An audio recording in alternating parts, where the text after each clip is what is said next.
And hello there, welcome. We're back, but today with something slightly different than we have been last few streams, but not that much different. We're back with Honkai Star Rail, as you can see. And why? We're back because we have a brand new patch out. It was released yesterday. I did wanted to play yesterday, but I was in the cinema finally seeing the latest Deadpool movie, which was really good, I have to admit. I was expecting to be good. I gotta say, people around Deadpool, they actually do try to pay attention what the viewer actually wants, rather than like checking certain check marks and fulfilling what the corporate wants, which usually just doesn't whatever. I'm not gonna talk about it. It's this is a gaming channel, not a movie channel. Is it even a gaming channel? Oh, whatever. There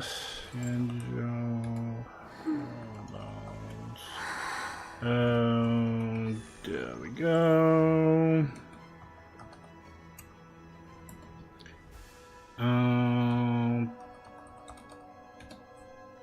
And it should be okay as it is. So today we're gonna try to get at least through some of the story. I don't know if we're gonna be able to finish it. I don't know how long it's gonna be, and it's relatively late, and also my voice is not really doing well, so we'll see. Also, I have a dinner on the way, so there will be some interruptions, unfortunately, but hopefully not too big. But anyway, let's. Before I continue, I also want to say I pulled for Wahua. I unlocked finally Wahua. Now I need to level her up. From the last time I did maxed out Jade, I might even show her up if there will be good time, like good opportunity to show her. Really, we'll see. I don't really know. Would I say she's as amazing as Firefly? Definitely no. Firefly is absolutely insane character, and she just she absolutely like makes everything so trivial. But I have to admit it is also due to me having 2 eidolons on her, which boosts her quite well. Anyway. Let's not delay too much. Also, before I should also mention the new character we have now is Junli or whatever her pronunciation. We might actually learn so soon. But I'm not gonna pull for her. I'm not that excited about her, and I'm maybe a little bit pissed because from her kit I think she basically is here to replace Clara. And I will never give up my Clara, so screw you, Junli. I don't want you. Let us finally dive into it. So, it actually starts in the Astro Express, which actually kind of makes sense, because we're not really on the way. Let's see.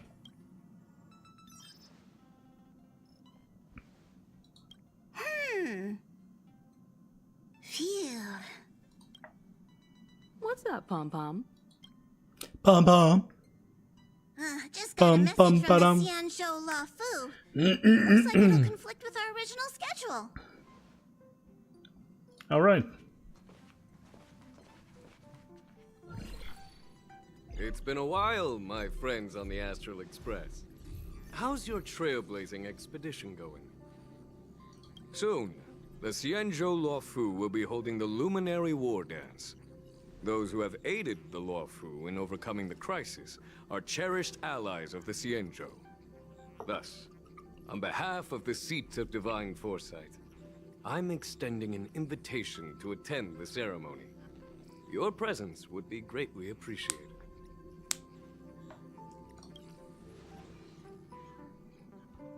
Wow, No. things aren't getting lively. We've barely recovered from the family's Charmony Festival, and we're already being invited to another special event.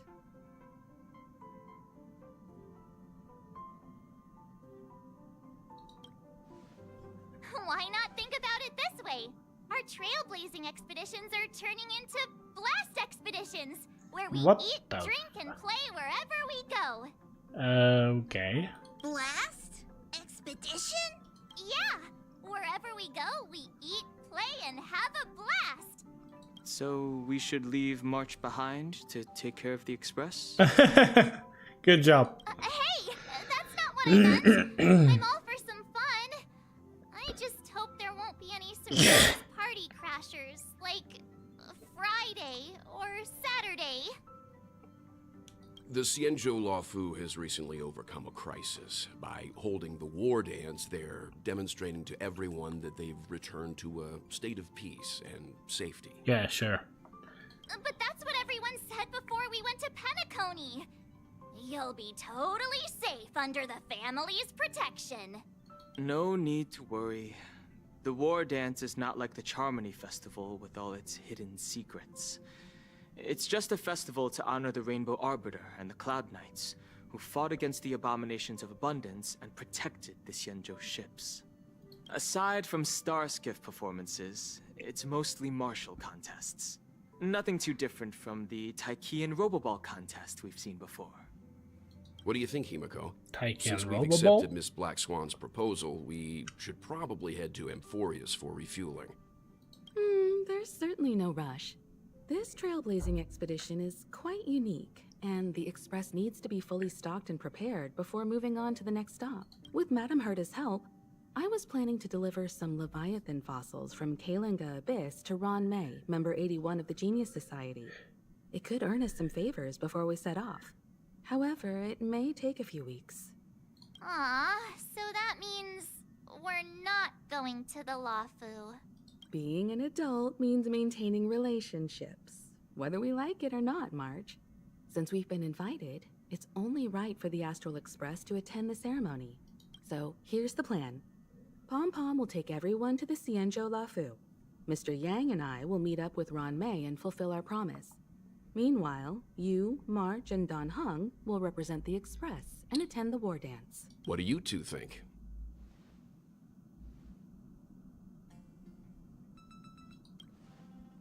Himeko and Mr. Yang will be busy with serious research.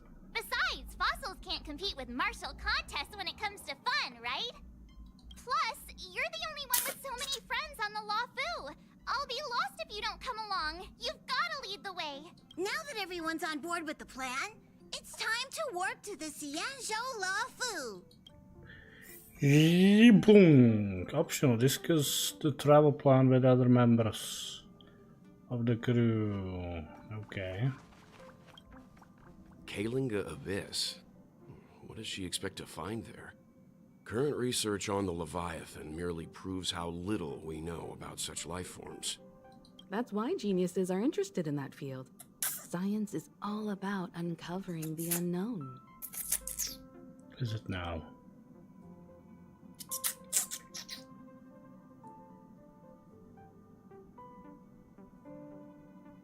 Don't miss us too much. If I stumble upon some cool Leviathan fossils, I'll bring a few back as souvenirs for you. A souvenir!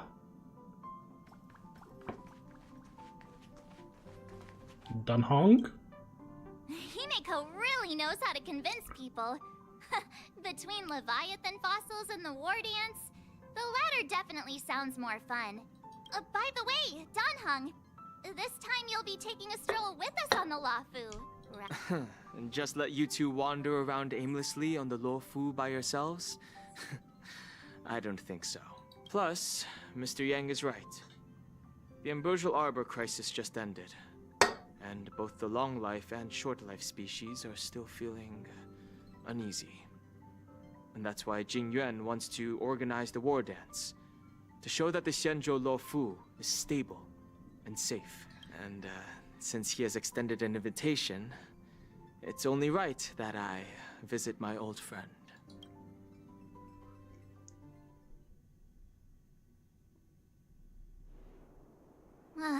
Coming back to this place brings back so many memories. You know?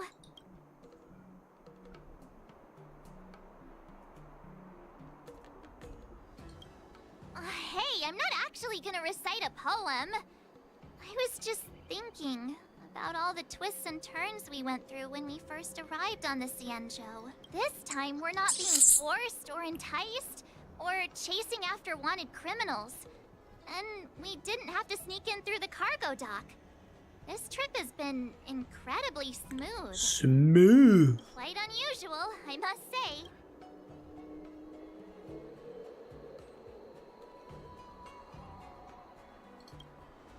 Such is the fate of us nameless, I suppose. Here we go. I saw Cafe. Are you guys on the Lofu? Quick with the news, eh? Why yanking? Why am I? Don't give a shit about the general. Sent me to welcome you. Blah blah blah. Is the Starskiff Haven always this crowded? Oh, there's so many people here. I can barely hear anything. Too bad. Yenshin said General Jinyuan sent him to welcome us, but... Hey, you guys! Hold on a moment. What the fuck is Pepeshi doing here? Did they just call us? Look at their outfits. They're from Penacony, right? Are you familiar with the Cienjo Lafu? We know a little bit about it. What do you need? We're from Penacony. Maybe you've heard of it. We came to this ship to gather interesting materials for making dream bubbles. Oh, we just left there. Oh, talk about coincidence. That's great. Do you know any must-see attractions on the Lofu? We did, but the locals were all like, come on, there's nothing worth seeing on the Lafu. It's so boring here. Ha! Can't blame them. If someone asked me what's there to see on Penacony, I'd probably struggle to answer too. That's why we're asking fellow tourists. Most of the tourists around at the moment are here to attend the Wardance. And that's why we're here too. Yeah, we know about that ceremony. But isn't the fighting ring still closed? I've heard the ring was actually converted from a huge decommissioned Lafu fighter jet. Whoa.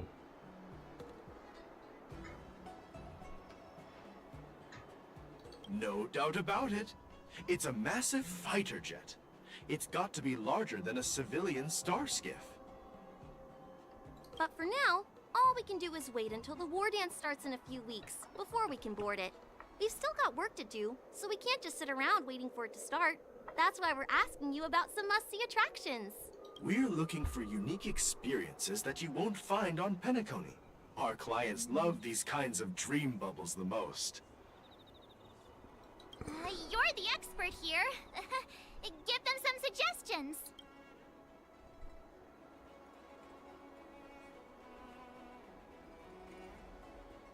Hey! That's a terrible idea. You'll get them arrested. You're joking, right? How about giving us some more practical suggestions? Wait a sec. Maybe it's not such a terrible idea after all. No risk, no reward. Come on, let's go climb that tree. Slow down a bit. Wait for me. Hey, wait! Just think about what you're doing! And don't mention our names if something goes wrong! I hope they don't get into trouble. This is nerve-wracking. Look, Yanqing's here. Really? Let's go catch up with him!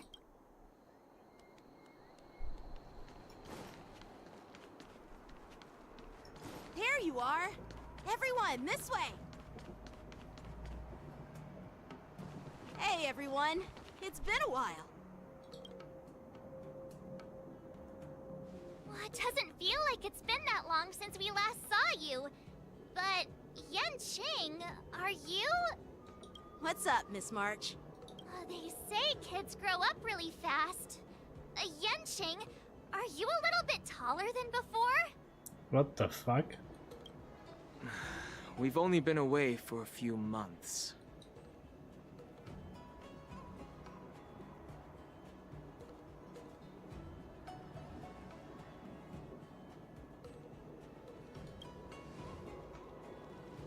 Long time no see. It's been a while. Oh, you've come along too, Mr. Danhung. Sorry for the delay.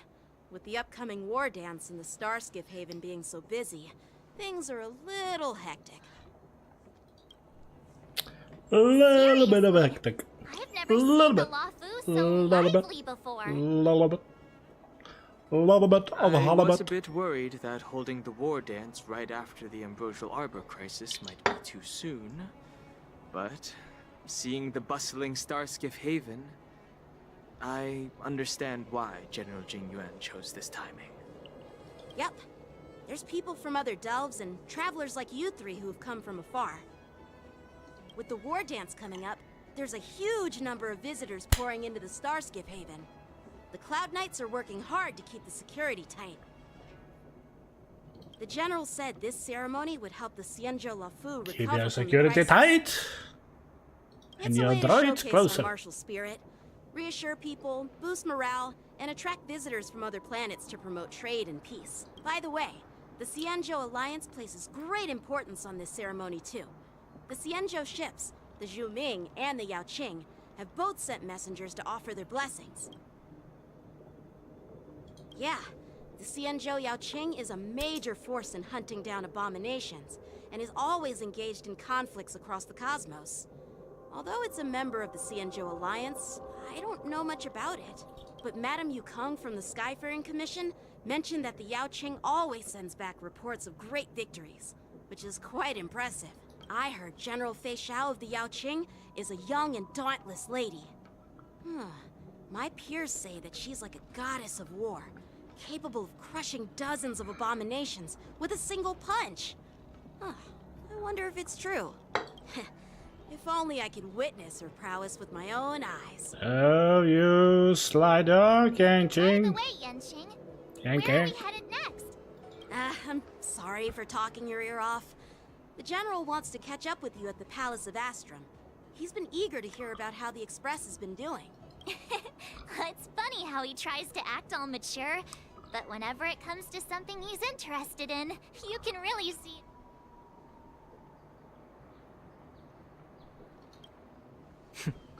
I agree.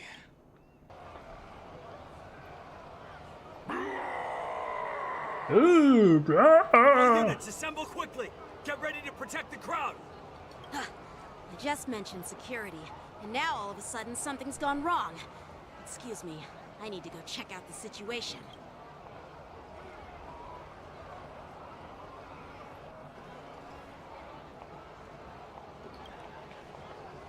Hey, what's that supposed to mean? We'll go with you.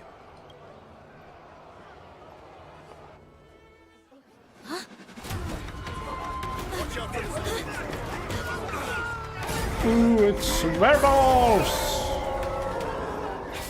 Protect the civilians. I'll deal with him.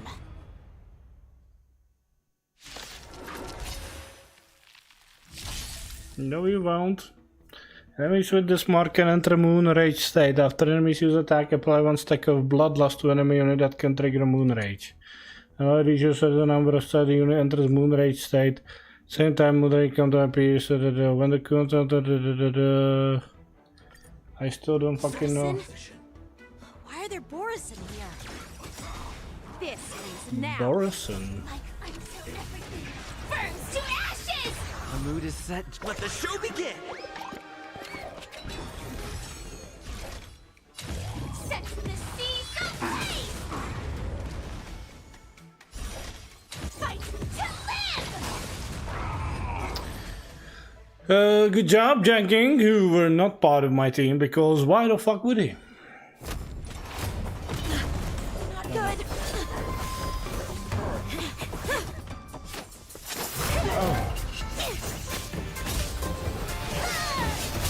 There goes Shunlei.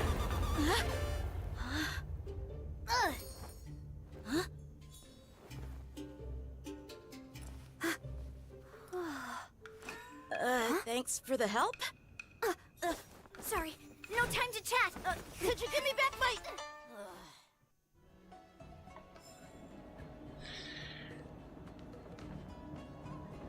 Hey, Yanking, what the fuck was that? Wait, my sword!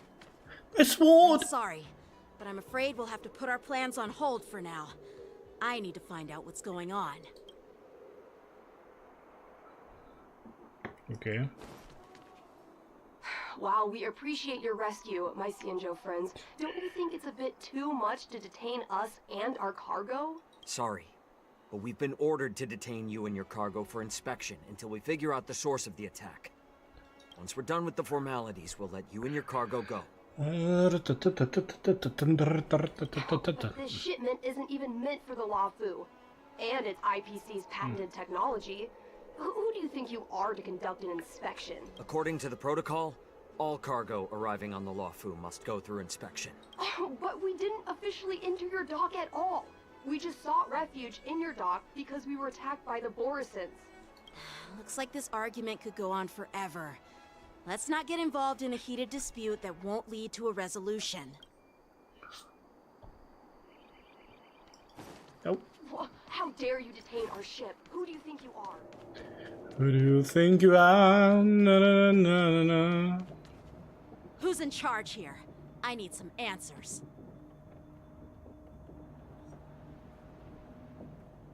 Aren't you in charge? It's my fault. We let our guard down for a moment. I take full responsibility. With the Wardance approaching, safety should be a top priority. Now, tell me, how did Borisin prisoners end up in Starskiff Haven? According to the protocol, Borisin prisoners should be held on a Starskiff and taken directly to the shackling prison under strict supervision without ever touching the ground. Who allowed a prisoner transport ship to dock at the passenger terminal?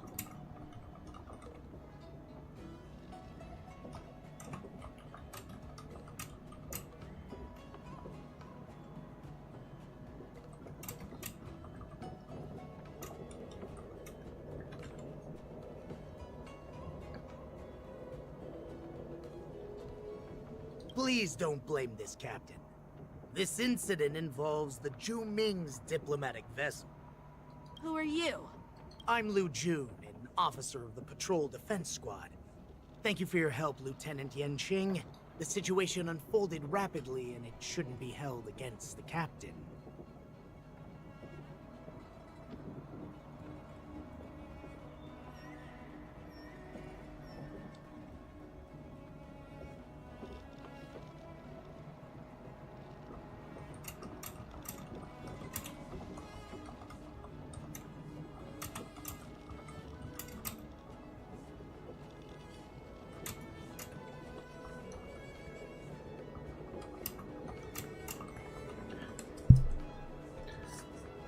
Here's what happened.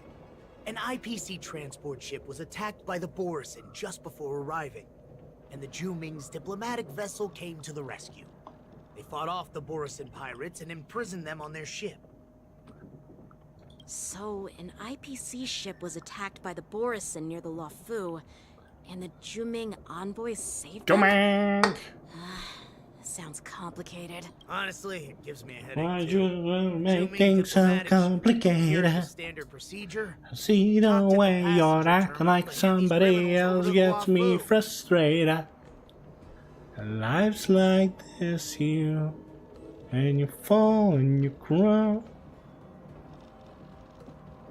and you break and you take a turn. Ooh.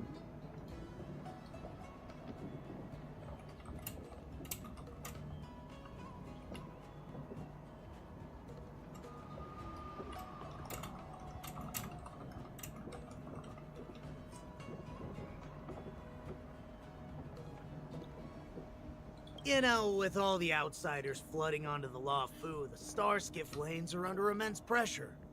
The Borisin desperados decided to put up a fight before the prisoner transport Starskiff could get there. And that's what you just witnessed.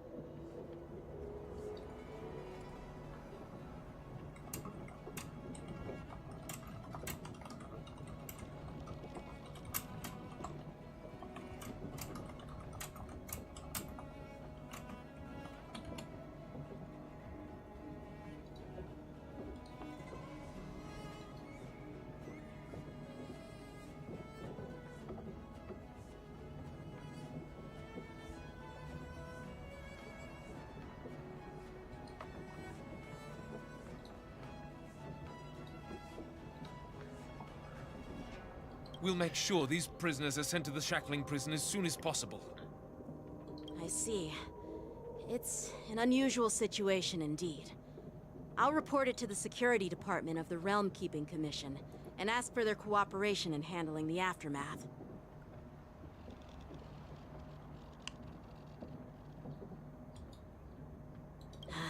Maybe I should gather more details from others so that the Seed of Divine Foresight can have a better understanding of the situation.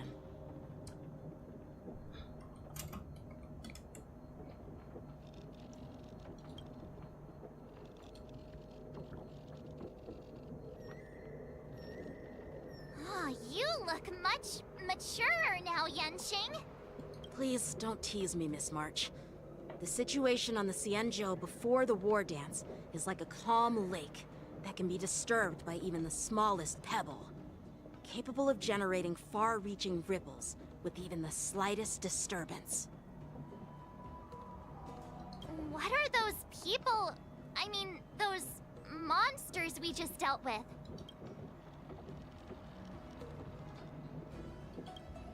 Those werewolf monsters are known as Borisin. They are abominations of abundance, and we've been fighting them for a very long time. Oh, abominations of abundance, how surprising! The Borisin have been a powerful force for a long time, plundering and enslaving many worlds. The threat they pose is just as terrible as the Swarm disaster, and the Alliance even had a fierce war with them 3 decades ago.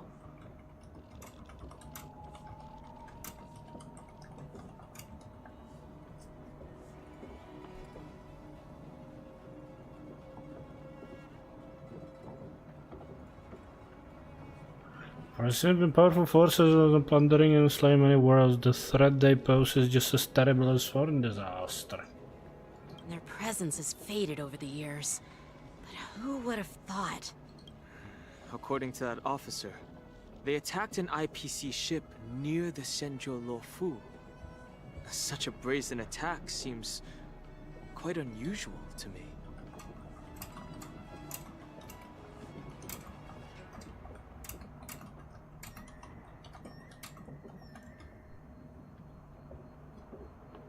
Yeah, that's what I find strange too. It seems like the IPC and the Borisin have some serious grudges. Well, enough with the chit-chat. The General wants me to take you to the Palace of Astrum. I'd love to chit-chat a little longer, but there are some things that can't be left unchecked. Okay. Is it a serious matter? Maybe you'll need our help in hunting down the Borisin? Thank you, but it's no big deal. By the way, that young lady who just appeared, she took my sword. I'm thinking of filing a lost property report at the Realm Keeping Commission to see if I can get it back. Good luck with I that. doubt she did it on purpose.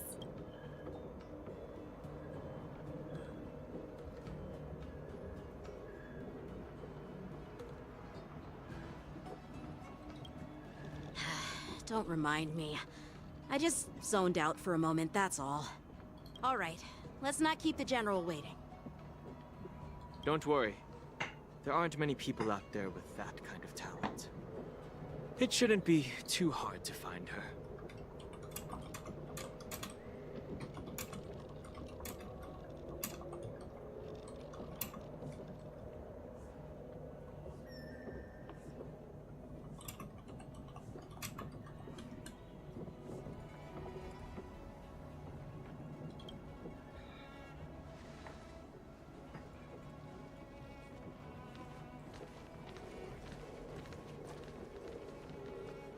There sure are a lot of troublemakers around.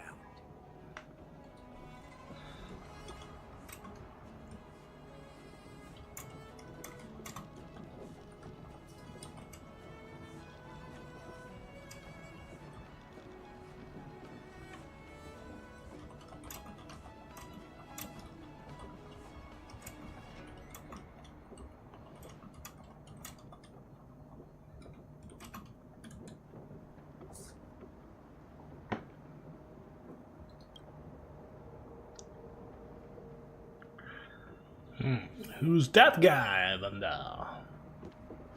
Okay, let's move head to the Palace of Astrum.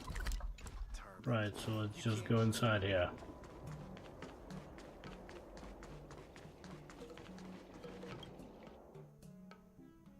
It's been a long journey, Elder Hwayan. Thank you for your presence. Don't mention. General, I brought our guests from the Express. Good. Oh, I'm sorry for my bad timing. I didn't know you were meeting a guest, General. Don't worry, you're just in time. It's been a while, my friends from the Astral Express.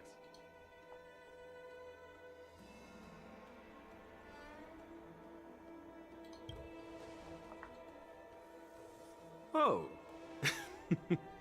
Well, it's an honor to be in your dreams, my friend. Allow me to introduce you to General Hwayan.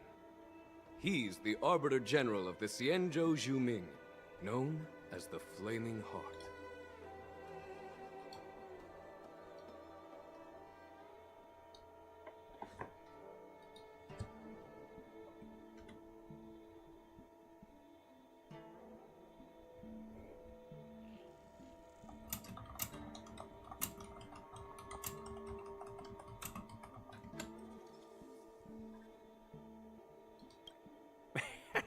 No need to be so formal.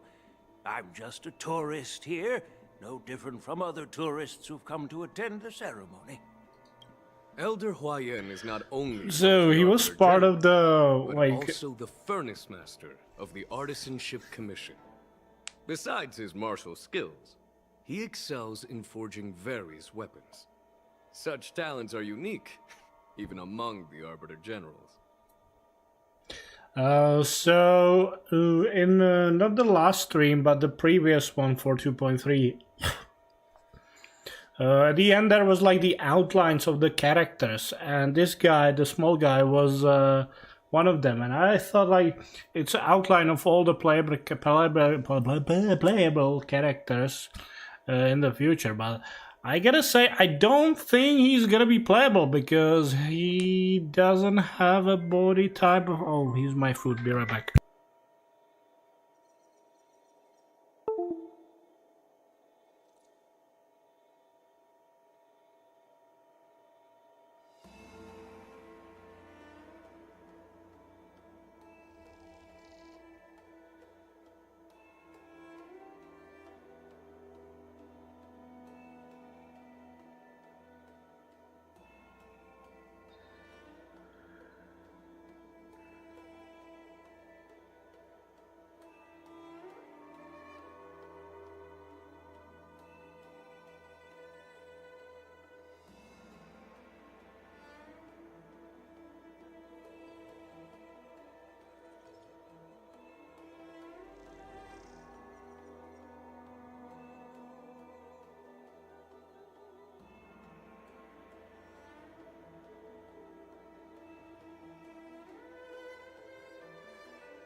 And we're back. So,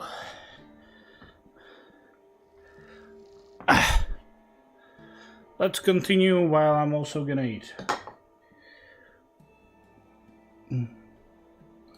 Be it Arbiter General or Furnace Master, these are merely titles given to me long ago.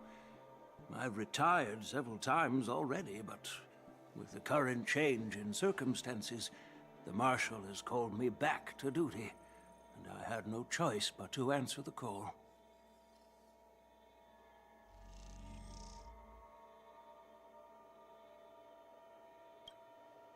Well, in the end, I'm to blame. Living such a long life naturally brings its share of disapproval.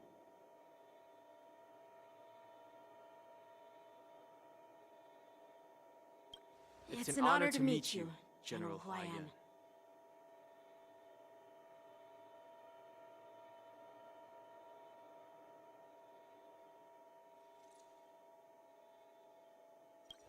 It's my honor to meet you, General Huayan.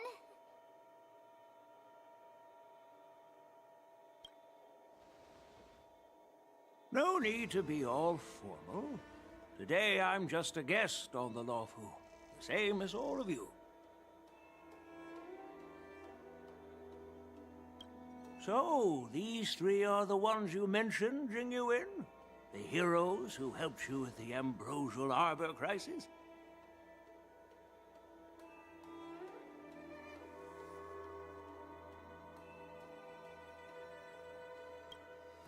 Indeed.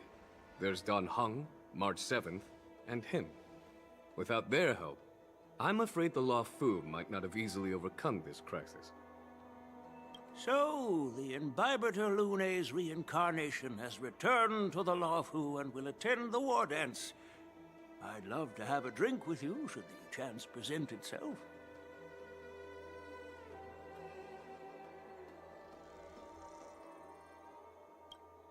You're more than welcome, General Huayan.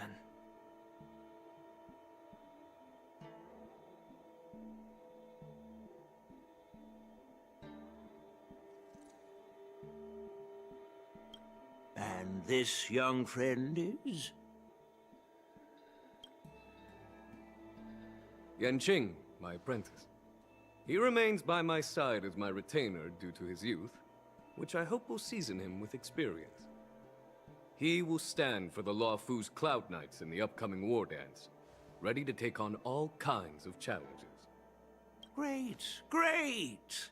It's a real treat to see so many talented young people around here today.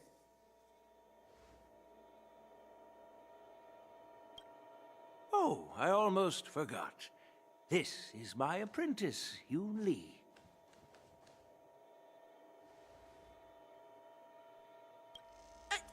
It's you! Oh, it's you. Hello. Oh, you two already know each other? Guess we don't need any introductions, then. What a coincidence! I was afraid I'd have trouble finding this girl. Oh? Now you've piqued my curiosity. Tell me, how did you two become acquainted? He stole my sword! She helped me capture the escaped Borisin prisoners at the Starskiff Haven. Allow me to express my gratitude for you. But when you left, you took my flying sword with you. Your flying sword? Oh, so that's why I found a dagger in my bag. Turns out it's yours. Yes, it is. Now that we've met again, I hope... Nope, that won't do. Won't do? You want your sword back, right? Well, you can't just take it back.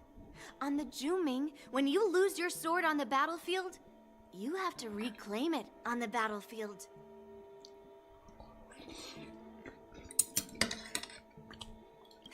As for this little sword, it was supposed to strike that escaped Borisin prisoner. But unfortunately, its owner's agitated state caused it to fly off like a kite with a broken string, and it missed its target. By the way, if I hadn't caught it and helped it hit its mark, that Borson prisoner would have gotten away.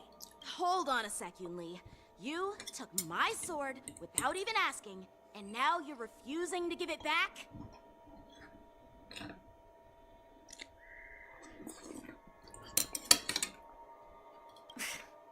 So much for Lafu's swordmasters. What did you just say? If you just stepped up and took your sword back from me fair and square, I would have totally respected you. But nope, you tried to play it down, expecting me to just hand it back to you like it's nothing. In front of everyone.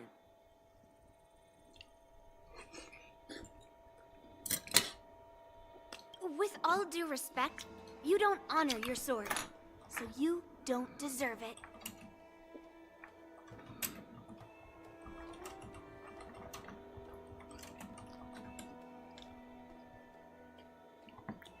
Hasn't anyone told you that taking without asking is stealing?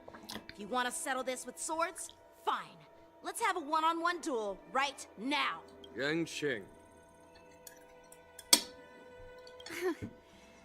Well, that's more like it. Just be careful. Because I'm not as easy to handle as the Borison.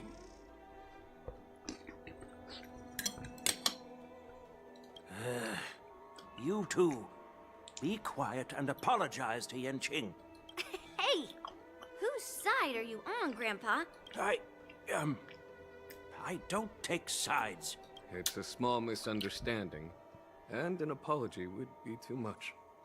I've heard about the Zhu Ming's incredible swordplay and craftsmanship. Most notably, the legendary Flame Wheel Octet. Seeing Miss Yunli, who is among those ranks today, well, I must say, she definitely has that fiery edge.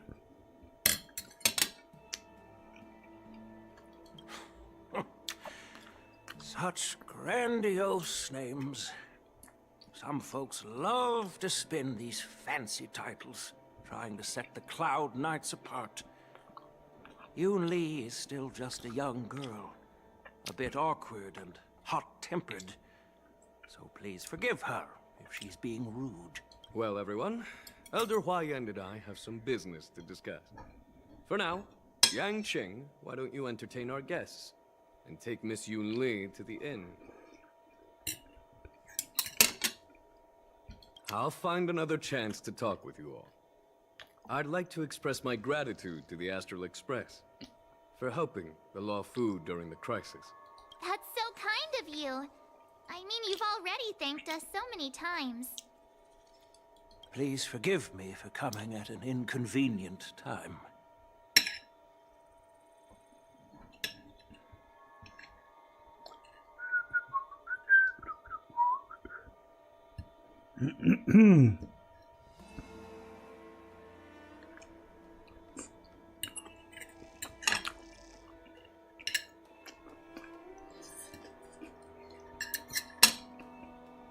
You needn't apologize, General Huayan. All right, Yunli. Take this opportunity to clear things up with Yanqing. Yeah. It's better to make friends than enemies. But I won't be heading to the inn just yet. I want to visit Lingsha. She just arrived in the Luofu and could use some help settling in. Yanqing, once you've helped our guests get settled, go to the Artisanship Commission for me. Isn't Yingsha the video Hadra that's upcoming as a playable character? I assume she is. Qingzu sent word that the IPC members are protesting and wish to have their cargo back.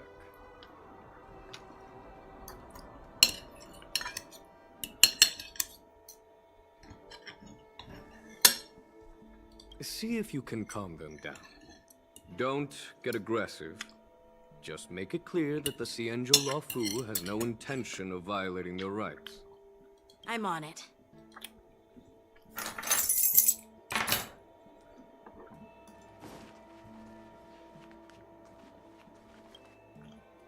Hey, Don Hung.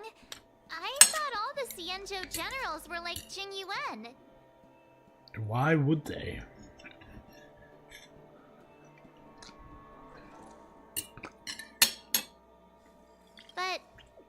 General Huayan, he looks so thin and scraggy, as if even a light breeze would knock him over.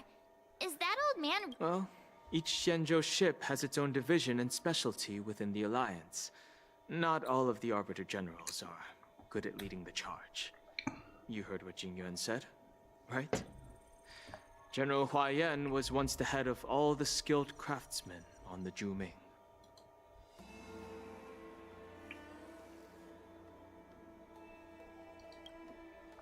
Like Madame Herta. That would make sense. Anyway, it's really weird for a Xianzhou native to look so old.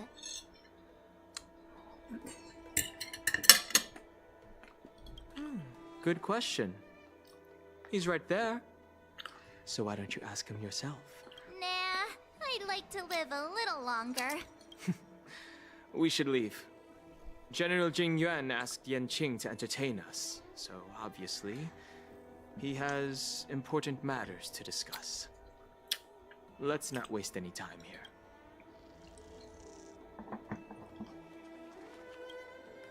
This is the report Qingzu just sent me.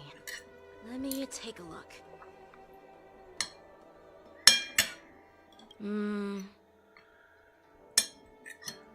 Really? Huh. Looks like the General has given me a tough challenge. He wants me to try and help put the IPC's mind at ease.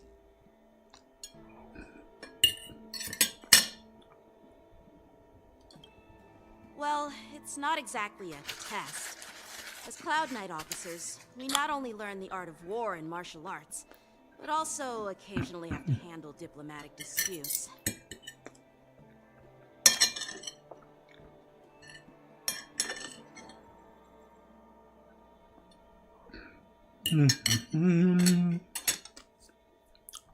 It's just, you know, talking things out isn't as straightforward as duking it out with weapons on the battlefield. This is especially true when you're up against the IPC, with their non-stop corporate babble.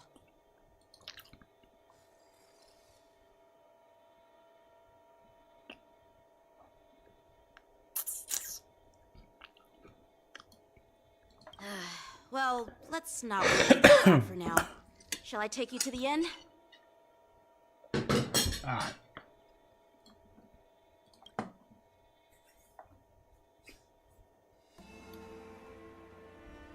It is the Law Fu's honor to have you in attendance at the Wardance. Yet, the fact that a simple martial arts ceremony has attracted esteemed generals from the Zhu Ming and the Yao Qing implies intentions beyond mere spectating.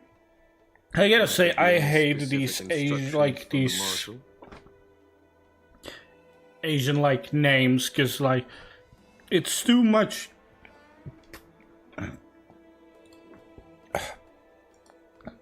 It sounds way too similar. And in some cases,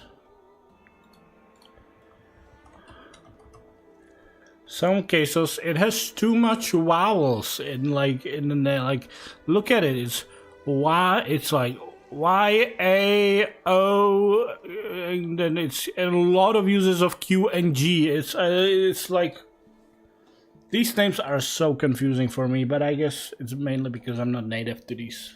Oh, he opened the eyes! It, Jingyuan. As I said, I'm here to broaden my granddaughter's horizons.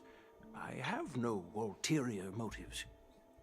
He has opened his eyes. However, I have no clue what the Yao Qing Arbiter General has in mind. Do you remember when you accepted this position? I told you that an Arbiter General's battlefield goes beyond the physical one. You'll need to lead and manage everything on the Xianzhou. The title of Arbiter General holds a weight far greater than its literal meaning. So many years have passed, and you've done well. However, longevity for the Xianzhou people can be a curse. Living too long means that every mistake you made will lurk in the shadows. And one day, they'll eventually catch up to you.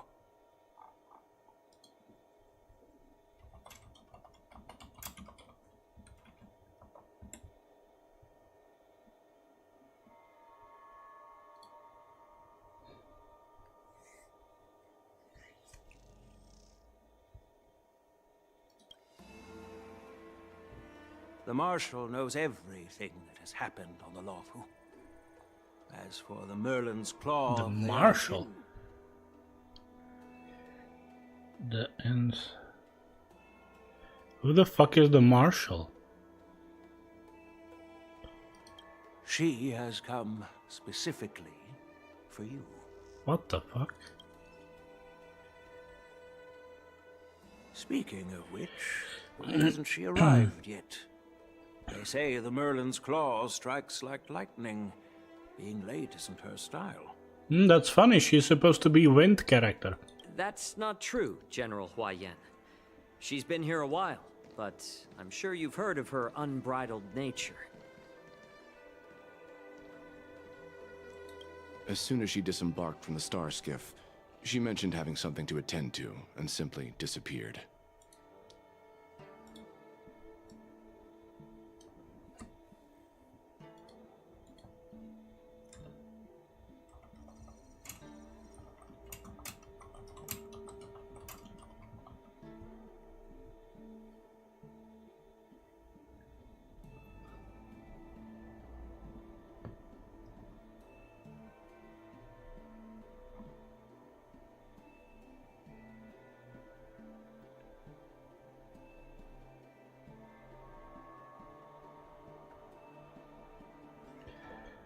So this is the...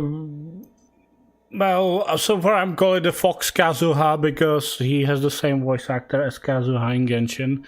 I don't really remember his name. It's like Jiao Shin or something like that. And the second guy is Mose, who's gonna be a 4-star character in next patch. Well, I'm definitely looking forward to unlocking, mainly because he has a hood on his head. And right now, listening to his voice, I'm like, wow, who's the voice actor of this guy? You must be the messengers from the Xianzhou Yaoqing, I assume. We are Jiaoqiu and Moza, Jiaoqiu. retainers of the Merlin's Claw. It's an honor to meet you in person, Arbiter Generals. It's the Mose, all about Moza.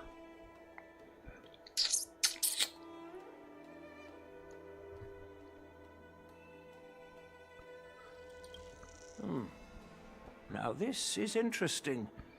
A guest who doesn't come to visit but sends a message instead. What does she mean? Oh, cock. Tell me, what could be more important to her than coming here?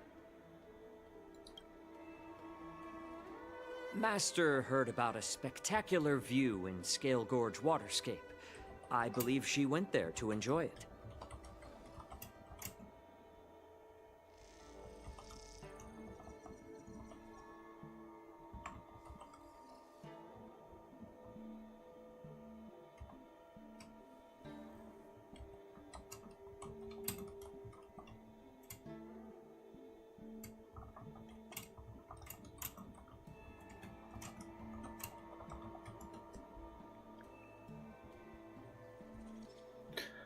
A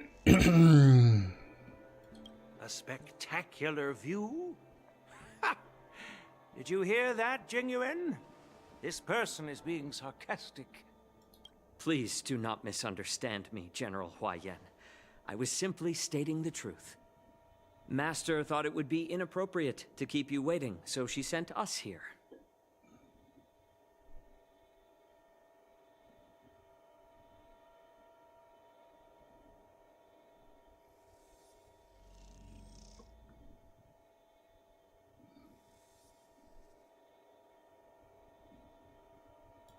Once she's finished with admiring the scenery, she'll personally come and apologize to the both of you.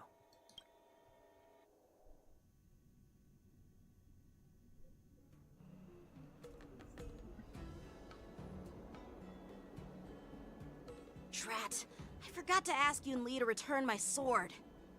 No, you did ask, but she said no. Acceptable. Every sword is precious to me. If it weren't for the General's interference, I would have taught that shameless girl a lesson in swordplay. By the way, I don't know if it's just me, but the General seems so reserved.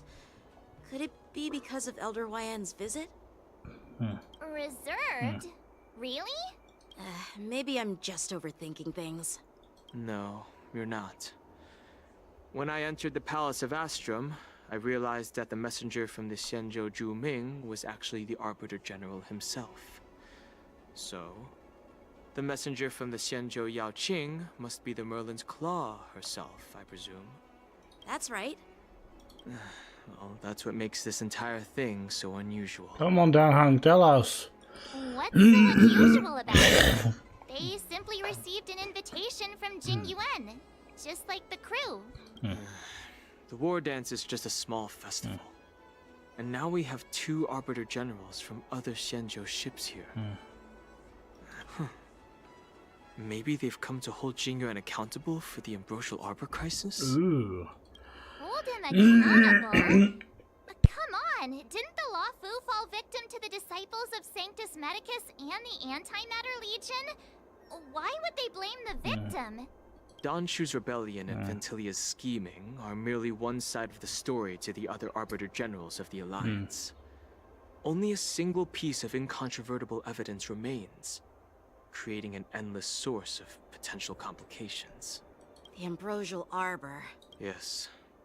It's undeniable that the plague mark, which was subdued by the Xianzhou Luofu, has resurfaced. But was it really a conspiracy instigated by the Antimatter Legion? Or does it indicate a traitorous intent from within the Luofu? Implicating Jingyuan himself. Once the spark of suspicion is kindled, it's hard to extinguish. Sorry. Well, as you can see, I'm not well. Which is annoying because next week I'm leaving for holidays. And I would rather be healthy.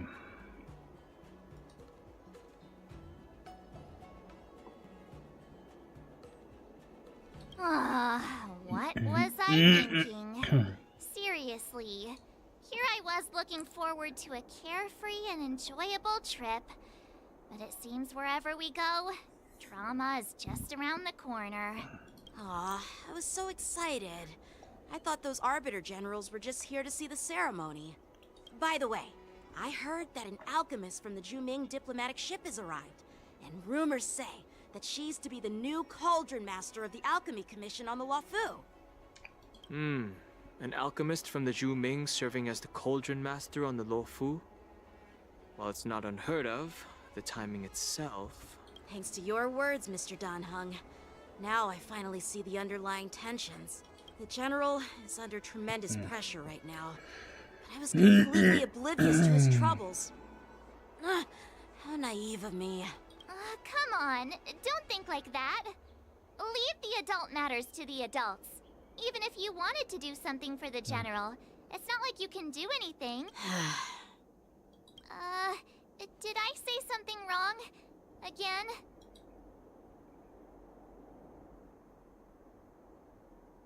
Miss March is right. I don't have the skills to share the General's burdens at the moment. Still, I'll do my best to follow his instructions. Let's go. Once I've taken you to your accommodations, I need to go to the Artisanship Commission to handle the IPC's protest. He looks like he has a lot on his mind. We can't just let him go alone. Why don't we accompany you to the Artisanship Commission? This is too much trouble. While I appreciate your kindness, dealing with the IPC's workers could be tricky. I'm afraid this will cause trouble for the Express. No worries. We're pretty experienced in dealing with the IPC. You've heard of the 10 Stone Hearts? We've dealt with quite a few of them, right?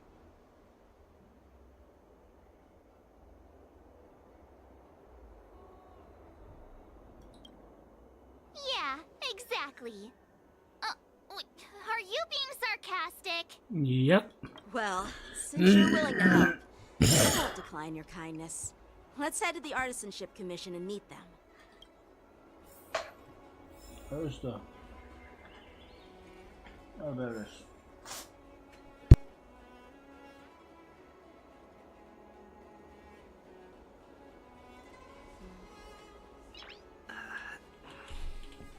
Nice.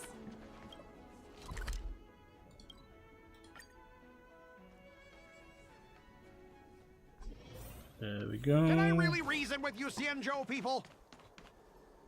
I think I get it now. In your words, this is called looting a burning house, right? Ugh, that toxic voice sounds familiar. Haven't I heard it before in Arum Alley? You know what? This isn't my first time dealing with the Skyfaring Commission. I can handle your unreasonable ways. But straight up snatching IPC cargo, isn't that going a bit too far?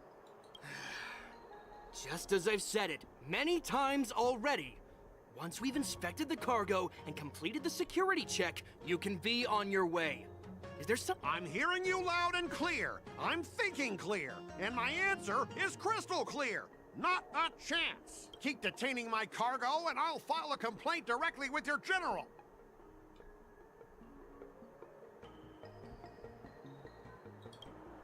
I was gonna ask you the same thing. Why do I keep running into you? You're staying on the Cienjo, are you? What terrible luck. Wherever you go, disasters aren't far behind. Aren't you the guest from the Astral Express? What brings you and Yanqing to the Artisanship Commission?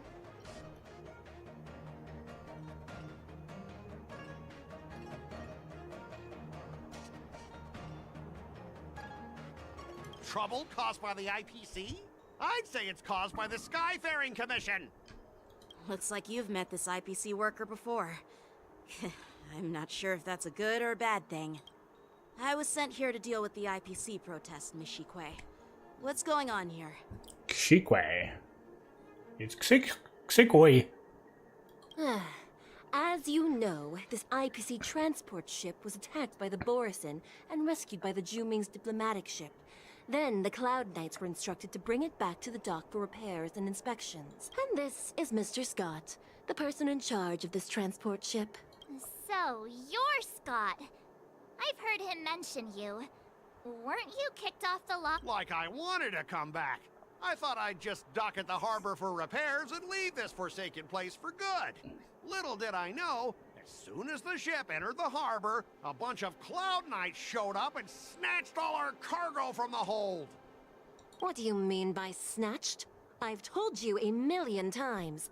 It's a security check. Then why did you bring the cargo to the Artisanship Commission? You even brought in some shady craftsmen. It's obvious you're trying to steal the IPC's patented technology! Listen here. Firstly, the Skyfaring Commission detected dangerous items that could possibly be weapons in your cargo hold. That's why they called me here, to double-check. Secondly, where the heck did you get the idea that I'm a shady craftsman? Even if there are dangerous items, what do they have to do with you? It's not even being shipped to the Lafu. We'll just fix the ship and be on our way. We won't unload our cargo here. But you'll have to stay in the port for several days before your ship is repaired and you can take off again. How can we just leave unchecked items sitting here? I understand, but we don't need to disassemble the cargo if it's just a security check, right? In most cases, we don't. However, our scans discovered that the cargo doesn't only contain machinery, but also some substance that resembles biological tissue. Biological tissue? Does this crate contain living things? I'm afraid we'll need to wait for the Alchemy Commission for further confirmation. In any case, according to our regulations, we need to unseal one of the crates for further examination. But this IPC specialist has been hindering us on the grounds of patent secrecy. The Alliance's regulations on biological products are very strict. Without further inspection, there is no way for the Skyfaring Commission to release the cargo. Oh, really? Fine! If anyone lays a finger on that shipment, they'll have me to deal with. It doesn't matter if it's mechanical or biological. It's none of your business. I'm filing a complaint against the Skyfaring Commission's ridiculous regulations. This Mr. Scott seems stubborn and difficult to persuade. Honestly, I really don't want to have a vicious confrontation with the IPC.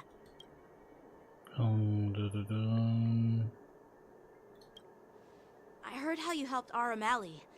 The IPC representative back then was Mr. Scott, right? Since you've dealt with him before, it looks like I'll have to rely on you again. What are you guys whispering about over there? Just hurry up and give us back our cargo.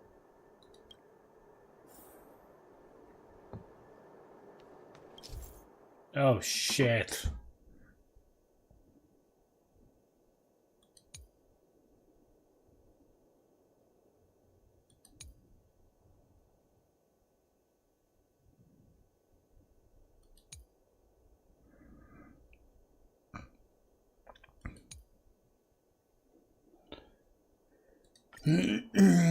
Okay. Negotiate. As I recall, this guy won't listen to reason and can only be persuaded with intimidation. But he does seem to follow rules to some extent. Let's use that against him. Okay. Speaking of regulations, we have our own laws and regulations too. According to Article 4 of the Cienjo Alliance IPC Trade Consensus, the Alliance and IPC shall never infringe on each other's intellectual property rights.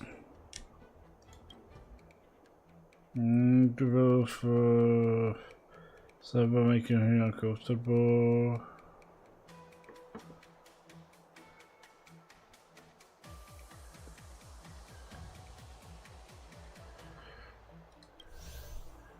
One of his experience is by still at least on the surface. Emotion and can only be perceived with intimidation.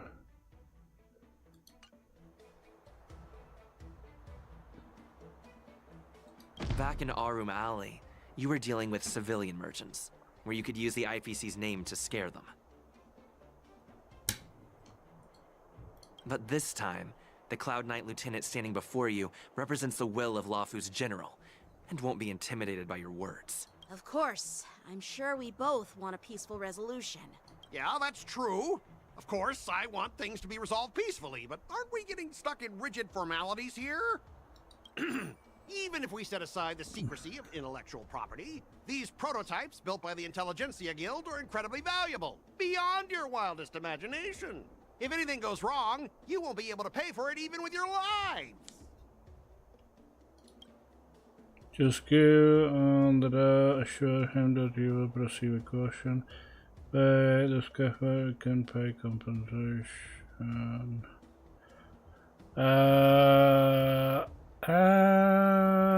Fuck. Double the result. Oh, cock.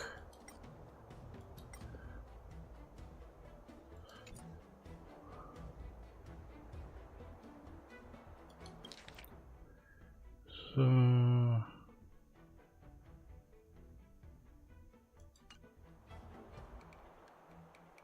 Don't underestimate Cienjo technology. Even if they need to dismantle your cargo, the Artisanship Commission can easily put it back together. Yeah, go ahead and brag about their skills. After all, you're just a negotiator there. But I'm different. I'm an IPC member. I don't like this. This is not a good minigame. Naturally. Besides, the cargo on this transport vessel belongs to the Intelligentsia Guild. If you want to inspect the cargo, shouldn't you at least call in a member of the Intelligentsia?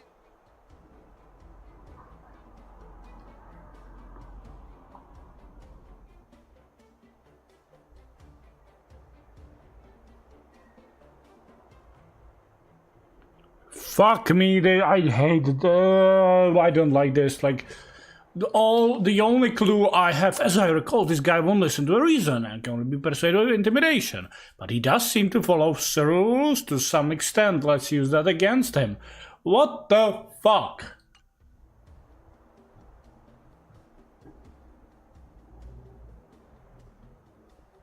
I don't understand. Since the Intelligentsia Guild entrusted the cargo to the IPC for transportation, it's the IPC's responsibility to ensure its safety, right? Why would you need a member of the Intelligentsia Guild to be present? Let me tell you something. As stated in Article 17 of the IPC's Building Material Logistics Department Transport Agreement Law, subsequent to the dispatch of goods and during their transit, all risks, save for those pertaining to the transportation safety, shall be the sole liability. Blah, blah, blah, blah. Are you kidding me? Can I restart this? Intentions, Oh my, this the is... cargo itself poses a security threat to the this is bull crap. We both follow the regular blah blah blah blah blah.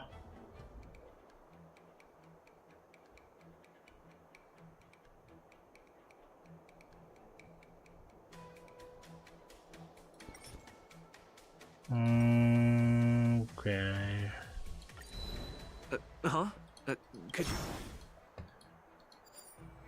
Wait, what the fuck? According to the principle of territoriality, since your vessel is stranded on the Xianzhou, the Skyfaring Commission has the right to inspect it. Indeed. According to Article 27 of the Xianzhou Legal Code... Huh?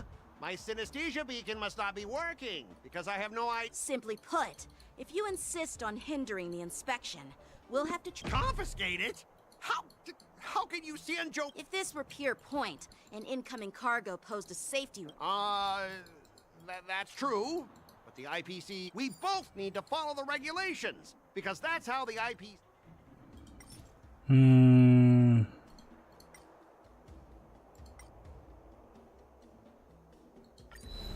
Huh? Your logic is too confusing for...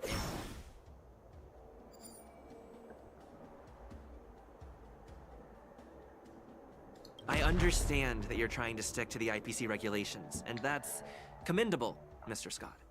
But what you fail to see is that this argument is tarnishing the IPC's reputation on the Xianzhou. If this conflict with the Skyfaring Commission escalates, they won't just make things difficult for your business, but it'll also have an impact on your career down the line. Of course, I never wanted conflict with the Xianzhou. Like I said, all I wanted was to retrieve the cargo and be done with it, but they just refused to let us go. Oh my god. Well, you guys sure know how to argue your case. Fine, I'll allow you to do the security inspection. It's just that, I need some time to sort things out. This is a big deal. Let me talk to headquarters first. So, Mr. Scott, are you just stalling for time and planning to leave the Xianzhou as soon as your ship is repaired? To avoid the Skyfaring Commission's inspection? Well, IPC staff are free to come and go, as long as they don't break any laws. Yeah, you've got some insight there. Who are you again? Oh, the Vidyadra. Allow me to introduce myself. I'm Lingsha, Cauldron Master and head of the Alchemy Commission on the Lawfu. Could she be? Yep. Yeah, she's the new Cauldron Master assigned here from the Xianzhou Zhuming. And I received a Vidyadra. report from the Artisanship Commission about cargo containing samples of unknown organisms. It said they needed help from the Alchemy Commission. I had nothing better to do, so I came myself. It's fine, Mr. Scott. If you really don't want your cargo to be inspected, it doesn't matter. It doesn't matter? How can you say that? Why are you being so nice all of a sudden? Well, since you're not going to check it, I'll take this crate and be on my way. Is that okay with everyone? Yeah, sure. Why should I object? Not only this sample, but all the goods on the transport ship are yours to keep. Like I said, we won't inspect them. Wait a minute!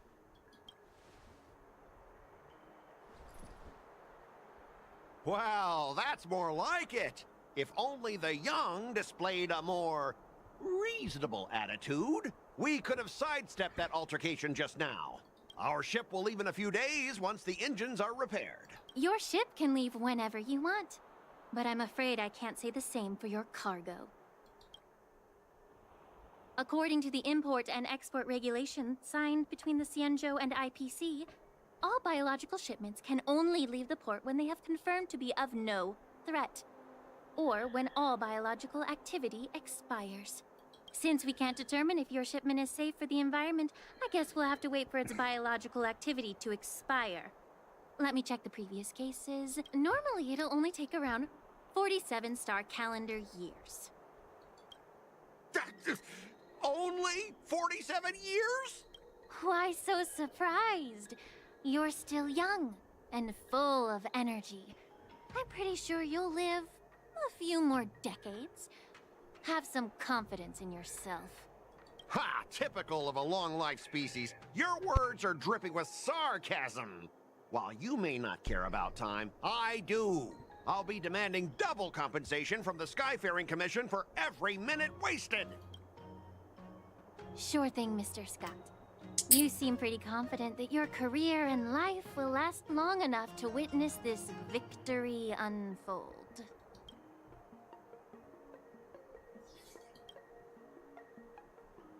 Step aside, guys. Let them do the inspection. But, Mr. Scott... Come on, we're already in enough trouble. Just let them do the security inspection. And if needed, I can always grovel before the Intelligentsia Guild later.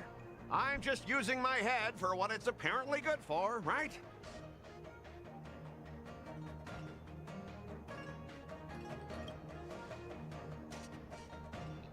Well, honestly, at least you're not as annoying as that woman.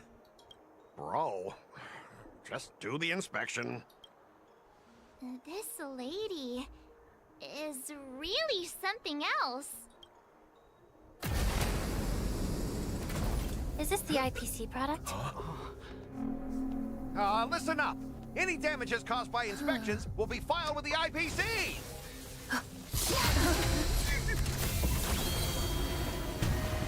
Turn it off.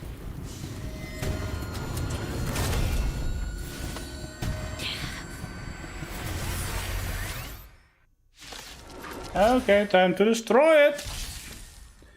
When an ally is inflicted with Terror Grip, attacking the caster of Terror Grip when the spell Terror Grip. And Terror Grip ends in the caster is not attacked with the spell, then affected ally will fall into terrified and be unable to perform actions. Interesting. How unexpected. That was a surprise. Like until everything burns to ashes! Confidence. Set the seas ablaze! Nice, like my friends. Indulge yourselves. Keep your friends close. Stay in step. Dreams do. And your drives closer. Elegance. Existence is unity. Fight to live! Take your positions. The mood is set. Let the show begin!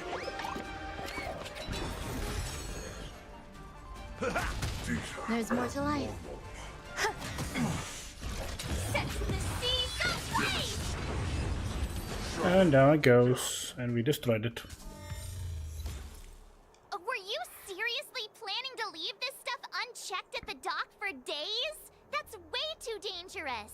I had no idea about it. You must have accidentally triggered the cargo's defense program. I don't think trying to shift the blame is a wise choice. But seriously, I don't know why that thing suddenly started moving. I swear on the Amber Lord. Enough. Miss Shikwe, please escort our IPC guest to the Skyfaring Commission. I'm on it. Please follow me, Mr. Scott. Mr. Scott. Mr. Scott. Mr. Scott. Gentlemen, our preliminary inspection shows that there is indeed hidden biological tissues inside, just like the craftsman feared. I can't even tell if it's ingenium or biological in nature. The core of this device is what they call wetware in industry slang. To put it simply, this machine operates with a kind of biological nerve as its control center. I'll take some samples for the alchemist to analyze and figure out where the biological tissue comes from. Why would the Intelligentsia Guild use such unethical technology? Perhaps they're trying to create a new weapon? Whatever the reason is, it's probably why the Borison attacked the ship. Huh. No wonder the IPC were trying to obstruct our inspection. I'll contact the Ten Lords Commission and ask the judges to come and give their final verdict on this. According to our rules, all prisoners and weapons involving dangerous creatures must be taken to the shackling prison for further sentencing. After all, it's the safest place on the Wafu. As for you, Mr. Craftsman, please go with the Cloud Knights and explain the situation to the judge. After a while, everyone disperses and goes their own way. I had a feeling that the IPC members would cause trouble, but I didn't think they'd be this tricky. Thanks for your help, Miss Linkshaw. I should thank you for saving my life. Your sword skills were impressive. Taking down that big guy. I thought the General's retainers were all burly martial masters. I didn't expect Yenqing to be so...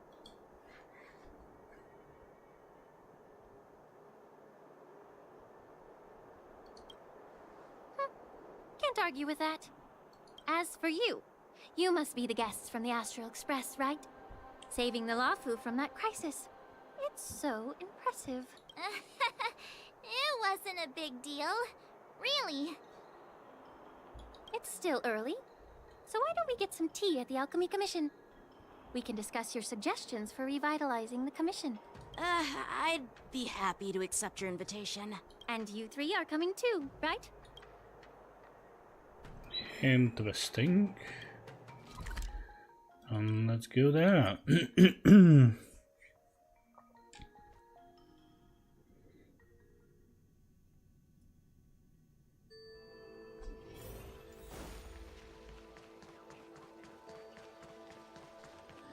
news is spreading pretty fast.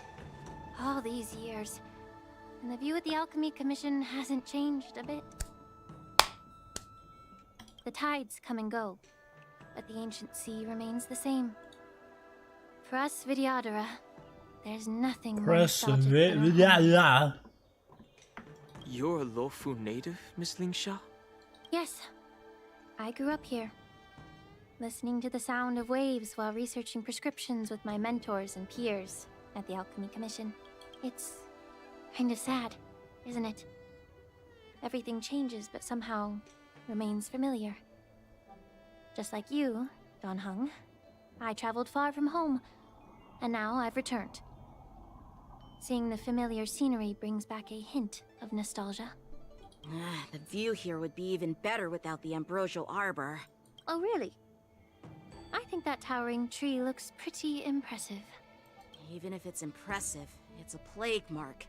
The Xianzhou have been fighting abominations for thousands of years. And now that the ambrosial arbor has been reborn, it's only natural for everyone to feel uneasy. Well, once a seed is planted, no matter how long it takes, it'll eventually sprout and bear fruit, in my humble opinion. The rebirth of the ambrosial arbor and the resurgence of the disciples of Sanctus Medicus were inevitable. The seed was already planted when the ancestors of the Xianzhou sought immortality.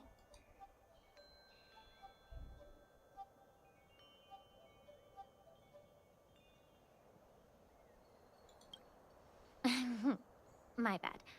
Well, since you went through the entire ambrosial arbor crisis firsthand, Dan Heng and Lieutenant Yenqing, I'd like to discuss something with you.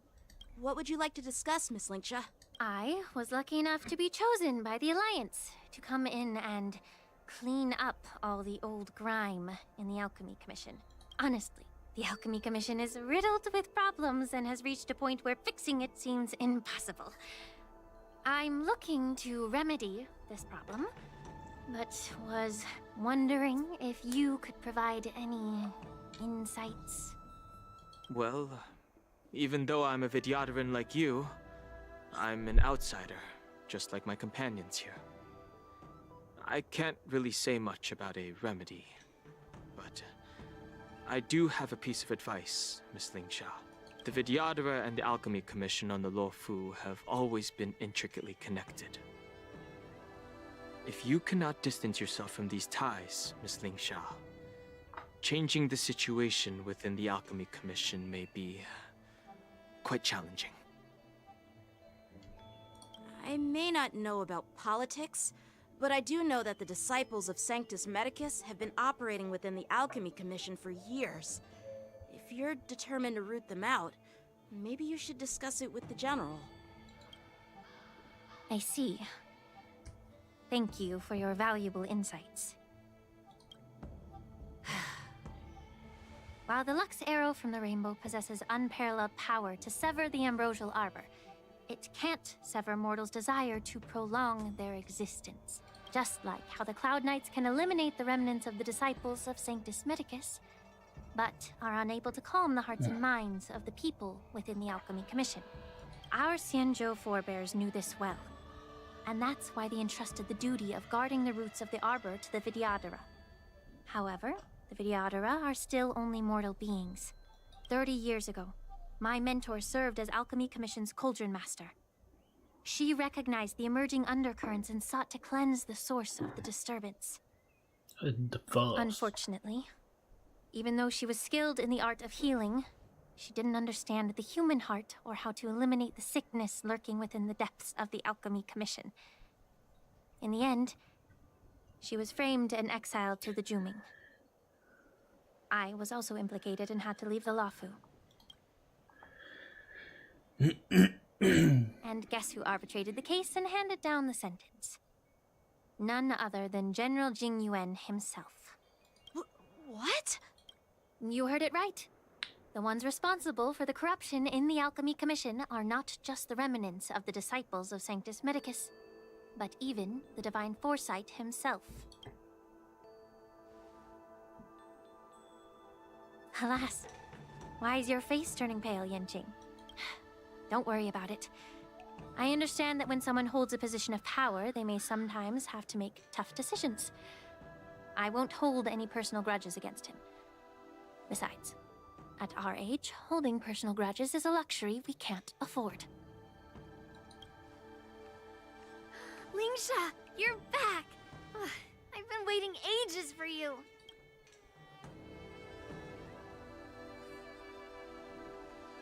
Yunli! Why aren't you with your grandpa? What brings you to the Alchemy Commission? Well, let me take this opportunity to introduce you to Yanqing. What a small world. You stole my sword! Give it back! I see. Let's skip the introduction part then. Why do I keep bumping into you? Are you stalking me or something? Of course not. Unlike you, Miss Yunli, I have important things to take care of. You, on the other hand, seem to have all the time in the world to wander around without returning my sword. Grandpa used to say that a sword reflects its master. I talked to your sword, and it told me that you've been distracted. You hesitate when you should strike, and you struggle to stay calm when your sword is unsheathed. Now that I see you again, I realize your sword was right. It wasn't me who took your sword. It was you who lost focus. Do you really expect me to believe that nonsense? I've been taking it easy on you because you're a guest from the Juming, but you're not taking the hint.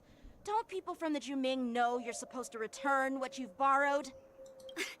Just look at this flying sword. Even if I gave it back to you now, it'd just be taken away again in a few hours. You know the Cloud Knight saying, a Cloud Knight must never let slip their weapon. Yes? Well, sure, I can give it back to you now, but on the battlefield, that's a whole different story.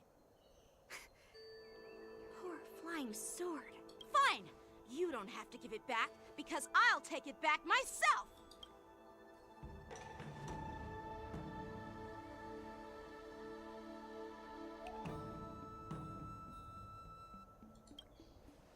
Between these two, who do you think is tougher? Don't get me wrong, I'm just curious. Get ready to separate them. It is my first day at the Alchemy Commission. A brawl is definitely not how I imagined celebrating it. Well, since you don't approve, I won't draw my sword here. I didn't mean it in that way.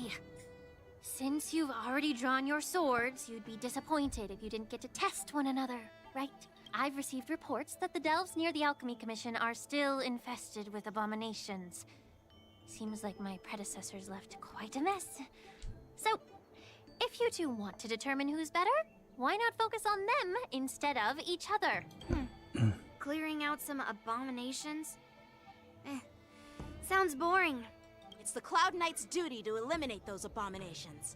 You don't have to ask me twice, Miss Lingsha. I'll help you get rid of them. Oh, you think you're the only one who knows how to behave? If Lingsha needs anything, I'll gladly draw my sword and help her out. It's so heartwarming to see both of you being so sweet and caring. So then, shall we get going? Let's go! Ever since the disciples of Sanctus Medicus were eradicated, their experimental abominations have been festering here. If you want a contest, I'll be the referee. The one who kills the most abominations within an hour wins. Lingsha, as always, you're still an expert in making unpaid work sound so noble and grand. It's for your own good, little Yunli. While you desire to compete against each other, I don't want to see either of you getting hurt. That's really thoughtful of you, Cauldron Master. So, are you both ready?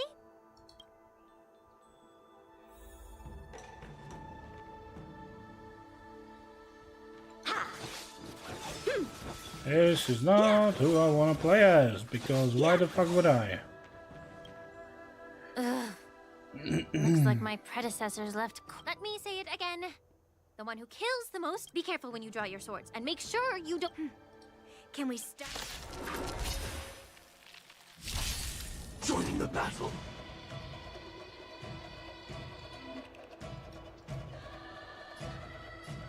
Oh, fudge me. I don't have a healer! How many can you block? Until everything burns to ashes! Strike with heart! Fight to live! I didn't expect someone who can't even hold on to a sword to actually have some skill. Set the seas ablaze! Did the rhythm get messed up? The rhythm is gonna get you. The rhythm is gonna get you. I just hope I'm gonna be able to hold off without a healer. Existence is unity. Attack detected. Fight to live! Oh, it's on cooldown.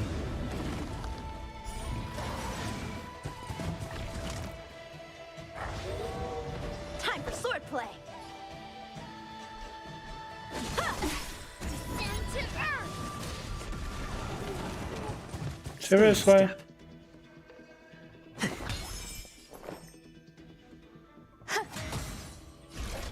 Set the seas ablaze. Fight to live.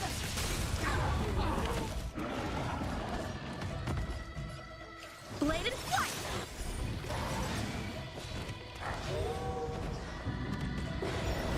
Take your positions. Dreams do come true. Set the seas ablaze. Some value, I suppose. Every petal, all will be swept away by the wind.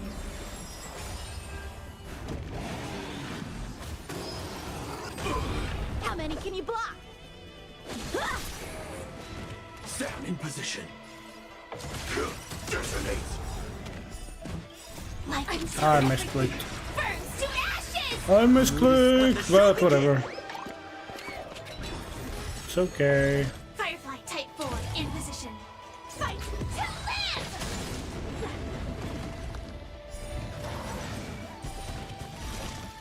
Set the seas ablaze. Lead through clouds. Nice. I win, Miss Yunli! You got lucky. Why don't you just give me back my sword, sincerely apologize, and then go cry your eyes out to your grandpa? Consider yourself lucky that I'm not interested in your rusty sword, as I don't have the nasty habit of snatching other people's weapons. All you did was chop down a few monsters. Don't get carried away with yourself. If you think you can just take this sword from my hand, go ahead and try.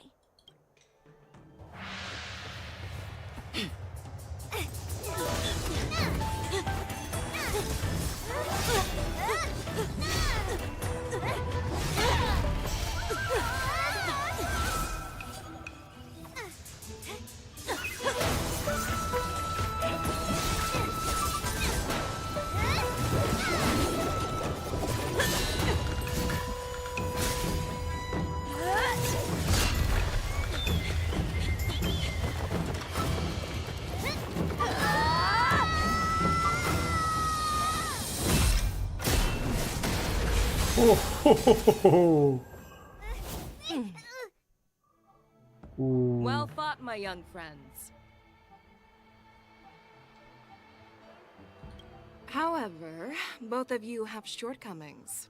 One of you focuses on dodging and weaving, while the other relies on brute strength, trying to take down targets with a single strike.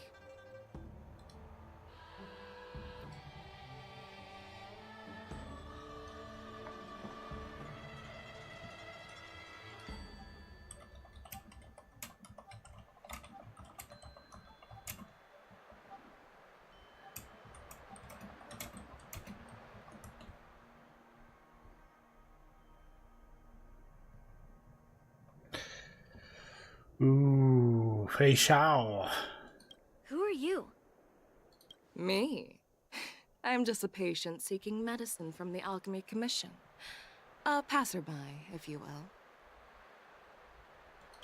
I thought I'd see my fill of impressive fights during the Wardance.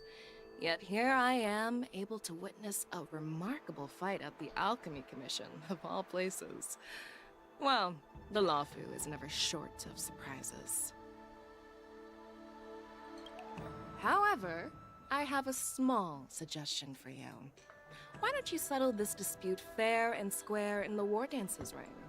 That way, you can resolve your differences with a proper duel and put your grudges behind you.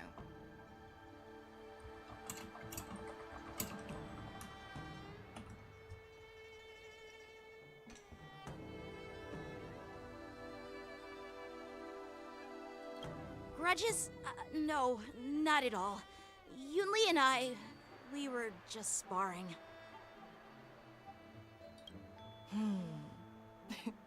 Sparring?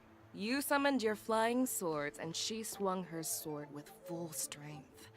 No grudges between you. I don't believe it.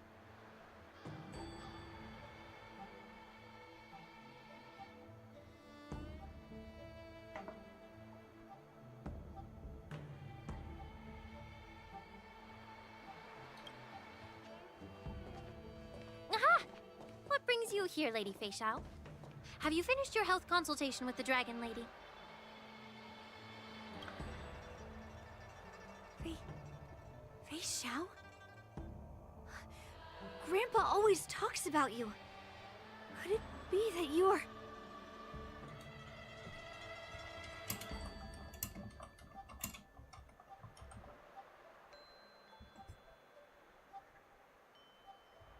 The Merlin's Claw of the Xianzhou Yaoqing? Looks like I'm quite famous on the Xianzhou Lawfu, too. Of course. Everyone has heard of the great general. Known to all, and unbeknown to none.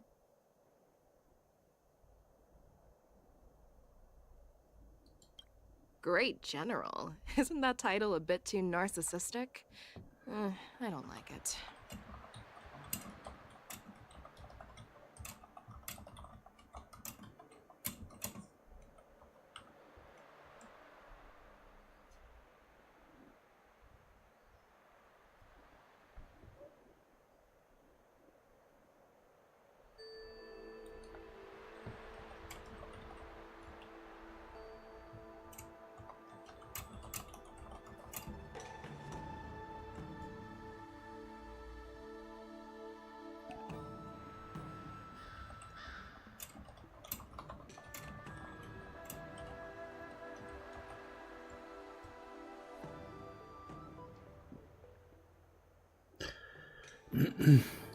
Ooh, I heard there's a dozing general on the Lawfu, so I came up with a humble nickname for myself.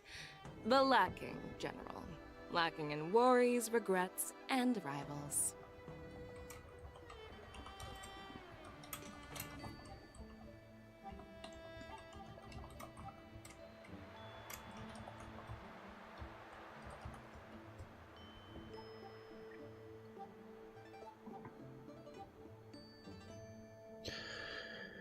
I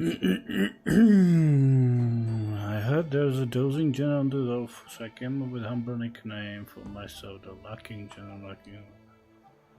Sounds much better, right?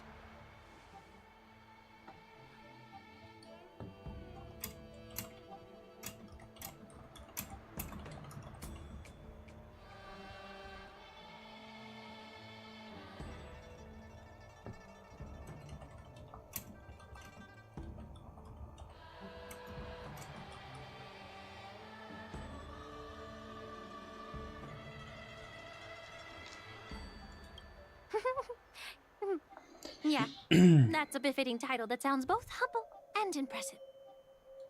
Now that the sparring session is over, Yanqing and Yunli, shouldn't you politely thank General Fei Xiao for her guidance and bury the hatchet? Here's your sword. Keep it safe. Or it might get taken away again. By the way, we haven't settled the score yet. I'll defeat you fair and square next time we fight.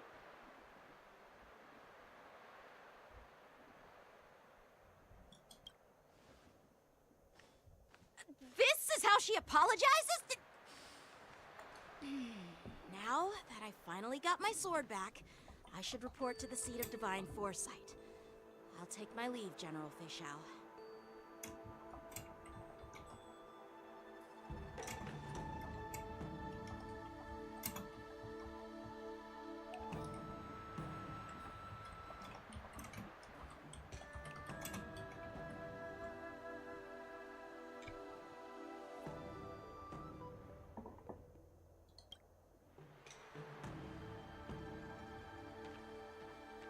Oh, by the way, Miss Lingsha, if you've got some free time, I'd like to invite you to the seat of divine foresight for a chat with General Jingyuan. I think there's more to those personal grudges you mentioned earlier.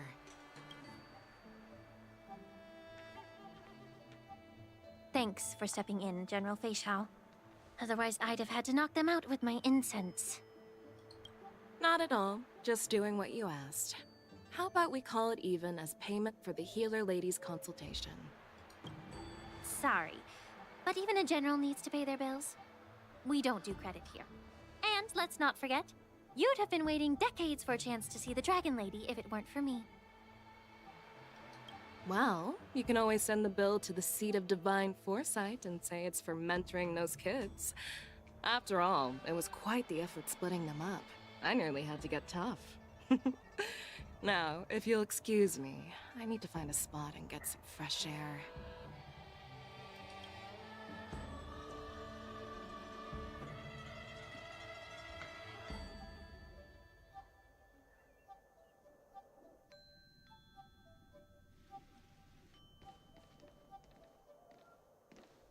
Back already? You've met with Jing Yuan and wandered around for a few hours. So, what do you think?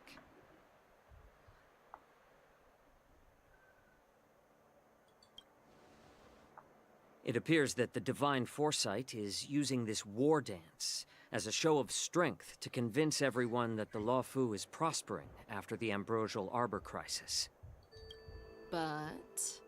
I know you're going to say but, right?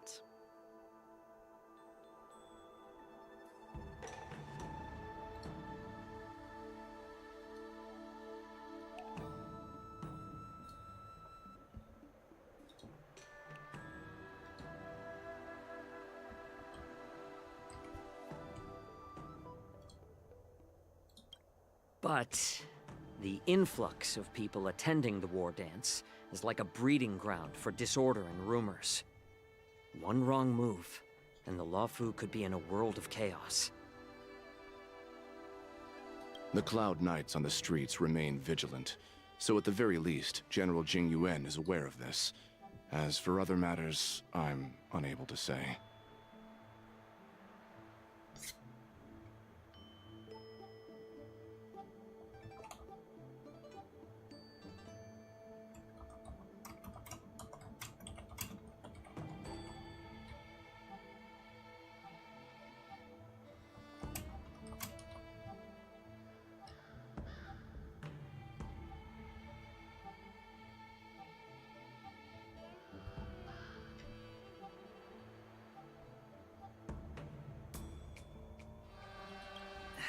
I'd prefer to be excused from future meetings with generals. I'm just a military healer. And now all of a sudden I'm thrust onto the center stage having cordial chats with two generals? My work doesn't lend itself to being in the limelight either.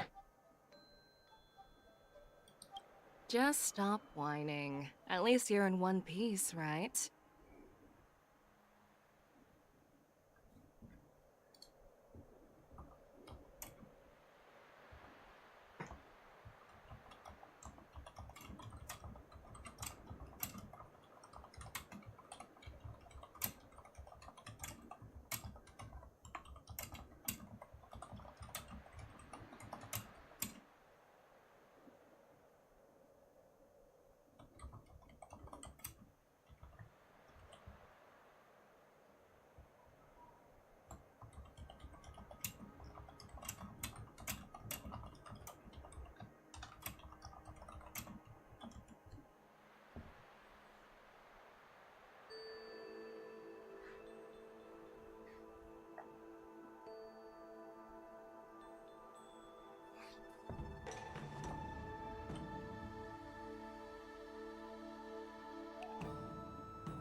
Before getting in touch with General Jing Yuan, I wanted to put aside my assumptions and see his momentum.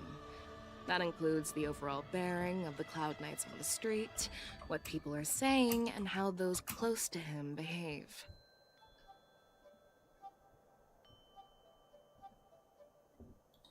The might of an army dwells not within its pawns, but within the force of its collective momentum. Recognizing this fact reveals the true measure of power. Thanks for enlightening me, General.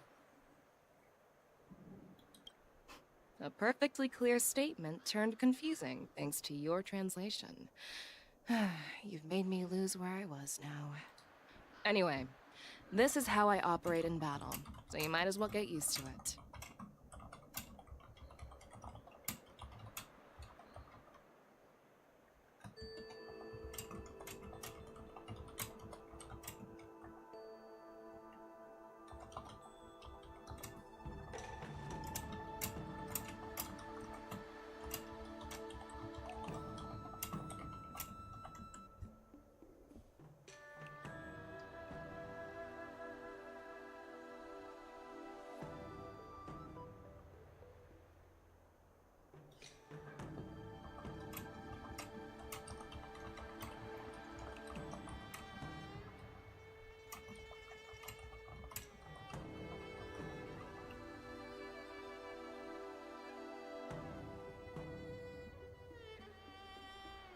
Are you treating General Jingyuan as your enemy? The longest-serving general of the Xianzhou Luofu. Do you think he'd have only a few enemies?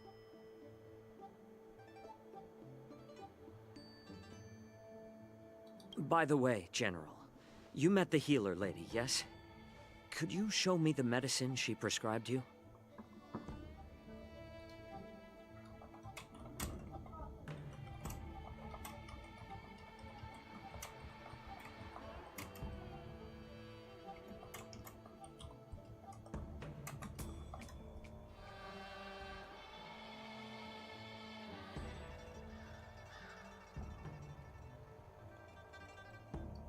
Well, the healer lady couldn't do anything about my condition.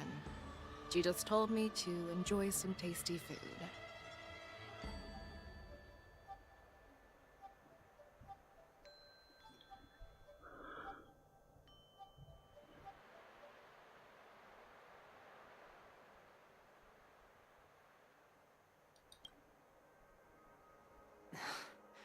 So not even the famed healer lady could help?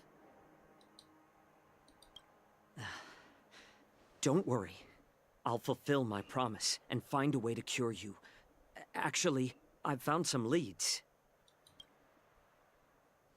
Well, life and death, Jiao Cho. It's all predetermined.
Upon starting my military career, I made a pledge that the rest of my life would be dedicated to being the Xianzhou spearhead, hunting down the abominations of abundance till the end of my days.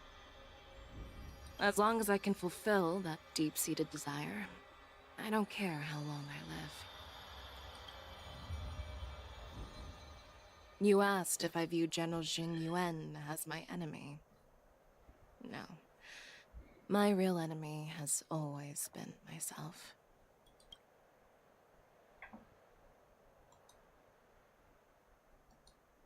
Enjoy some tasty food. So, what's for dinner tonight?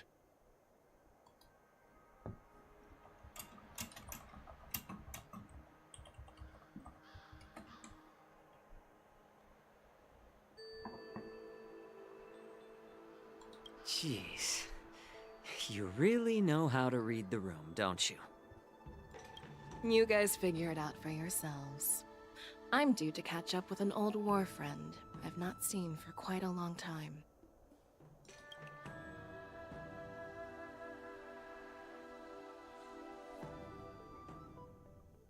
Hey!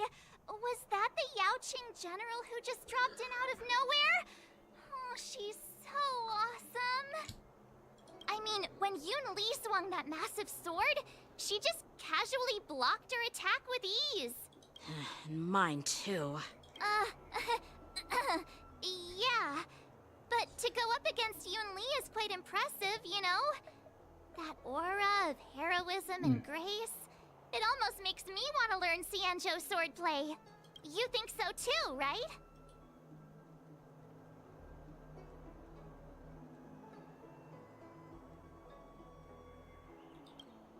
I agree.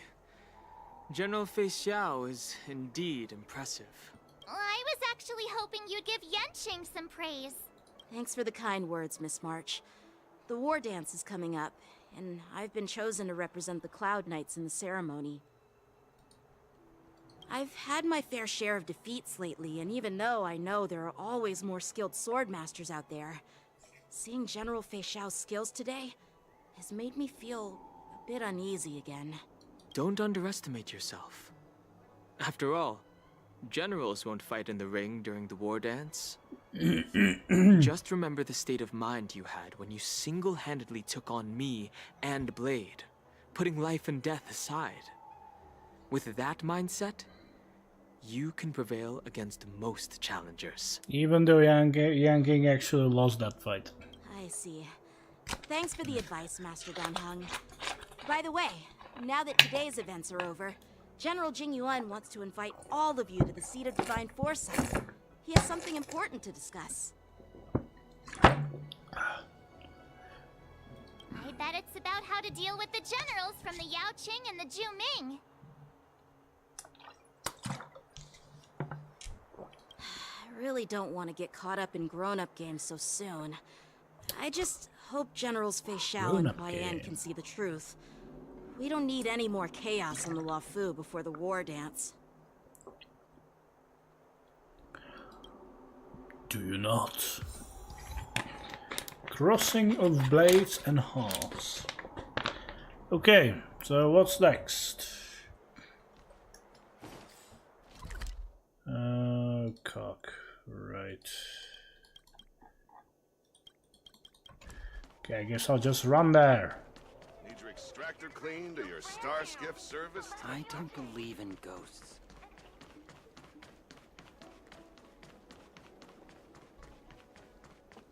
Hands up, yeah, dun dun dun dun. Would you like me to relay your message?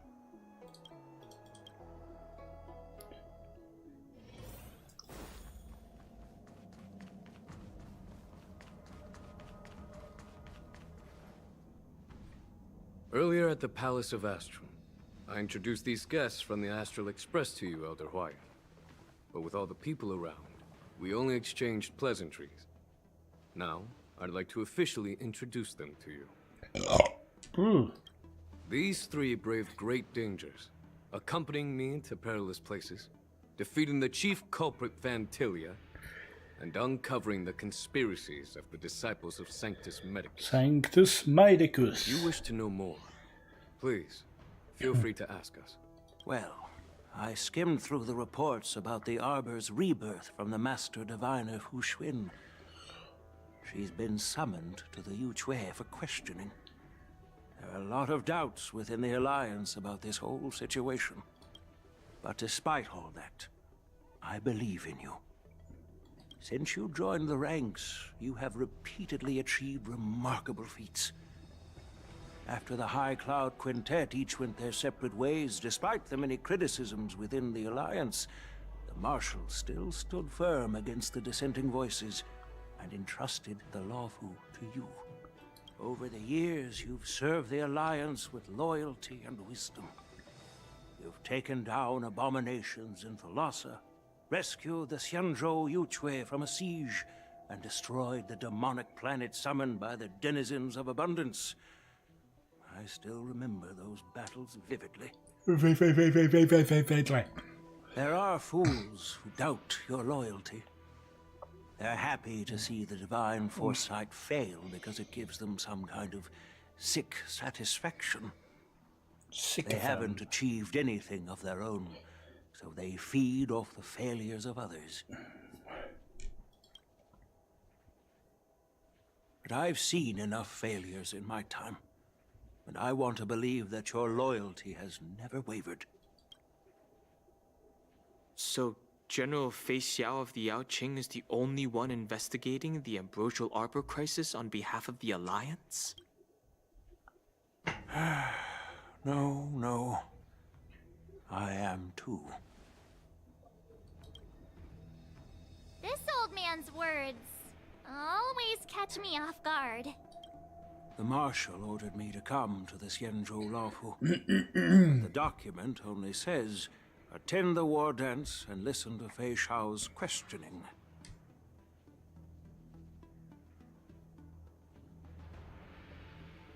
The Marshal is well aware of Jing Yuan's purpose in holding the ceremony and understands the situation he is facing. She mentioned it because she believes both issues are important. What? Marshal, She mentioned because she believes both issues. So Marshall is a lady. It's a lady. It's a lady and gentlemen.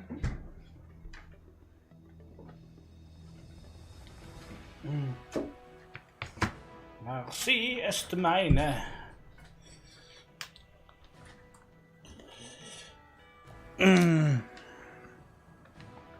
Das ist Schweine.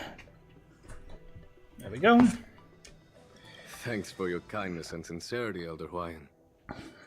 But is it appropriate to tell everyone here about the Marshal's orders? By introducing the Express's witnesses to me alone, aren't you aiming to discern the intentions behind both my actions and Fei Shao's? And whether there's any discord between us? Well, since I'm being open and honest with you, I encourage you young folk to do the same. As for the Ambrosial Arbor crisis, all I need to do is listen. General Fei Shao will be the one asking the questions. To be honest, I'm more concerned about the timely start of the Wardance. Oh, by the way, I've prepared a gift for the Wardance.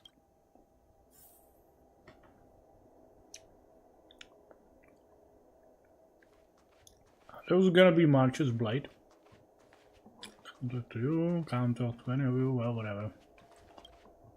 Yes, it's this case right here.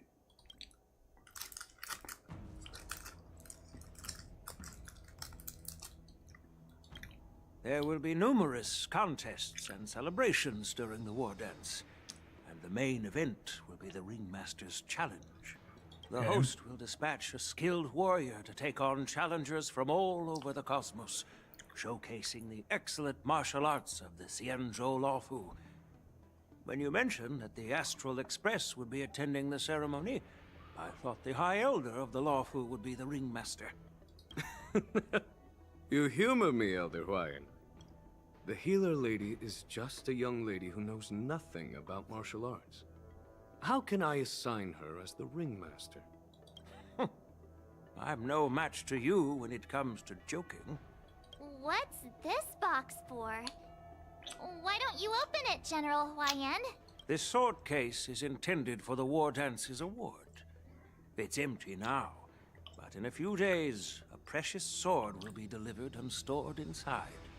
I don't mean to boast about our skills, but this sword represents the pinnacle of the Juming's craftsmanship. It has a legendary history, full of heroic tales from foreign lands. Tales that are too detailed to be summarized in just a few words.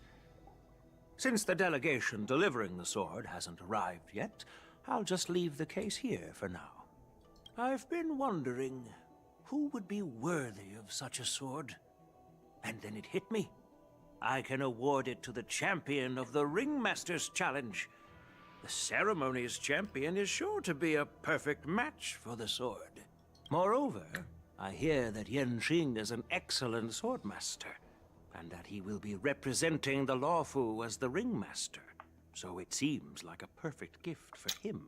Thank you for your generosity, Elder Hwayan. If you want to give me a sword, just say the word, Grandpa. No need to beat around the bush. You've got confidence, my girl, but I don't think you can best Yanqing. I know you're all about swords, Miss Yunli. It's just a shame that it's the sword that ultimately chooses its rightful master.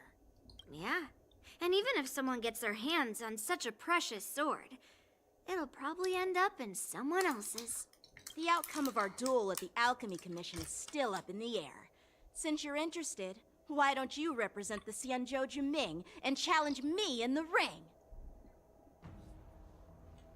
That's exactly what I had in mind. Nobody knows who's gonna come out on top. It could be me, could be someone else. It'll probably be me. But whatever happens, it won't be him.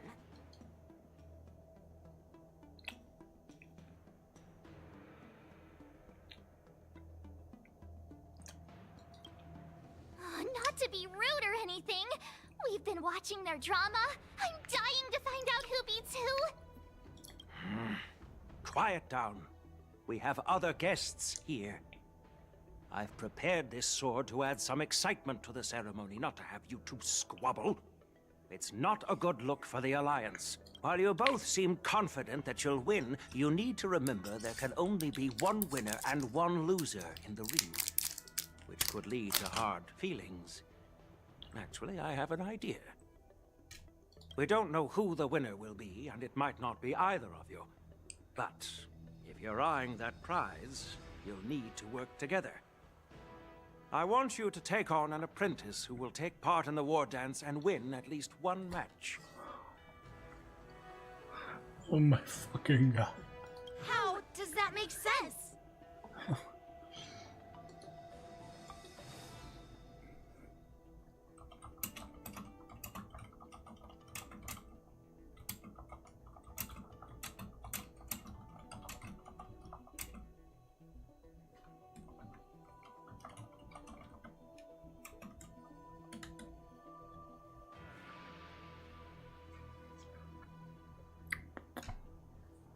In my humble opinion, while a Cloud Knight is commendable by securing victories, it's even more so to pass on your skills and spread the way of swordplay. I'd be greatly pleased if this apprentice could represent the Express in the war dance by displaying their Cloud Knight flair and prowess. Well, Elder Huayan's idea is quite interesting. Imparting swordplay skills requires teamwork, and both the winner and the loser will learn a valuable lesson regardless of the outcome. The question is, whom should the two of them take as an apprentice? Who? Wait, me? I noticed just now that Miss March seemed quite interested in the outcome of your sword fight. So I thought, why not teach her the art of swordplay? Wait, are you serious, General? Why am I being dragged into this all of a sudden? I've never practiced swordplay before. I'm a total newbie. You really think I can learn it? Well, you'll probably realize I have no hope and give up on me. And that'd be so embarrassing.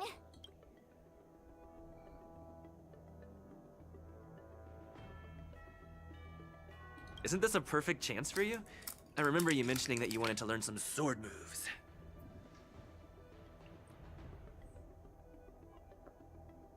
Yeah, I did say that. But this is all happening so quickly, don't you think?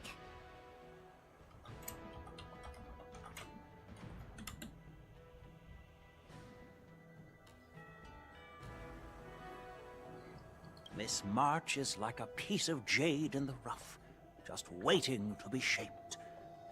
A war dance is the perfect opportunity to see what heights she can reach. I appreciate your kind words, General Huayan. But won't teaching me swordplay be a waste of Yanqing and Yunli's time? They should be preparing for the ceremony.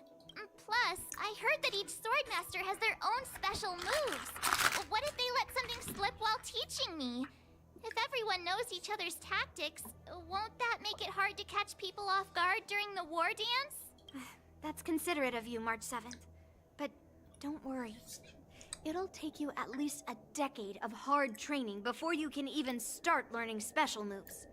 No need to freak out. A few Juming swordplay tricks will mean you'll be more than equipped. Really? Looks like March's curiosity has been piqued. The whole point is to know each other's moves.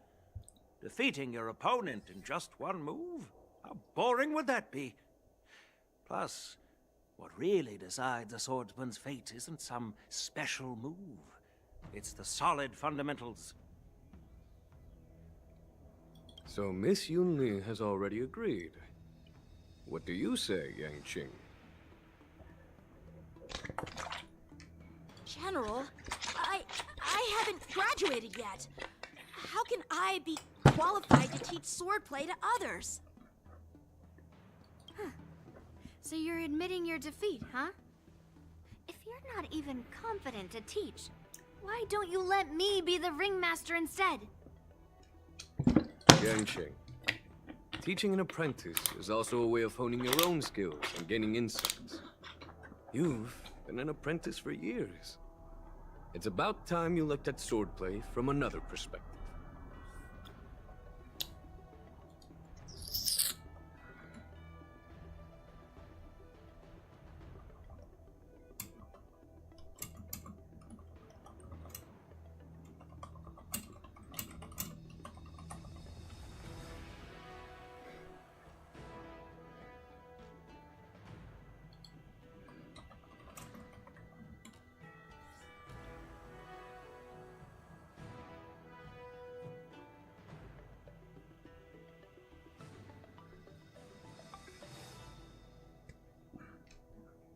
I see, General. Then count me in.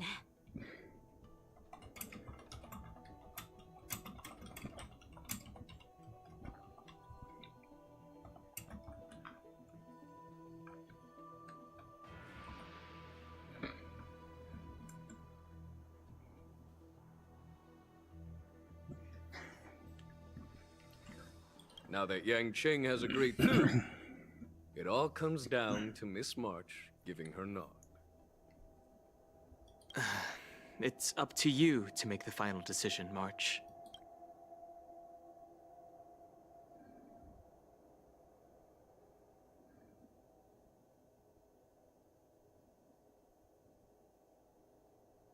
I understand.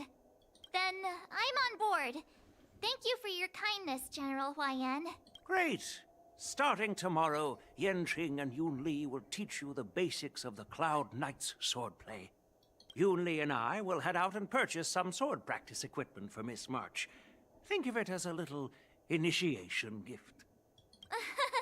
You're too kind. Wait, you're giving me a gift? Shouldn't it be the other way around?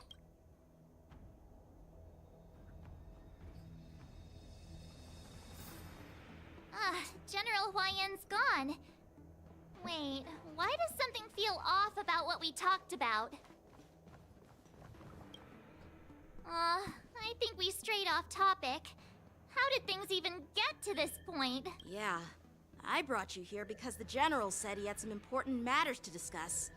But how in the world did Yun Li and I suddenly become Miss March's swordplay mentors? Because General Huayan wants us to stick around on the Luofu for some time. But from his point of view, we're no different from all the other tourists who may leave at any time. Since the crew's actions were mentioned in the Luofu's operations log were given to the Alliance, he probably wants to see firsthand if we're as capable as the report claims, or if we're just some made-up excuse to save face. And he wants to see it for himself during the Wardance, which is why he even dragged Yun Li into this. What began as a simple contest between two sword masters has now evolved into you two collaborating to mentor March. Elder Huayan is still that tricky general who likes to give everyone a headache. My apologies. Truth be told, I invited all of you to the ceremony because I wished for you to act as my witnesses. Now, I apologize for not disclosing this information earlier. In the coming weeks, I'll also invite all of you to a meeting with General Fei Xiao, where you may need to answer her questions and clear up any doubts she might have. So please, be prepared for the meeting.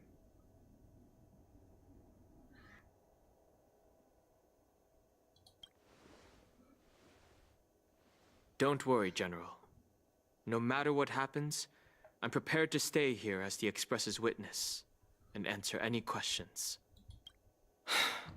Thank you, everyone. General, I know there isn't much I can do to share your burden, but... As the Luofu Ringmaster, I won't let anyone defeat me in the Wardance. Oh, shush. I know.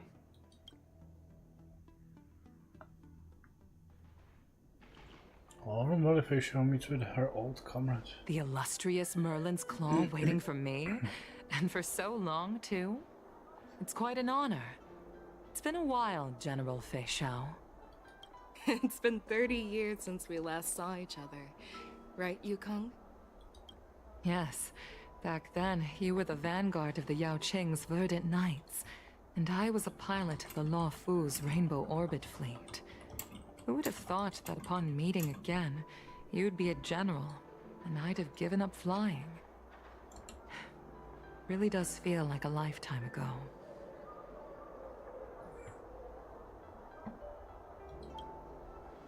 Well, I wouldn't say I haven't seen you in 30 years. After all, your great victories are announced through the Yellow Bell resonance system every day. So I'm well aware of your great feats. How's your health holding up?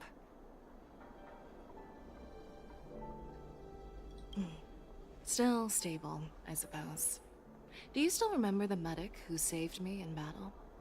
That healer with the odd name and peculiar temperament. What was his name again? Was it Pichu? Or Kachyo?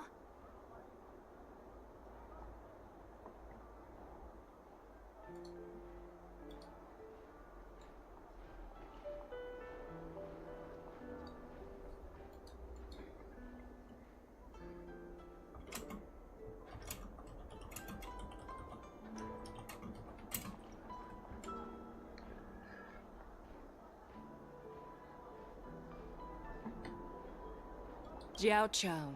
He's been my retainer and personal healer, delegated by the Alchemy Commission from the Xianzhou Yao Qing. Over the years, he's dedicated himself to managing my condition. It's thanks to him that I'm still in good health today. Given my background, I'm happy to have made it this far. I'm relieved to know that you're safe and sound. Well then, since you and Elder Huayan are here, I imagine you must have received orders from the Marshal? As your friend, may I ask how the Alliance intends to punish the General of the Lawfu? The Arbor's rebirth has frightened the Elders who lurk behind the scenes. They fear the resurgence of abominations, much like what happened 30 years ago. Although the report from the Lawfu explained all the details, we don't know if the Ruin Legion really invaded, or how exactly the Stellaron Hunters and the Astral Express became involved. This puzzle has many missing pieces. As you know, the fugitive Jing Liu, who mysteriously disappeared many years ago, has resurfaced. This time, she has brought along an Outworlder and a coffin, claiming to offer the Marshal a method to fight against the Eons. The Lawfu Preceptor has also leveled accusations against Jing Yuan for neglecting the Alliance's principles. She asserts that Jing Yuan enabled the exiled Imbibitor Lunae to re-enter the Lawfu, thereby unlocking the lunarescent depths within Scale Gorge Waterscape, which in turn disrupted the Vidyadhara's dutiful watch over the Ambrosial Arbor. It is for these reasons that I have come here to the Lawfu today. Well, duty calls. Perhaps I shouldn't have mentioned all of this to an uninvolved person, but since we once fought together, I didn't want to keep you in the dark. Perhaps pretending you didn't hear any of this would be for the best.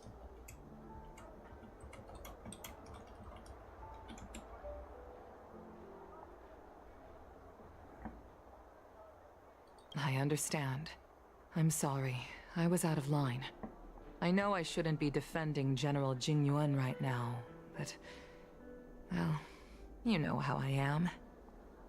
The Lawfu has enjoyed centuries of stability since the end of the sedition of Imbibitor Lunae, much of which can be attributed to General Jing Yuan's masterful strategizing.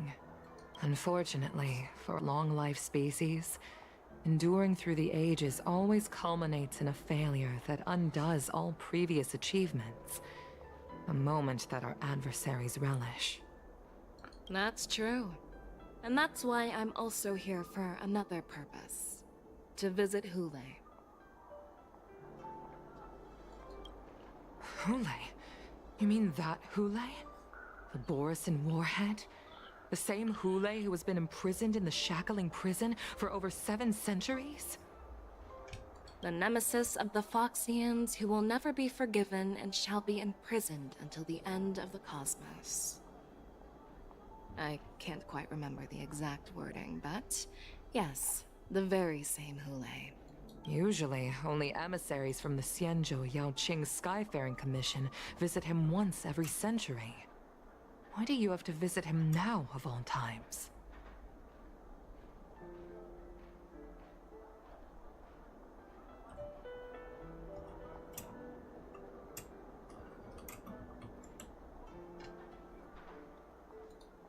Pichu, Pichu, ale Pichu, Pichu.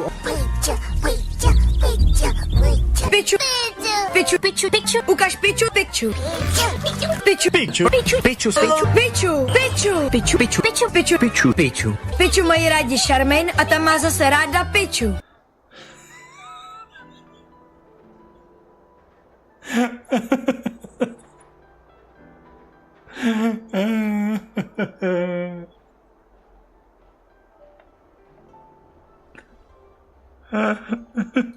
Pichu mají rádi Charmaine a ta má zase ráda Pichu.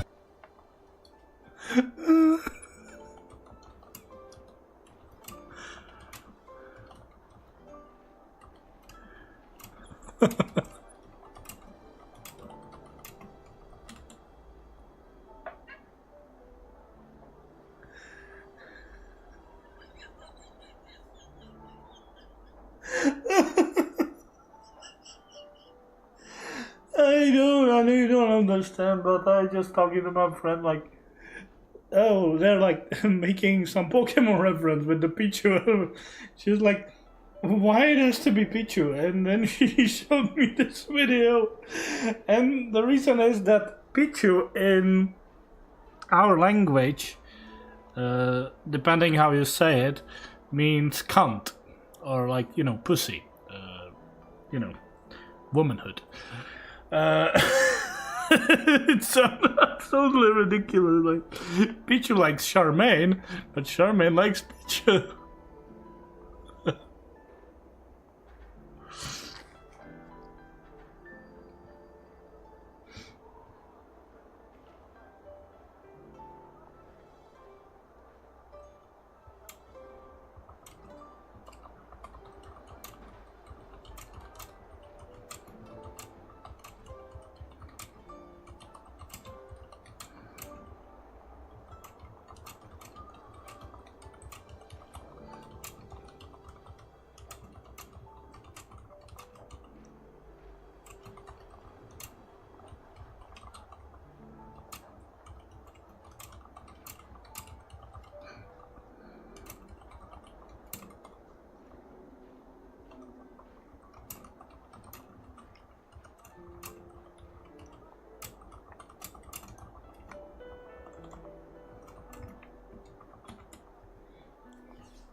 Okay, let's continue.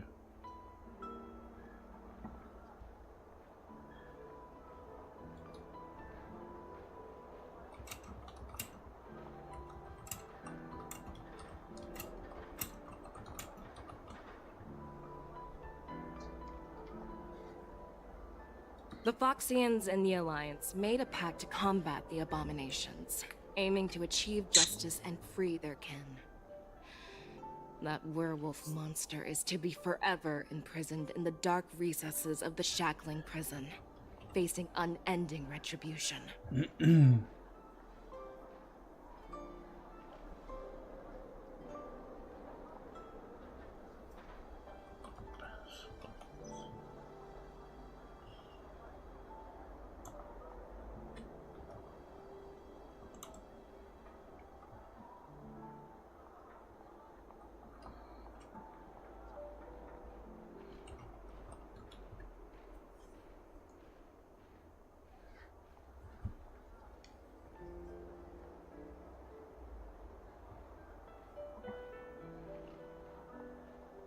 Given the situation on the Luofu, those on the Yaoqing are concerned about Hule's imprisonment. I'm afraid that the routine visit every century is no longer sufficient to ease their concerns. That's why I was sent here, to reassure them.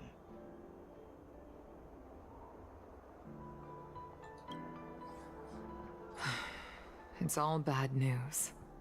Well, not everything. There might be a silver lining. Oh, by the way, I found some clues about the thing you asked for. Tell me more. The Verdant Knights followed the route you mentioned and discovered the wreckage of the Whistling Flame ship. Unfortunately, there were no survivors and no cargo. However, someone had already been on the scene before we arrived. Our people? Or someone from the IPC? No, neither. Yukong, have you heard of a person named Ron May?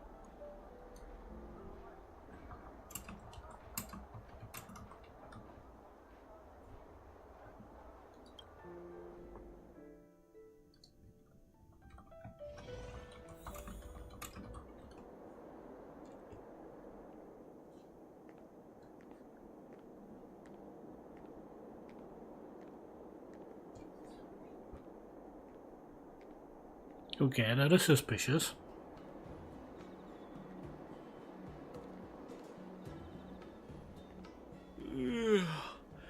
I'm still feeling sleepy.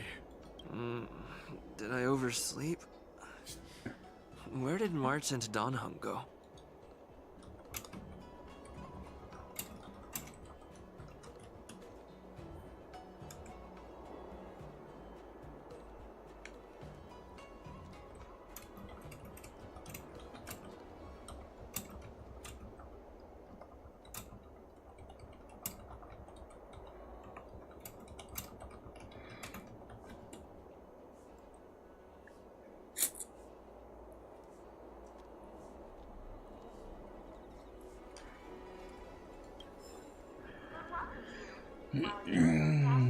Okay. There you are.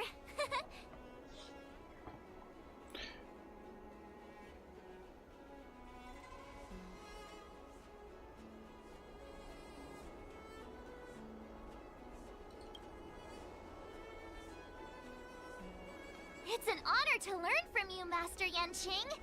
Oh, in all those immersions and novels I watched, when apprentices want to pay their respects to their masters, they usually bring fancy gifts, kneel, and bow. Oh, I'm really sorry, but I haven't prepared anything yet.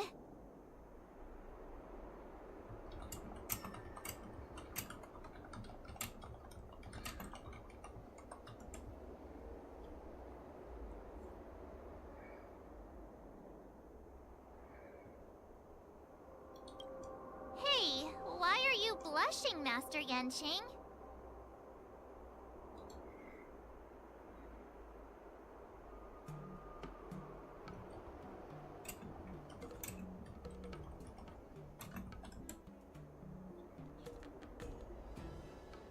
This is, the first time someone has called me master. I need to, get used to it.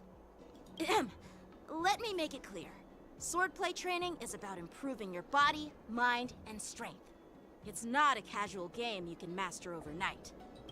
I promised General Huayan that I'd teach you Cloud Knight swordplay, so you can participate in the war dance and defeat at least one opponent.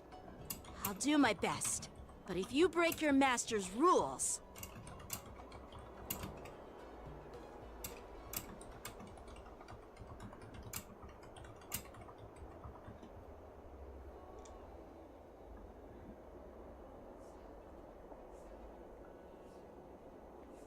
Is it too late for regrets? I'm already regretting my impulsive decision. Honestly, I'm not sure what I'll do either, because I've never been a teacher before. So, Miss March, please behave and don't skip classes. Or complain. You need to toughen up and train her properly, Master Yanqing. Don't go easy on her. You're so heartless. By the way, where's Yun Li?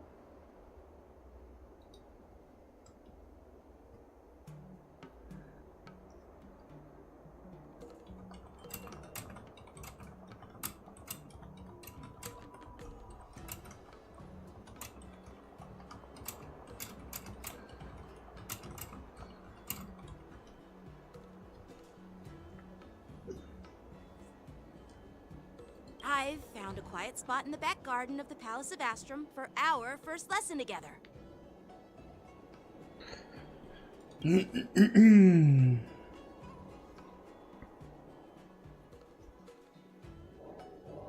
Ooh, we are playing as a march. Seriously? It's the first day, and you two are already late? Why is everyone on the Luofu so laid back? So disappointing. Master Yun Li, you're already here. Sorry for keeping you waiting. Oh, wait. Were you trying to teach her in secret? That's sneaky. I'm just showing you what Luofu etiquette is all about. She might be my apprentice, but it's customary for the master to personally escort their apprentice to the place of learning. As the host, I'll be teaching Miss March the essence of Luofu's swordplay, after which she'll emerge victorious in the Wardance ring. You won't be complaining about Luofu's swordplay then.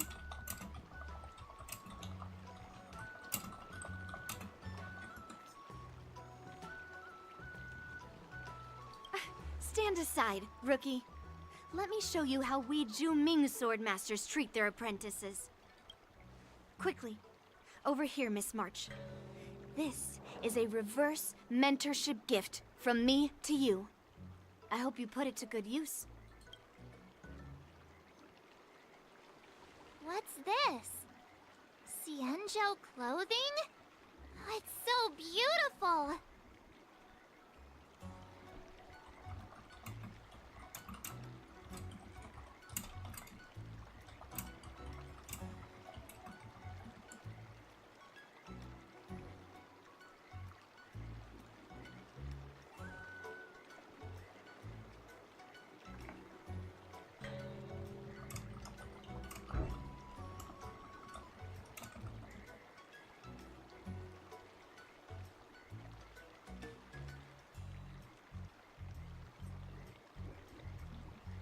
Sword practice requires precise movements.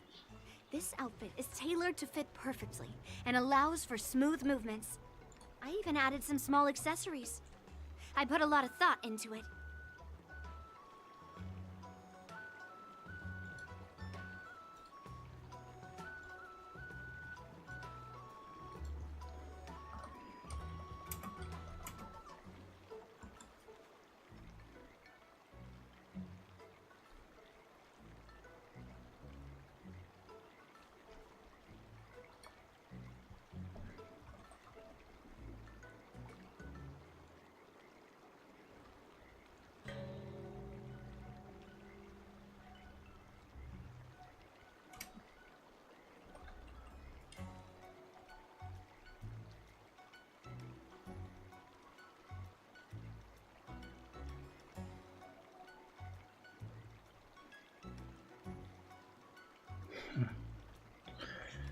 You're awesome, Master Yun Li!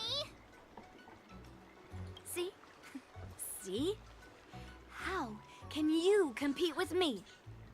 I'll teach March 7th the essence of Zhu-Ming swordplay so she can win the contest with my sword skills.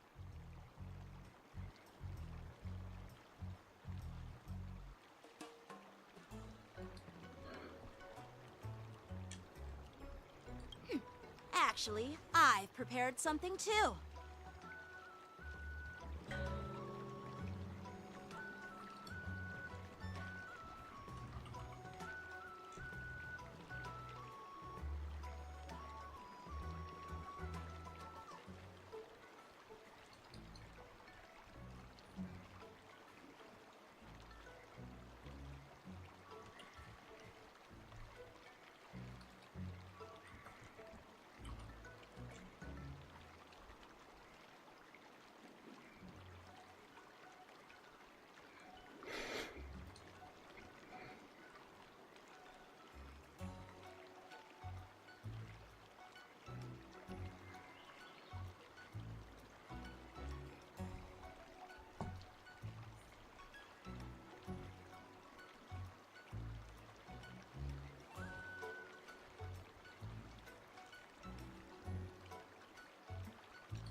Since you want to learn swordplay, Miss March, you'll need suitable weapons. So, I went out of my way to prepare a pair of swords overnight. Unfortunately, I didn't have time to ask the craftsman to customize the swords for you. But I did my best to choose ones that look nice and are suitable for a beginner. I hope you like them, Miss March. Thank you, Master Yanqing! Bet you didn't see that one coming, did you, Yun Li? The real competition is just getting started. I'm so lucky to have two great masters. But why does it feel like things are getting a bit weird?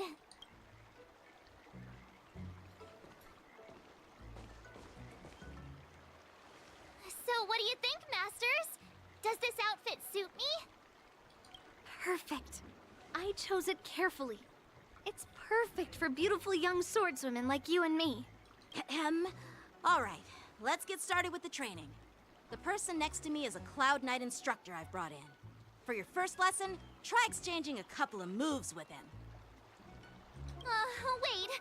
We're having actual combat training for the first lesson? Isn't that a bit too intense? Well, I heard you have some experience with archery and martial arts. The first thing we're going to do is see just how strong your fundamentals are. Come on, step forward and strike with the sword in the most natural way you can think of. It's important for us to grasp your natural movements so we can decide where to start and what you need to learn. If you're ready, let's begin. Okay.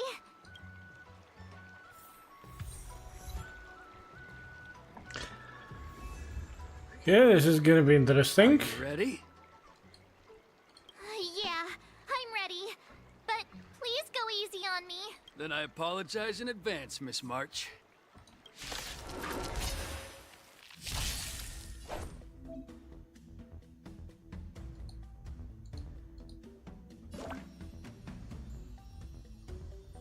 Please have some tea. Pay close attention, Miss March. Luofu's swordplay is all about being swift and agile in your movements. Bladed flight! Yes, you! Practice is over. Swords descend! Ignore him. Strength is everything. Right on time. Like this? Well done! Yeah.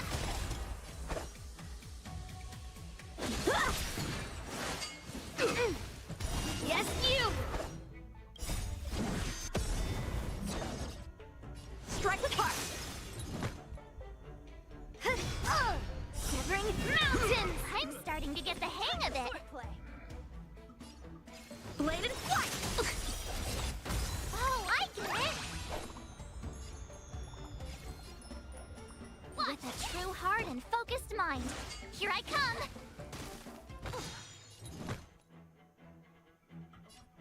Strike! Right on time. Yes, you! How many can you block?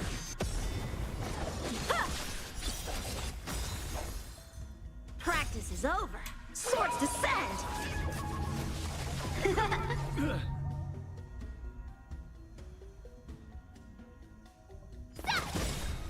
Leap through clouds!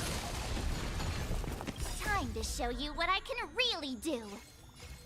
Azure Dragon, White Tiger, less cards, watch this! A one-time enemy. What are you mumbling about? You'll make good practice. Isn't this, sword technique? Shouldn't I be saying something cool? Yeah! Right on time. Slap! Melt! Awesome! Alright, check out this move! Mountains fall! Yes, you! Time for swordplay. Bladed flight! I could take 10 of... Interesting. Getting more interesting. I didn't expect the first lesson to be so intense.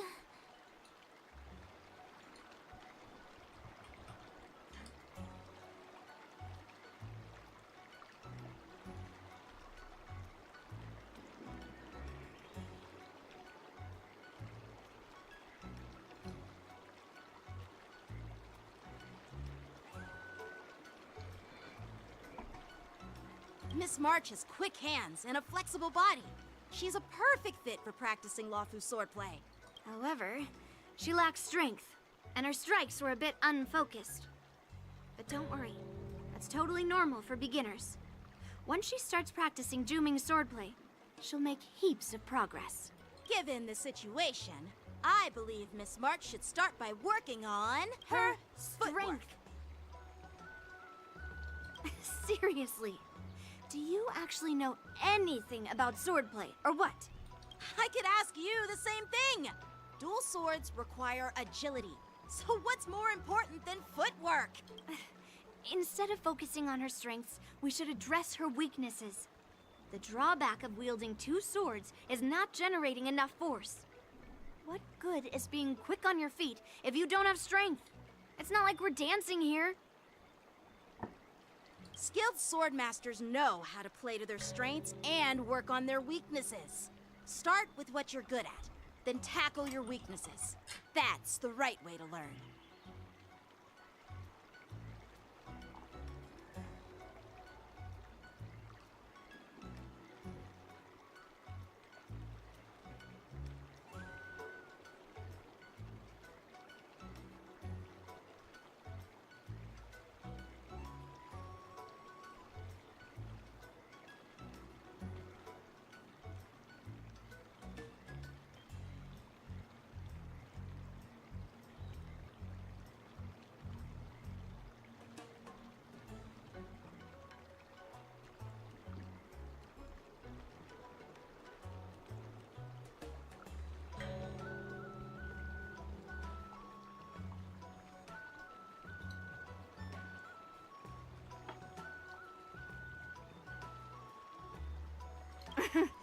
You're quite the theorist, huh?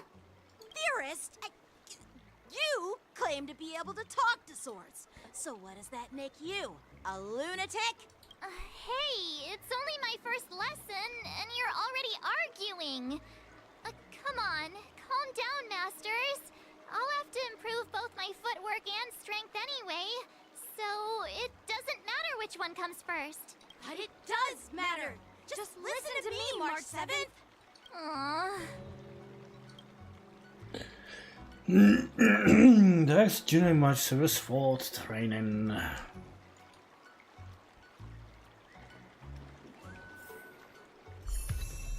Nice, we unclocked. Unlocked.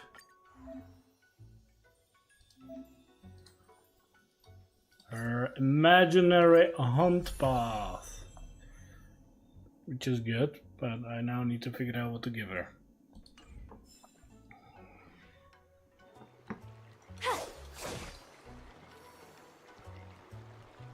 Sentinel.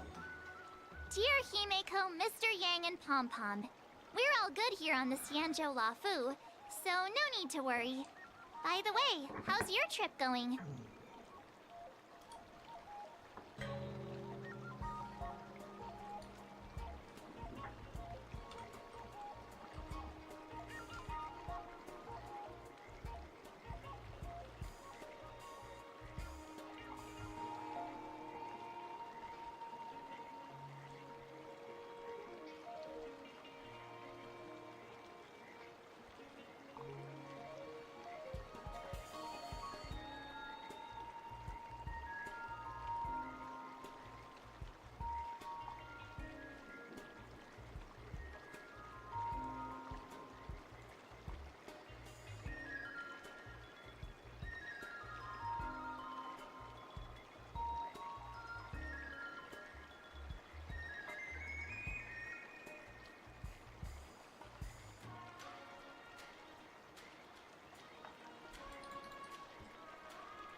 As for me, I've somehow become the apprentice to 2 Cloud Knight sword masters, and I've been honing my sword skills with their guidance.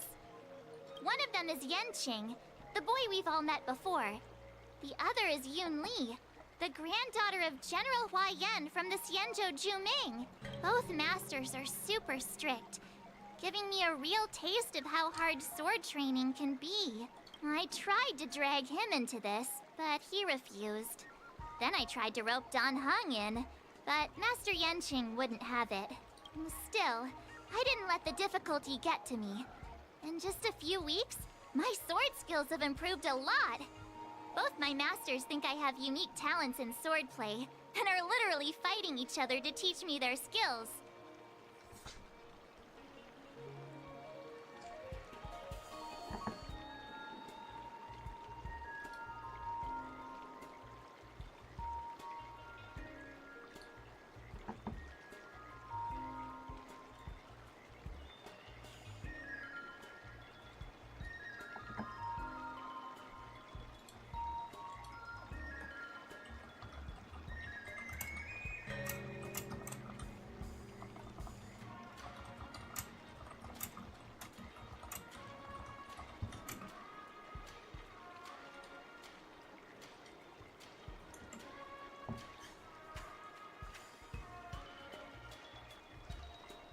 Thanks to their guidance, I've actually made some progress. When I get back to the Express, I'll definitely show off my skills and impress you all. Looking forward to your reply. Yours, March 7th.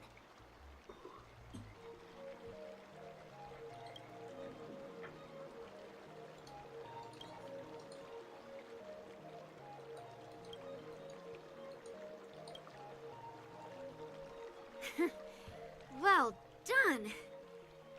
Let's call it a day.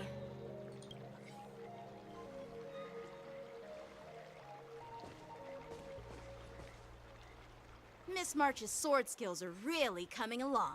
She'll hold her own just fine in the Wardance.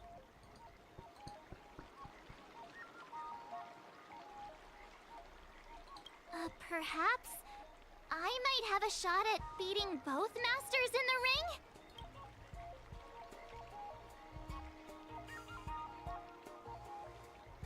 Oh, get real. You've only been practicing for a short while. How could that possibly happen? With your talent, Miss March, if you dedicate a few more decades to training, you might eventually be able to defeat Yun Li. Decades? But I'll be an old lady by then. No. Can you believe it? March 7th has actually become a pretty decent swordmaster in such a short time. Now I understand why Grandpa always had a grin on his face while training me. Are you sure he wasn't laughing at you? Oh, shut up!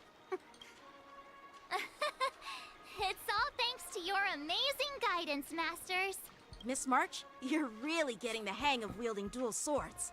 If you're keen on advancing, trying out different Xianzhou blades could improve your touch. Oh, let me see. Which sword is the most powerful? Single sword? Great sword? Or maybe a flying sword? There's no such thing as the most powerful sword. It's all about the skill of the swordmaster. Yenqing wields several flying swords, while I only wield one. But remember how I kicked his butt at the Alchemy Commission? First, you didn't kick my butt. Second, you'll never kick my butt. Third, how about we settle this right now and see who kicks whose butt? Yeah, I'm up for that. And if I kick your butt, you'll drop out of the Wardance. Deal? Why are you two arguing again? I thought things had been improving between you lately. There was talk that the leading disciples of the Luofu and Juming generals were supposed to face off in the Wardance, but for some reason, they suddenly teamed up to train an apprentice of their own. Turns out, the rumors are true.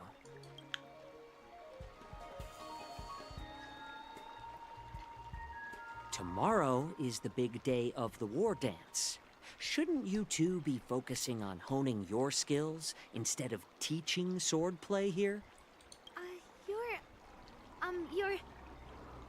Oh, that's right. You're the pink-haired fox from the Yao Qing.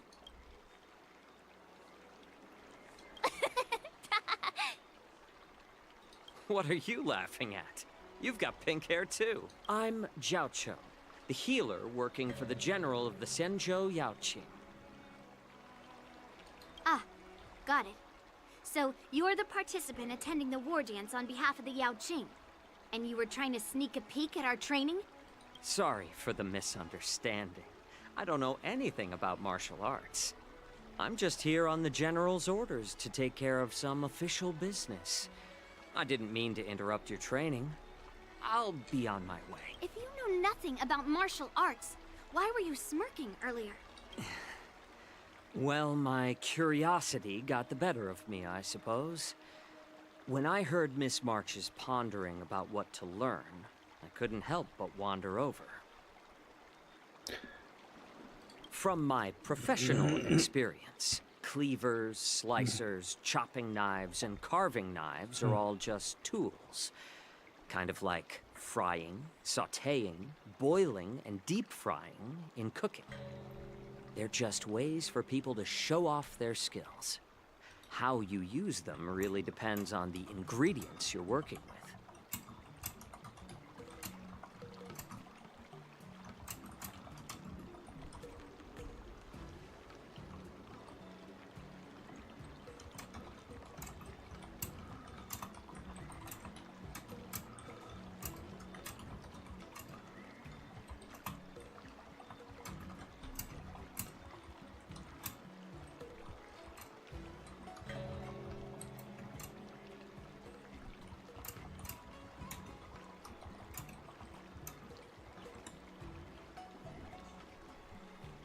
It's like your sword teaching methods.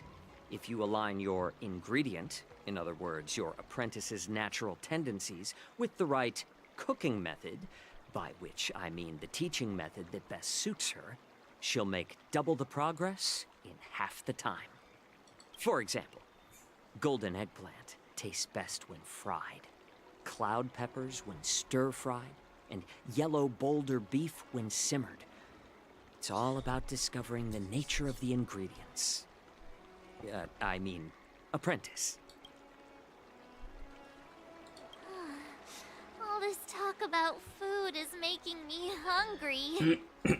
Aren't you a healer? Why are you talking about food? Well, it's just a metaphor. The medicinal school I follow on the Xianzhou Yaoqing is called the Ranja School, that specializes in food therapy. So it's only natural that I know a thing or two about cooking.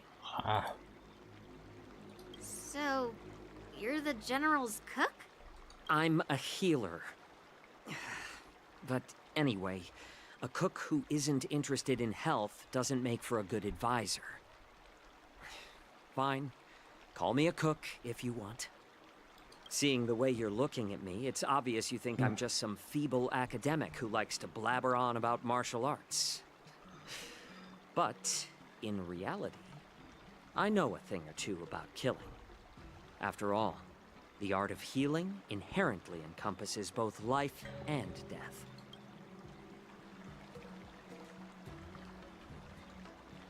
Why is this guy suddenly getting all serious with kids?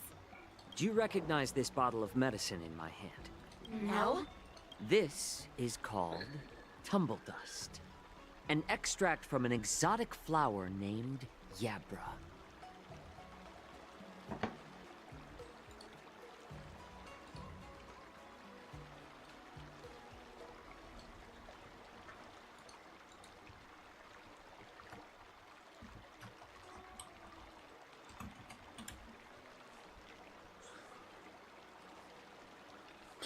Yeah, bruh.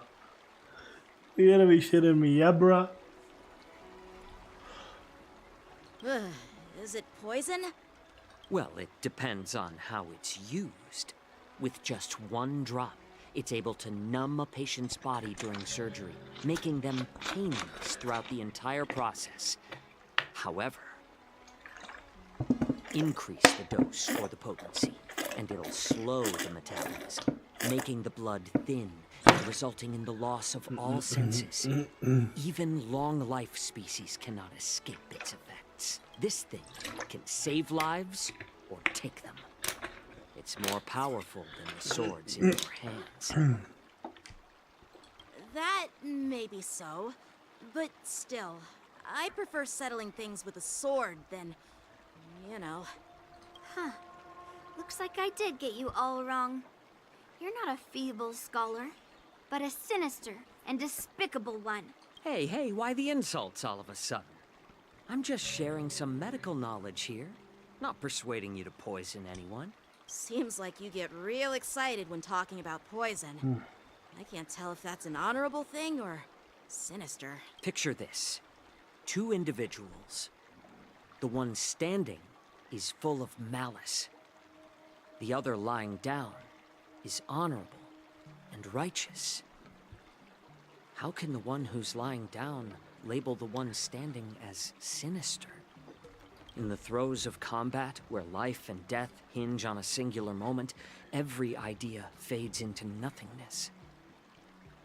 The only thing that matters is staying alive. Surviving the battlefield reshapes all notions of worth, be it integrity or treachery. In my eyes, their significance is negligible. Perhaps you've underestimated Yunli and me, Mr. Jiaoqiu. We may be young, but we've seen our fair share of war. Well, then you should know that the war dance is nothing more than a contest. So why are you so focused on it? When I was appointed as the ringmaster for the war dance, I asked the general, we Cloud Knights are supposed to charge into the fray and slay enemies. Why do we have to swing swords in a ring just to please an audience? And this is how the general replied. To unsheath your sword in a ring is no different than on the battlefield, as your sword reveals the might of all Cloud Knights. The war dance is the perfect chance to showcase martial virtue and forge alliances from all over the cosmos. When we unsheath the sword without drawing blood, we not only display our might, but also the martial virtue of the Cloud Knights. That's quite an insightful statement, Yanqing. Well, my apologies for being so short-sighted. I've been on the Luofu for quite some time, but I haven't had the chance to see the ceremony venue for myself yet. Hearing you speak so highly of it has piqued my curiosity. Would you mind showing me around? You want to see the Sky Splitter ship where the war dance will be held? Let's go! I bet Yunli and Miss March haven't seen it either, right? Well then, I'll give you all a tour.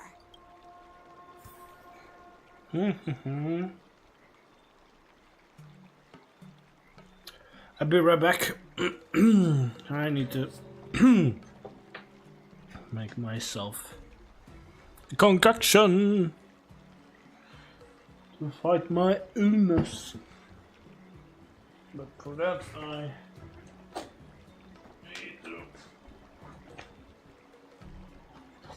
do this. There we go. And there we go.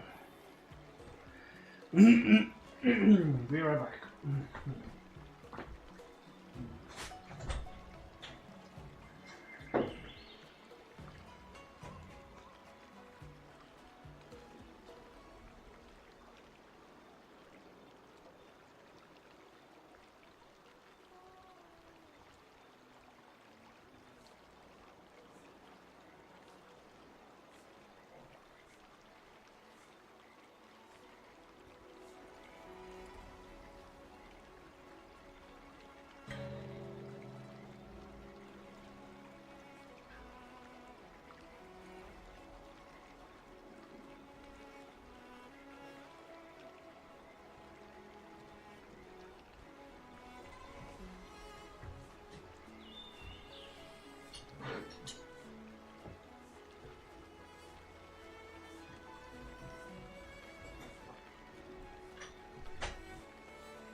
Let's continue on, following King to Stargaze Novalia.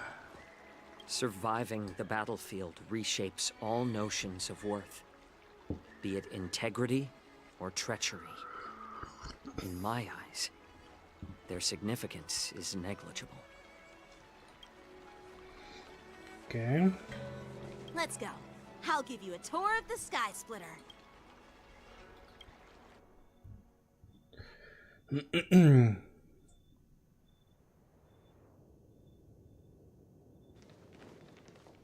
Looks like a lot of other visitors have also come to catch a glimpse of the Sky Splitter. How are you gonna catch a glimpse since your eyes are always closed?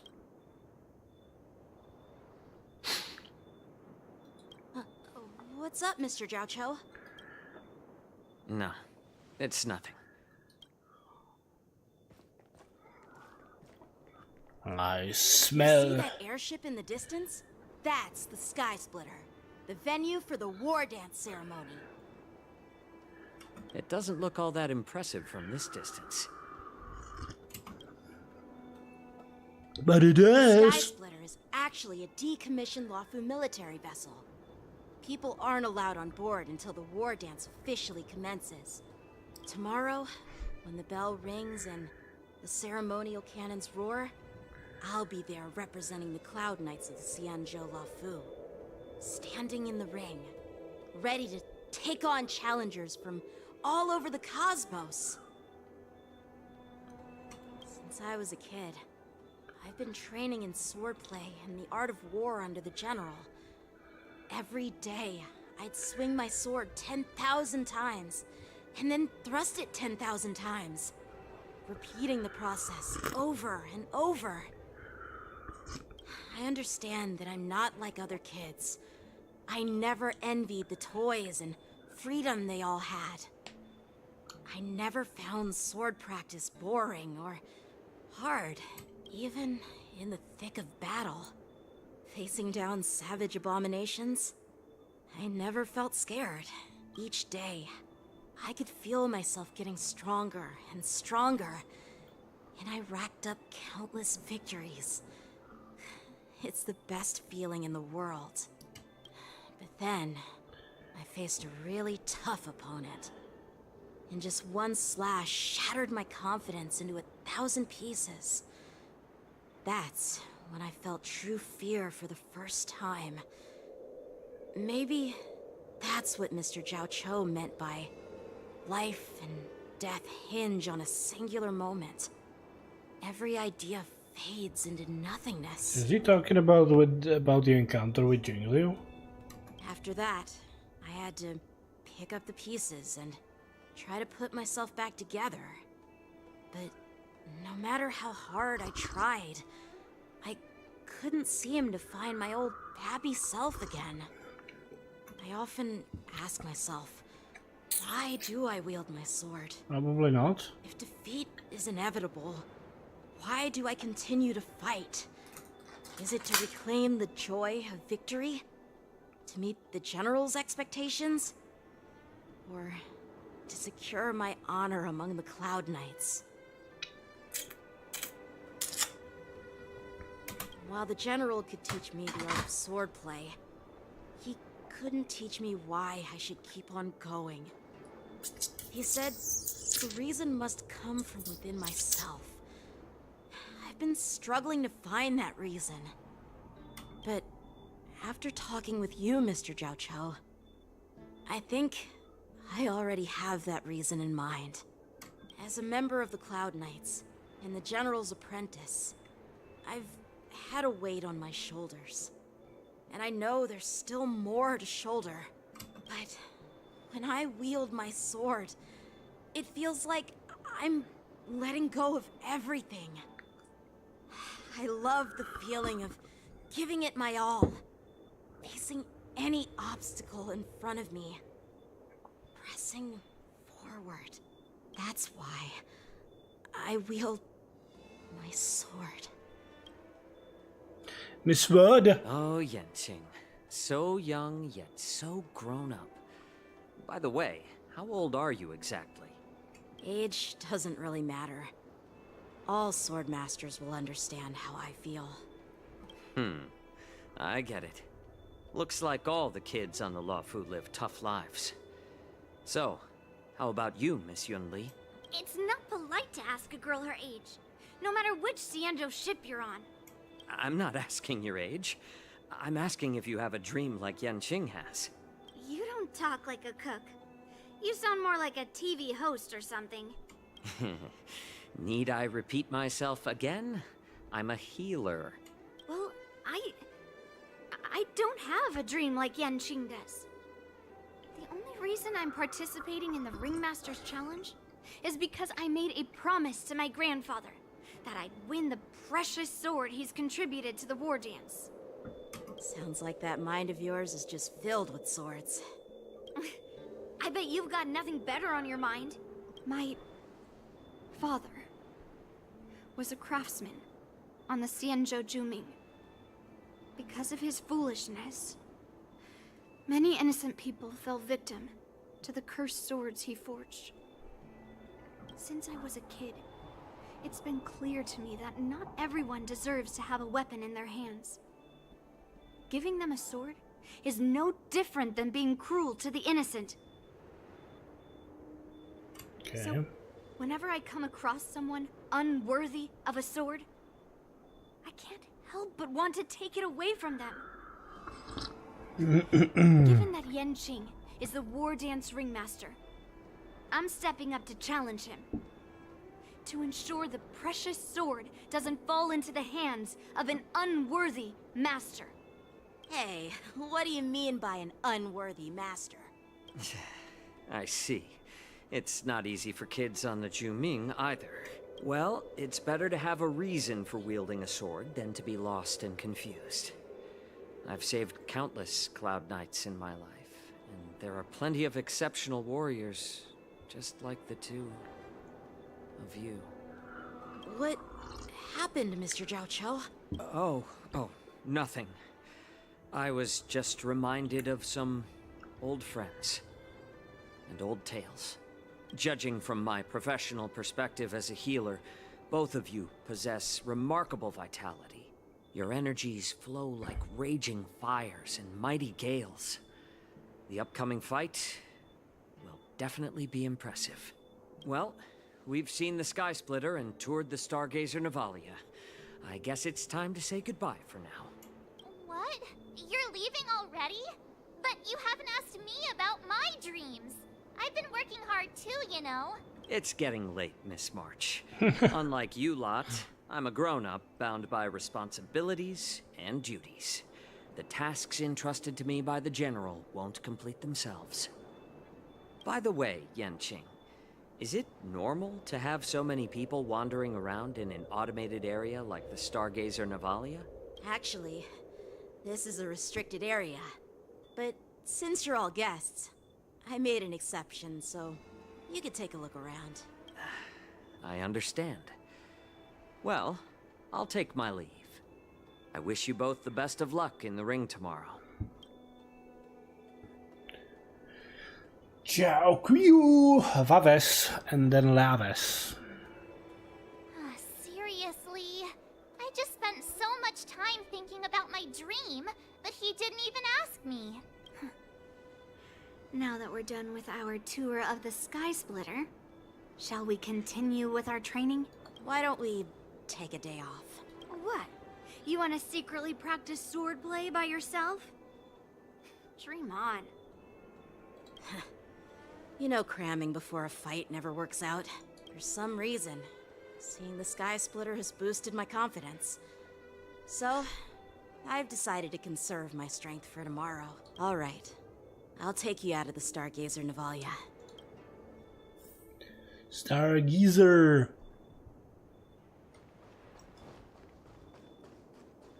Something's gonna happen, isn't it? Something bad. Very, very bad. Kafka's gonna show up. Well, you wish. Oh, Just shut up, Red Fang. This is not a beast ship. I need some time to take care of things. You willingly donned the skin of a lowly beast to join this mission, dedicating yourself to our glorious cause. And now you're telling me you can't handle it? Do you realize how many ships we need? I'm doing my best, all right? It takes time to figure all this out. What the hell? When the guns go off tomorrow, all eyes will be on it. That'll be our only chance. How's that? Who's there?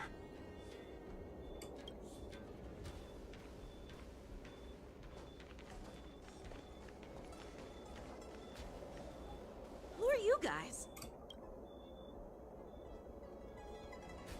An impromptu inspection. Why are there outsiders loitering in Stargazer Navalia?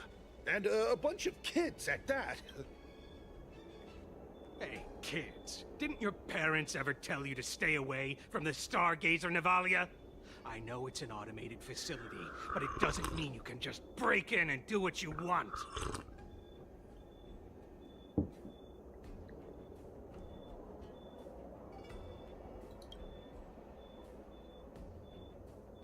Sorry. I'll take the little ones away right now. Big sis, let's go. I want to play in Everhunt Plains. Huh? Everhunt Plains? Yeah, sure. Big sis will take you there. Shuha! You should have let me. Shh, the overhaul is done, and everything looks good. We should leave.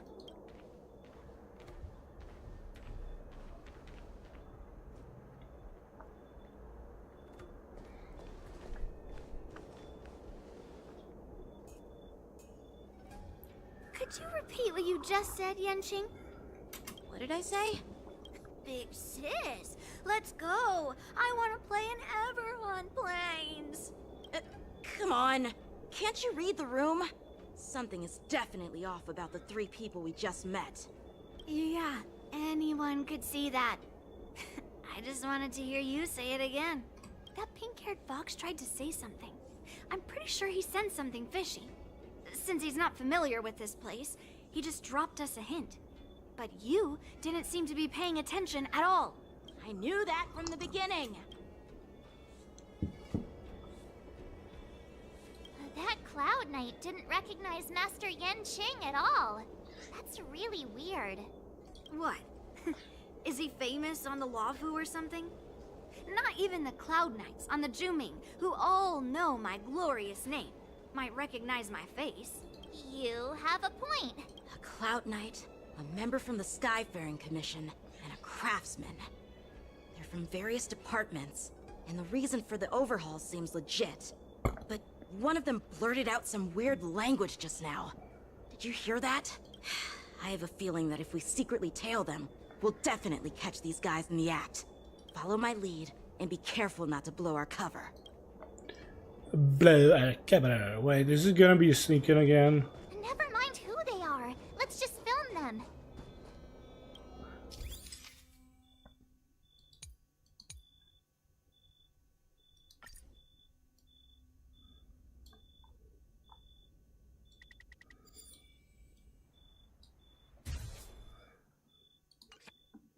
We should have just killed those lowly beasts. Those little brats won't take up much space. There are boxes all over this place. Just dump them into one and no one will notice. Cut the theatrics, Grulok. Even the slightest slip-up could interfere with Lord Moktok's plans. Moktok. So where are we heading next? To check the freight skiffs. We've got a lot of preparations to do. Also, don't forget to take those crates with you. Weapons, supplies. We've got to be well prepared. Otherwise, we're screwed. So, are they smugglers? What exactly are they up to? I have no clue, but they seem to be moving those crates. I've got an idea. We can hide inside the crates and follow them. Is it gonna be Metal Gear Solid?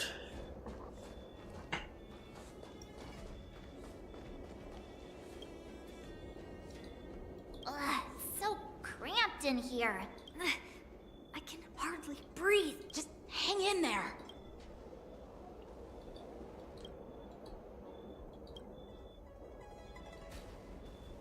Let's just put the cargo here for now, all right? Then we'll move on to inspect the ships. Lord Moktok said that as soon as we're done, we're to board the freight skiff and leave this place. Don't worry, I've changed the shipping schedule. You two, come with me. Is it just me? I keep smelling that stench of lowly beasts everywhere we go. Don't be so paranoid. Looks like they're planning to escape on the skiffs in Stargazer Navalia. They keep talking about their plans, but where do they come from? And what do they want to do on the Xianzhou? They're definitely up to something bad. Wait, they disappeared. Let's catch up to them.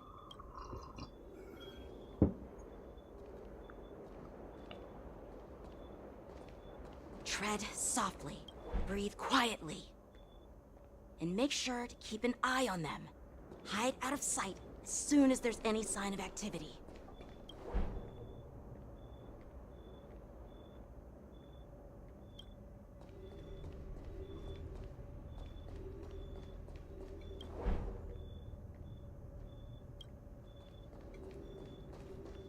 Watch out! They're on high alert!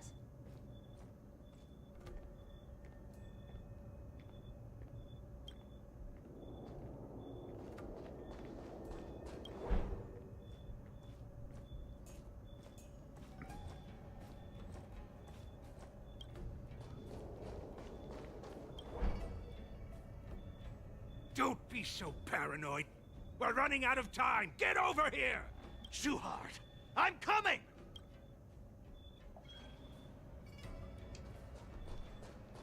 They're leaving.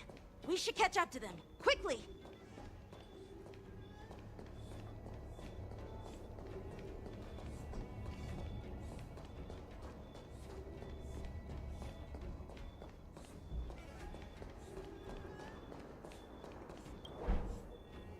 What are they up to? They're all wearing official uniforms, but I'm pretty sure they're not members of the Skyfaring Commission, the Artisanship Commission, or the Cloud Knights. This is way too suspicious. Never mind who they are. Let's just film them. That way, if they do anything bad, we'll have solid evidence against them.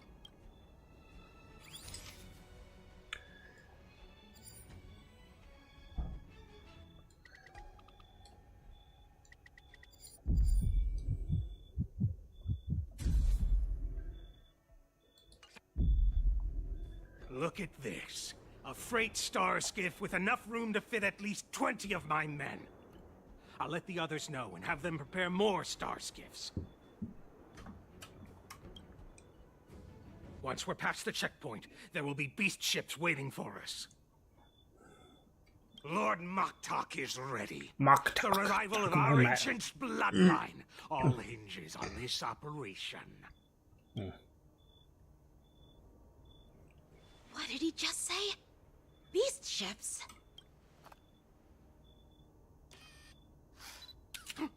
Who's there? It's those brats! I told you to get rid of them, but you didn't listen, you idiot! I guess I didn't. Wipe them all out! What a surprise, they're werewolves. Adusa! Die, you lowly beasts! Nice job!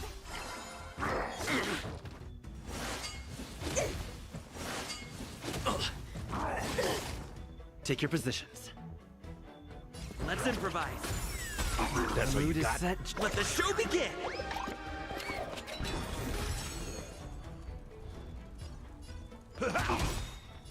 Nice second, my friends. Indulge yourself. Indulge yourselves!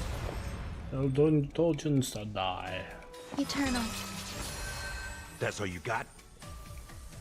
It ain't over. Ready to shine.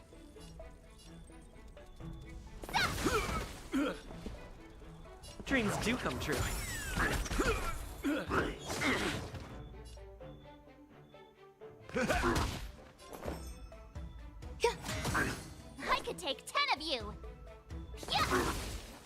step. Let's improvise.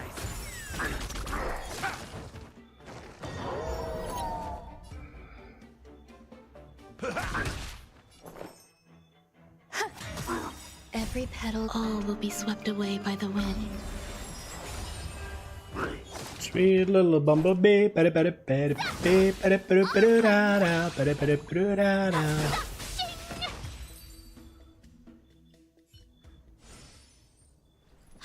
How is this possible? How did these Foxians change their appearances like that? Because they were not Foxians. They're not Foxians at all. They revealed their true form. They're Borisin, just like the bandits I defeated on the IPC ship. Wait, that means...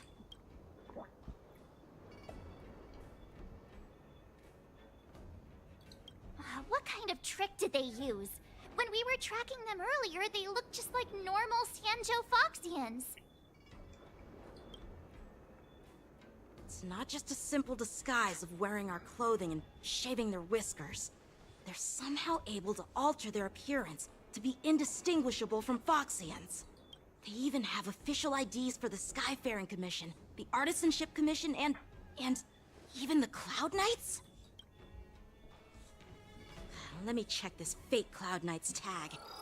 Maybe it'll give us some clues. Lu Jun, an officer of the Patrol Defense Squad? Wait! What's the matter? I encountered a patrol officer named Lu Jun before. It was a few weeks ago, when we were transporting the Borisin prisoners. If they can forge official identities and move around the Xianzhou without raising suspicion... Oh no. This is bad. Even worse. If you find one cockroach on the Express, it usually means... There are more Borisin hiding on the Xianzhou. I bet their plan is much bigger than just stealing information. We've got to report this to the Seat of Divine Foresight.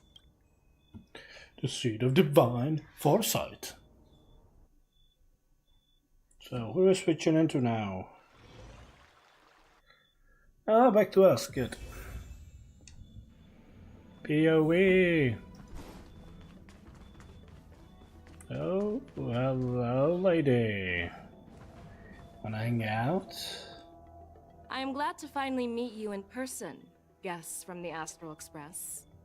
I'm Fei Xiao, the general of the Xianzhou Yaocheng.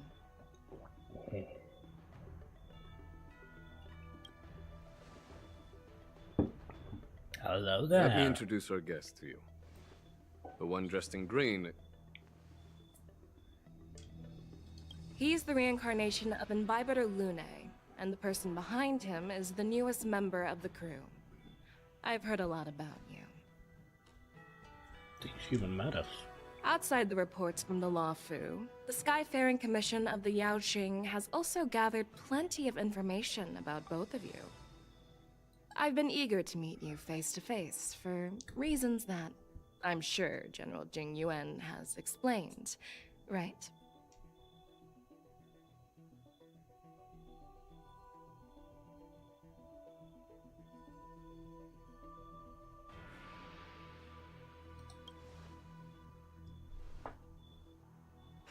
Straight to the point. I like it. Oh, good. Bonus points. According to General Jing Yuan's report, the Ruin Legion is to blame for the Ambrosial Arbor crisis, and all Arbiter Generals should pay attention to the Ruin Author's movements. Over the years, the Destruction's minions have wreaked havoc on countless worlds, and the Alliance has been keeping an eye on them. But no one expected them to join hands with the remnants of the Abundance. The damage caused by the Ambrosial Arbor crisis was far less severe than expected, which is good news for us. However, it was quite different from the Ruin Legion's usual style of destroying life wherever they go. While I trust the bravery of the Divine Foresight and the Nameless, I'm curious about some details missing from the report. I'd like to take this chance to have an exchange with both of you. Let me be clear. The questions I'll ask might not reflect my actual thoughts, So please don't take offense if any of my questions seem a bit harsh. Please go ahead, General. But keep in mind, we can only answer based on what we know. And perhaps you already have the answers to your questions in your heart. You have a clever tongue. I like it. I lick it. Oh shit, The Merlin's no. claw is quite articulate. Right now, her intentions are unknown, and Jingyuan wants us to be honest. Maybe I'll just stick to the facts we know. Good idea. Let's cut to the chase. Before the crisis struck, the Astral Express was guided here by a Stellaron hunter, a wanted felon, in an attempt to resolve the Stellaron crisis.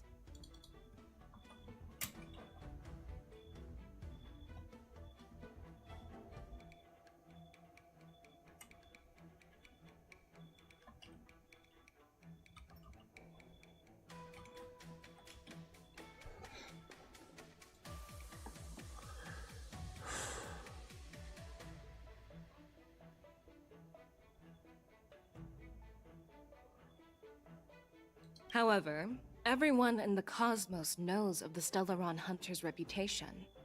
So, why did you place so much trust in them? Could it be that some of you have a connection with them?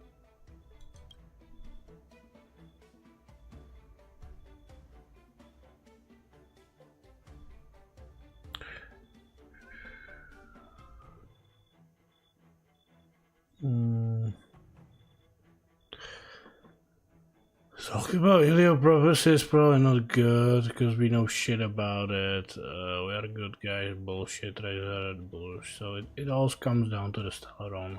Apart from the Lafu, there are many other worlds suffering from Stellaron corrosion. For example, Eurillo 6, the world that the Express stopped at before reaching the Lafu, was one of them. To the Express, Stellarons act as roadblocks on the Silver Rail and pose risks to the warping process. And that's why dealing with Stellaron issues is part of the duty of the Nameless. Ah, I've heard about those problems caused by Stellarons. The Express connects various worlds, so it makes sense for you to take care of this. The cosmos is a mess, and the Trailblazers are just doing their best to fix it. I understand. Let's move on to the next question. The report suggests that Don Shu, the master of the Disciples of Sanctus Medicus, colluded with the Lord Ravager and used the power of the Stellaron to resurrect the Ambrosial Arbor. But here's the thing. Don Shu was just a chief alchemist. Even if she colluded with our enemies and summoned the Stellaron, how did she manage to bypass the Videodora guards around the Ambrosial Arbor?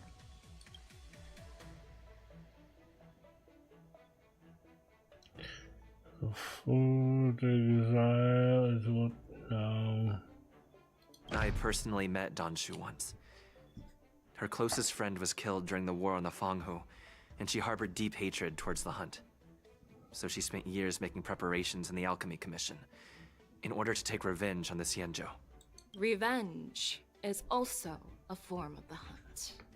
However, that doesn't explain how she managed to bring the Stellaron into the Scale Gorge waterscape, which was guarded by the Videodora. Well, you should ask Don Shu herself for the answer.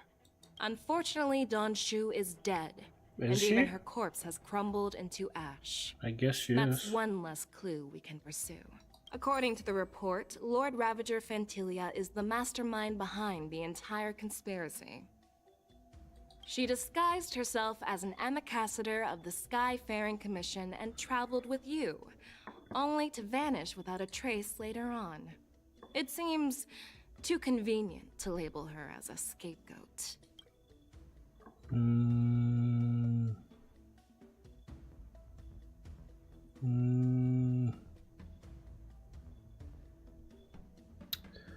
Like, Fantilia was eager to obtain the power of the Ambrosial Arbor, but that's not really what she's talking about. She is asking about...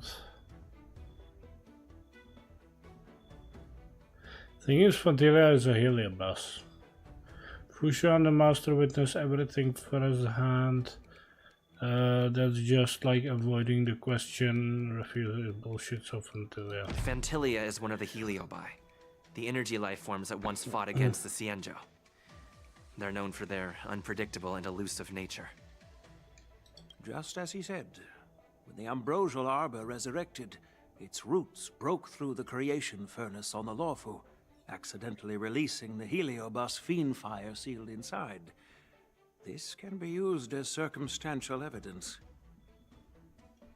If Elder Hua Yen accepts the explanation, so do I. Aha! Oh. This one is It seems that your answers have addressed all my questions. Really genuinely about just about being honest, really.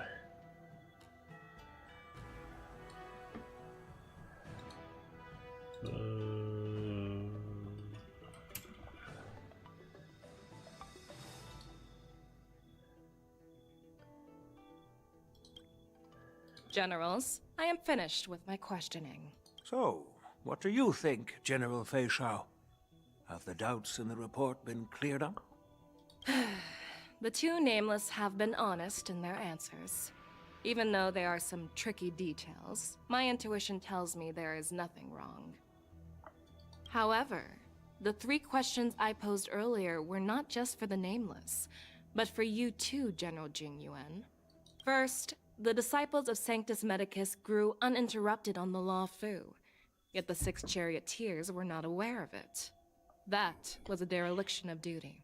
Second, you believed in the Stellaron Hunter's prophecy and entrusted outsiders to solve the crisis, even granting them access to the Plague Mark. That was a dereliction of responsibility. Third, you insist on holding the Wardance right after the Ambrosial Arbor crisis, putting the Lawfu back in the spotlight. That is a dereliction of wisdom. Merlin's Claw. Is this your line of thinking, or the 10 Lords? From the moment I walked in, I made it clear that the questions I'd ask might not reflect my actual thoughts. The disciples of Sanctus Medicus were deeply rooted and had been plotting for a long time. I admit it was my negligence for not noticing it earlier. As for the Stellaron Hunter's prophecy, I didn't believe all of it, but in the end, the Lawfu did survive the Ambrosial Arbor crisis. So, I think it's safe to say that Elio's prophecy about the future holds some merit. And as for the Wardance, do you think I'm unaware of the risks? However, risks can also be opportunities. The Lawfu has lain low for too long. I believe it's time to stir up the dregs hidden in the depths and wash them away once and for all. Just as I expected from our sophisticated divine foresight. You have a way with words. I like it. But, unfortunately, ever since the report was submitted, the Alliance has been filled with rumors and speculation. Even within the Lawfu, there are people accusing you of neglecting your duties, resulting in the Ambrosial Arbor's resurrection. So what are your thoughts on all of this, General Fei Shao? As a fellow Arbiter General, I fully understand the difficulties of this position. Personally, I think all these rumors are meaningless drivel. Across the sea of stars, the divine foresight knows better than anyone else what happened on the Lawfu and the meaning behind it. Just as what happened on the Xianzhou Yaoqing recently. You mean the Xianzhou Yaoqing is also... The scouts of the Verdant Knights have sent back reports that Borisin are making trouble again. The Borisin packs that were once divided and scattered have started swallowing each other up, forming larger and larger packs. Moreover, there's an entity named Mongus behind it all. Mongus? An entity? According to the report, this entity isn't actually a Borisin. It's a woman claiming to be the messenger of the Master of Immortality. She's described as having 12 faces and 12 pairs of fangs, as cruel as poison, and as elusive as quicksand. The Borson believe she'll give them a chance to rise again. That's Ventilia. That's right. You're lucky that I'm the one who came this time.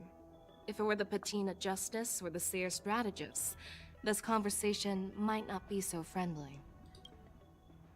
I've always had faith in my instincts, so I don't doubt your good intentions. But the Alliance has its fair share of questions and doubts about the Law Fu. So, my plan is to come up with an acceptable answer to satisfy the Alliance. What's in this plan, General Fei Xiao? General Jing Yuan, you already know what has to be done.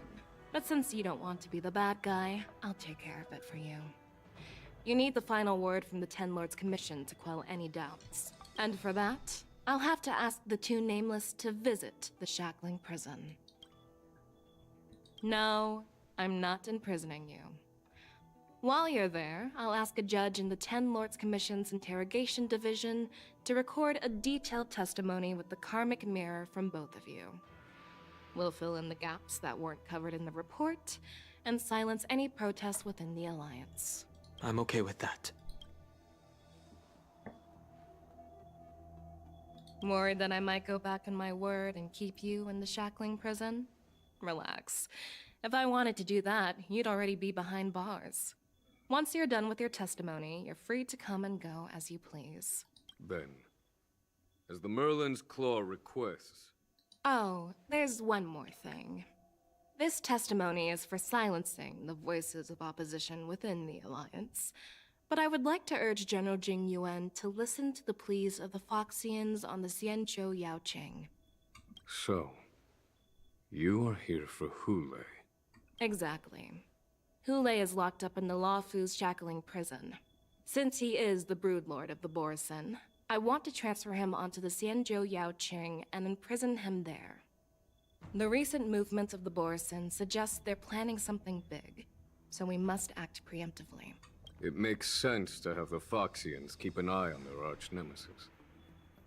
Since you trust my judgment, I'll repay that trust.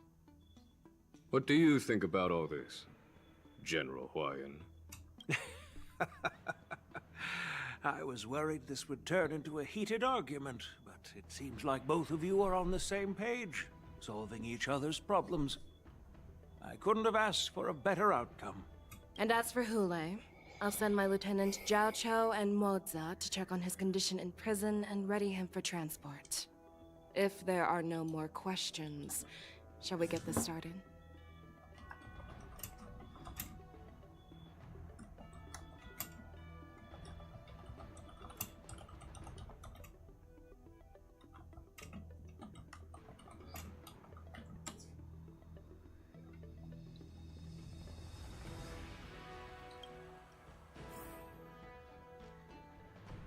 Yuki, can I talk to her? Oh, there's stuff to collect. There is a lot of stuff to collect.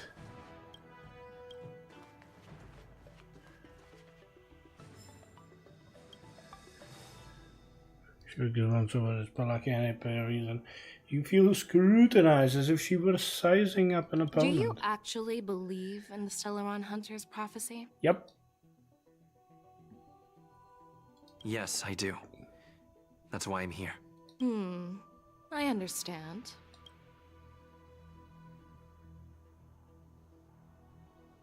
You're definitely a unique individual, just like Hua Yan said. Okay. I hope you'll walk alongside the Rainbow's path as a friend.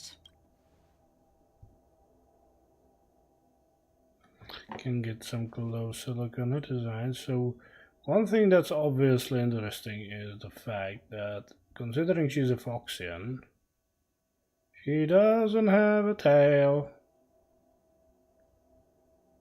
Question is, did she lost it? Or what happened to it? But I gotta say, I actually am glad that she doesn't have a tail. I'm not big fans of furry persons.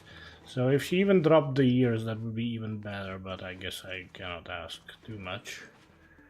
Other than that, I really do like her design. She looks really cool. That is for sure. Anyway, let's head out then. I'm really sorry about all this. But the testimony in the shackling prison won't take up much of your time. I'll call for a messenger to take you to the interrogation division. You just need to give your testimony, and then you can head back. As you wish, General. It's a long way for testimony. Sometime later, a starship carries you and then have to place looking strikingly familiar. As General Jing Yuan requested, everything is prepared for your arrival, and I am here to receive you. The judges at the interrogation division also know your purpose in coming. So the entrance to shackling prison is over here. Where are we actually? Okie dokie. Now let's get inside. To the shackling prison. The shackling prison. I didn't expect to be back here after all these years. Dan Hong. Don't worry about me. Dan Hong. If you're ready, I'll open the gate for you. Dan Hong-san. Kumite. What am I saying? I don't know. Well, technically, the shackling prison is spread out across multiple delves, and the ancient sea is just where they overlap. Please, come on in, dear guests. Let's go inside to shackling prison. Are we gonna find Jinglu here? Maybe that's gonna be like her redemption arc, that she's like also gonna escape the shackling prison and help us deal with the Borison. Hello ladies. How are you doing today?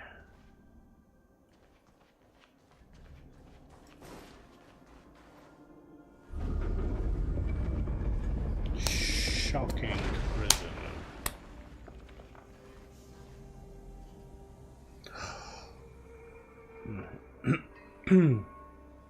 Would you look at that?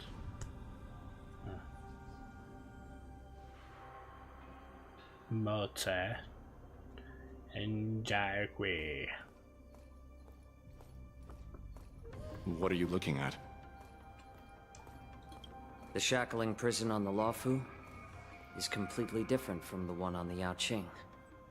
It's completely underwater.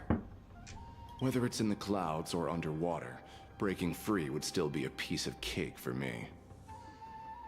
I gotta say, whoever's voice acting Mozart, that's absolutely insanely good voice.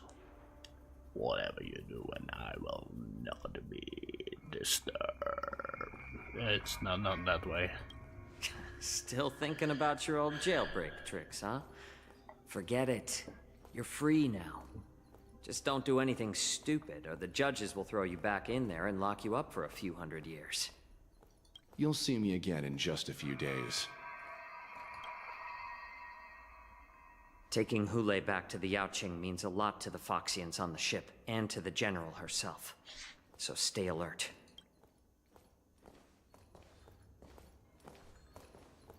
Guests, my name is Shui Yi, and I'm here on orders from the Incarceration Division of the Ten Lords Commission. We're Jiao Cho and Moza. Jiao Cho. General Fei Xiao sent us to extradite the Borison criminal Hule to the Yaoqing.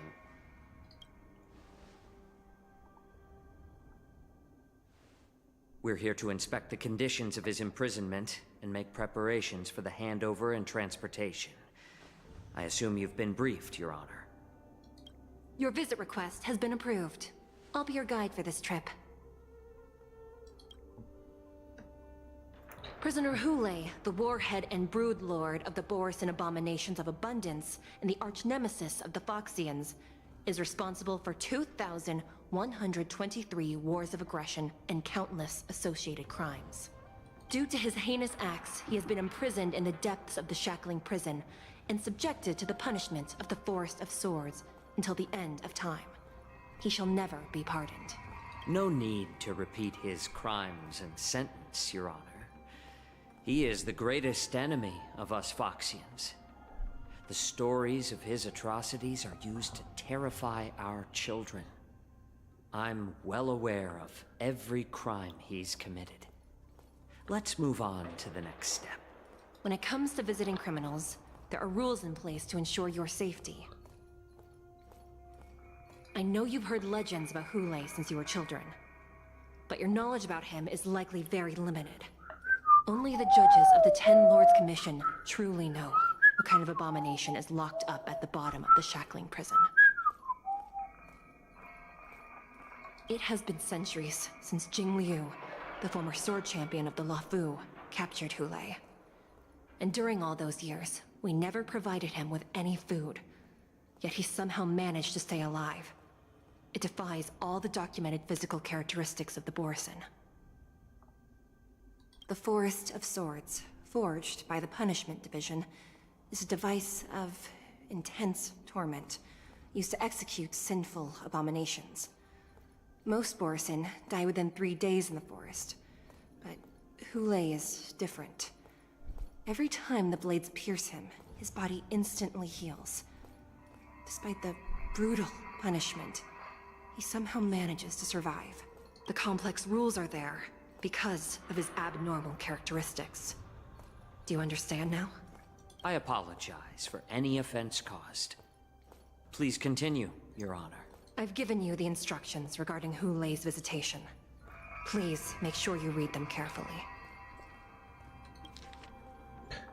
Prisoner Hule. Summary of crimes. The Borisin warhead, denizen of abundance, accountable for numerous acts of invasion and associated war crimes, accountable for the long-term enslavement of Foxian, utilizing their blood for alchemical purposes.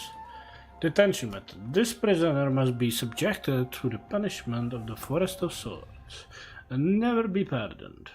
They must be transferred to different locations on a regular basis. Their shackles must be checked for sturdiness during the transfer, and the air filters in their new cell must be intact and functional.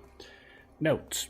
The confinement of this prisoner is the foundation of the alliance between the Xianzhou and the Foxians. Any individuals objecting to the sentence should be punished for sowing discord. Anyone who contacts or converses with this prisoner must take poison-proof pellets or wear a breathing mask equipped with a filter cartridge to counteract the effects of lupitoxin. The prisoner's place of detention must be changed on a yearly basis, and the new location must remain unknown to individuals below the rank of Cloud Knight, Lieutenant, or Judge. Do not mention Jing Liu when conversing with this prisoner. Okay, that part is interesting. And please, take this pellet before proceeding. No, I'm not taking random medicine. Then you won't be allowed to visit Hule. Just swallow it already. Hule is like all Borisin.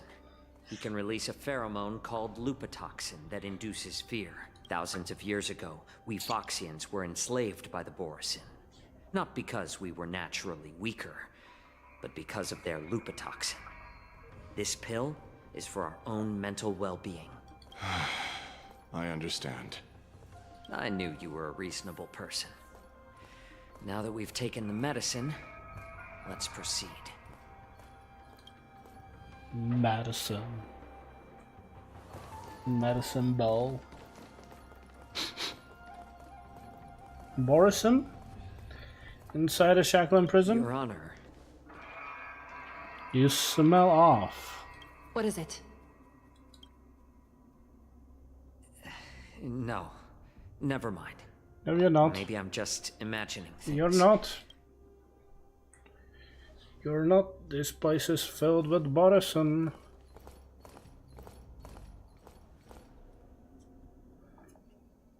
Here we are.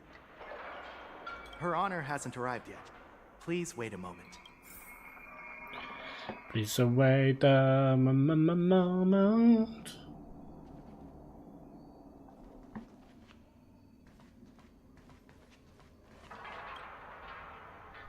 Jade Abakai had reminiscent, blah blah blah blah blah.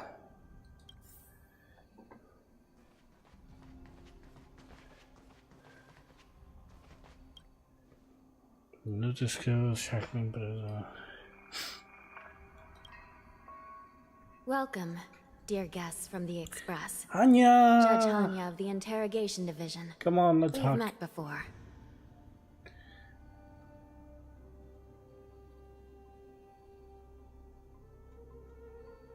Glad to meet you again. So am I. Please allow me to express my gratitude to you again for subduing the demons in the Fixtral Garden. Looks like while March 7th and I were clueless, you already made many friends on the Xianzhou Luofu.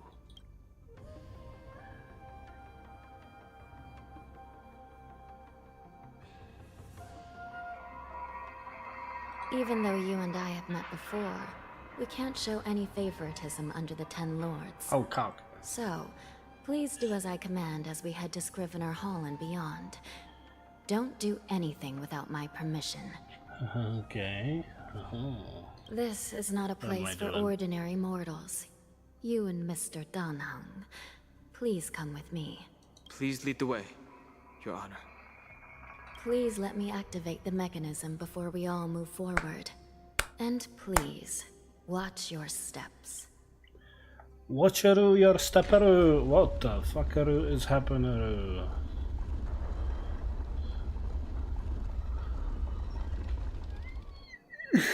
Oh my god.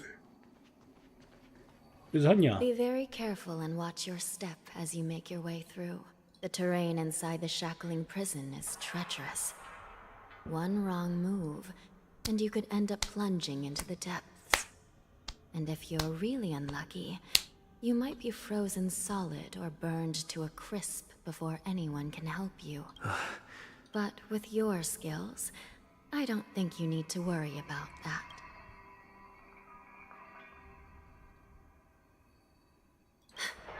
You're funny. This prison does contain many layers. We even brought in Videodora Icor line craftsmen to introduce the ingenuity of Delve enchantment. She said I'm funny. What She you're said I'm seeing funny. now is just What am one I doing? part of the shackling prison. Perhaps. Judging from the appearance, much of the architecture in this prison has a Vidyadoran style. So, perhaps they did have a hand in building this place back then. As for how many floors there are, well, not even us judges know for sure. Shouldn't someone know? You know, it would be kind of like, you know, like... But there's a legend among us judges that a short-life prisoner once tried to escape, but ended up falling into the depths. And when we found him at the bottom, he was already an old man on the brink of death. Did he spend his whole life falling? Or did some long-life prisoner drain his life essence? We'll never know. Anyway, please don't try anything like that. Actually, now that you're talking... Please, come this way.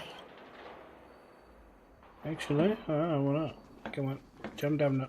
Jump! Yeah, let's not do that. Traverse. Think.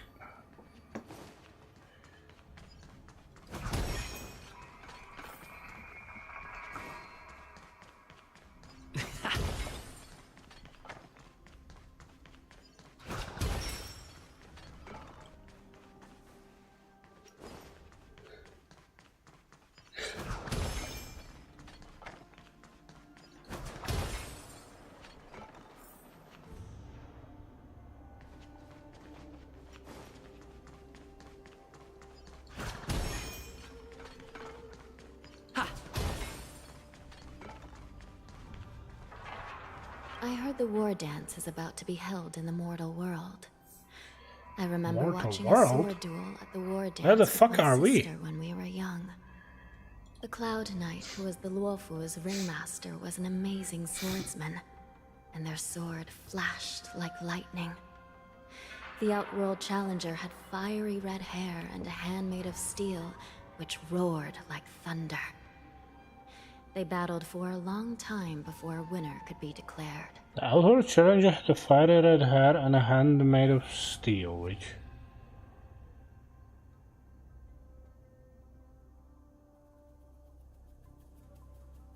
That's a description of Luca, but Luca by that time probably wasn't... Like, he was probably just a little... It's probably obviously they can't talk about him. Time sure flies. Now, both my sister and I are residents of the Netherworld, and we will never again feel the thrill of a competition. Are there a lot of people in Starskiff Haven due to the Wardance? Sounds amazing. It's a shame I'm too busy to attend. But even if I could, I'd probably just scare people off with my current appearance. What do you mean? Your current appearance is very alluring. Well, okay, I guess, you know, the complexion, the skin is not the best, but hey, other than that. Let's get going then.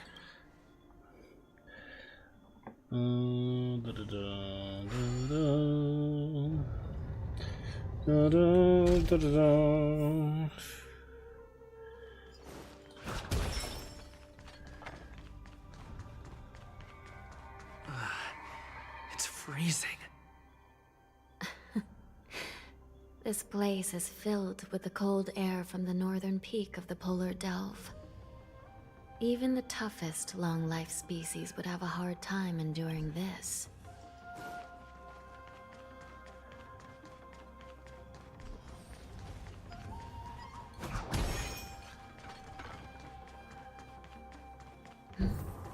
Did you hear something just now? Let me check it out. Ta! Ta! Ta! Ha! What an eyesore. This place is packed with boxes and crates.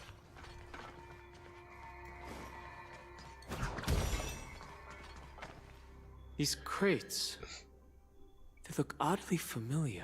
A few days ago, the Spiritfarers received reports about an IPC transport ship that was attacked by Borison. Then, a bunch of those abominations were dumped into this place. Dumped? I had a feeling there would be trouble during the Wardance, but throwing both the pirates and the cargo in jail? That's a new one.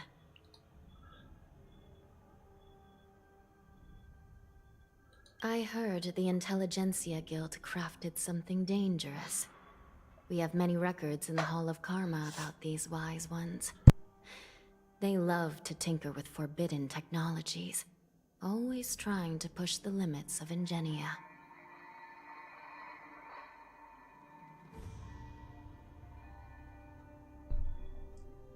I caught a glimpse of the mechs in those crates, and they bear a striking resemblance to Borison. I wonder what they're planning this time. Well, business first. Let's keep moving. Something smells fishy. Strange. I don't remember checking the containment facilities a second time.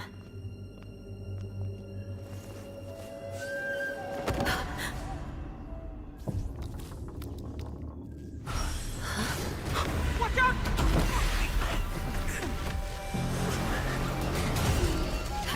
Emergency!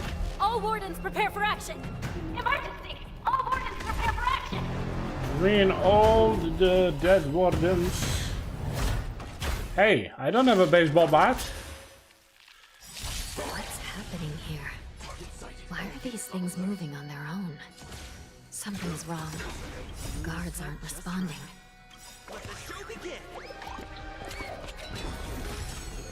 Like until everything Burns to ashes. Nice, like my friends. Keep your friends close. And your droids closer. This is more than a battle. Set the seas aflame! Take your positions. Dreams do come true. There's more to life. Eternal. Still the same one.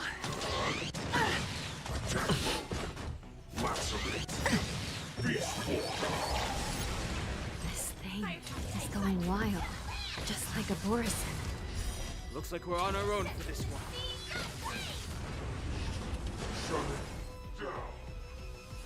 Time to mix things up. Great teamwork.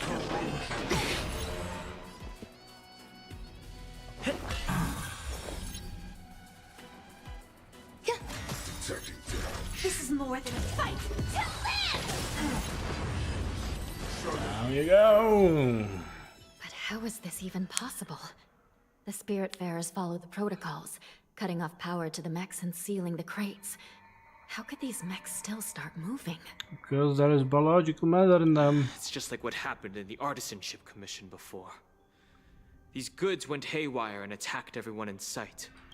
Unnecessarily, I mentioned there was some kind of biological tissue, that's right.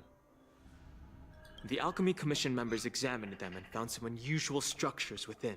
These things showing up in the Shackling prison can only mean one thing. A prison break.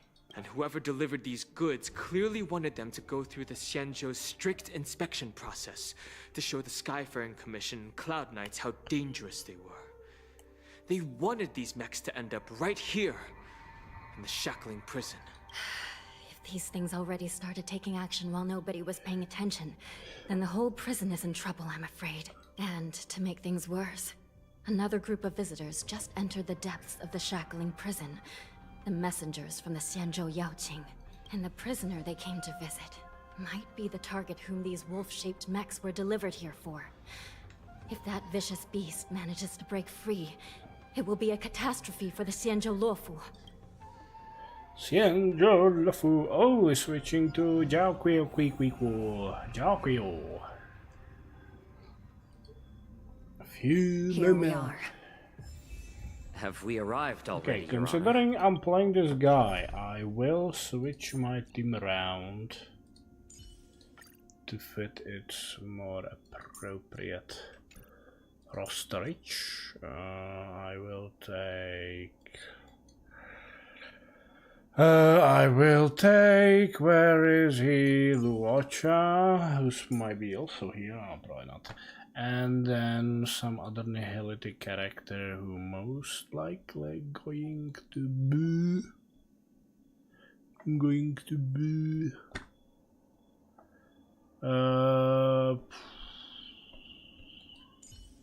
I guess, or maybe pick her. It's your call. What kind of dance do you? Shouldn't there be a cage here? The most notorious felons are locked away in the solitary delves, deep down in the prison. Those delves can't be opened without proper authorization. The blue bird paves the path, and the Stygian lanterns illuminate it. I've given you the diagrams for lighting the lanterns. Please take a look. Okay. Oh my fucking god. It's a puzzle.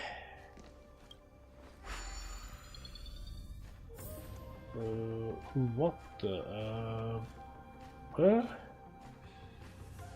I'm not sure I get it.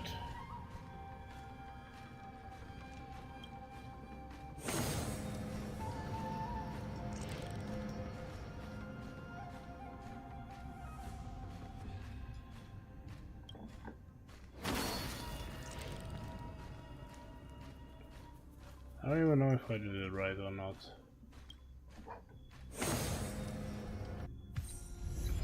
Guess I did.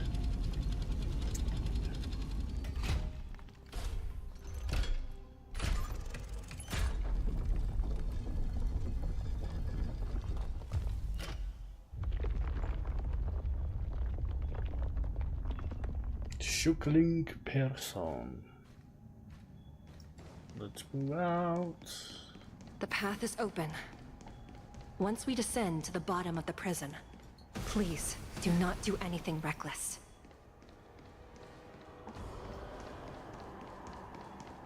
Reckless, reckless, reckless. Inside the delve, behind this door, is the greatest enemy of the Foxians. Hule. Hule. Atta girl.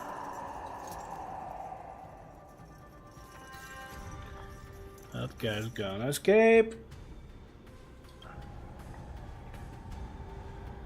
According to custom, envoys from the Yao Qing visit the Xianzhou La Fu once every century to check on this abomination's imprisonment and condition. Even though the Ten Lords Commission sentenced Hule to the Forest of Swords, suffering every day for the rest of his life, I understand that the Yao Qing messengers want to see him dead. Unfortunately, for the past 7 centuries, they've had to return disappointed. Because this beast simply can't be killed. If we can use his toxin to create medicine and save an innocent life, it might help balance out some of the sins he's committed.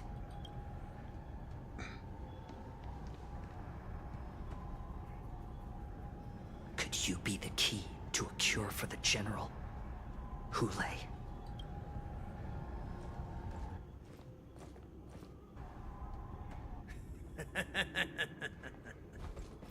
And once again, the envoys of the Yao Qing will leave disappointed. However, I won't say the same for me and my brothers. Who's there? I'm just a humble counselor of the Rhino Hound Pack. You can call me Mock Talk.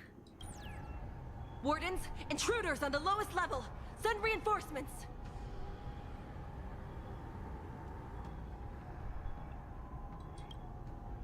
Nobody will hear you here, at the bottom of the shackling prison. Thank you for opening up the prison for us, Your Honor. We'll take it from here. No wonder I kept smelling that familiar stench. So it wasn't just my imagination. Do your thing, Morza. We mustn't let these abominations get any closer! Will I fight with Moza? I don't think I will. Oh shit. There are too many of them. Once we were inside the shackling prison, we found soldiers available. You chose the wrong enemy.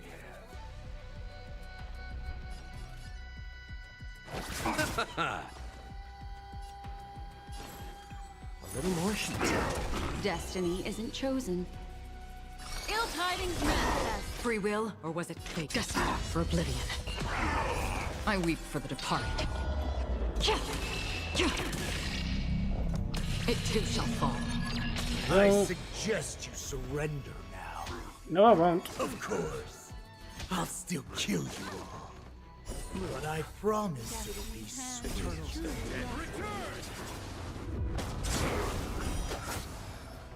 I underestimated you. It's just a tween of Memories beneath the waters lies an endless abyss. I'll see you off. I like adding fuel to the fire. I'm honored by your... Since you're already here, why not have a meal before you leave? Destiny is apparent. Ill fate descends. That's half the work. On the still waters of oblivion. You chose the wrong enemy. How presumptuous. Die now! Leave if you can, Moza. It's not time yet. It too shall fall. My back.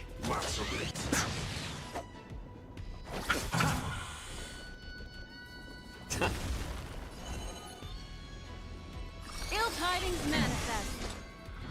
Destined for oblivion. Down it goes.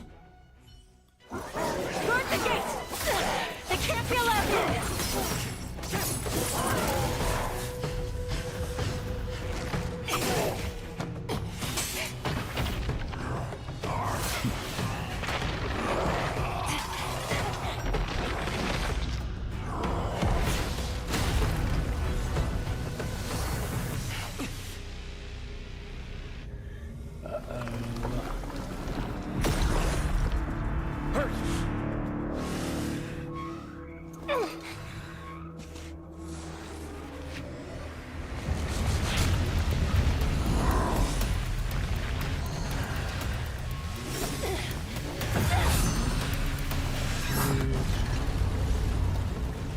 And she's dead.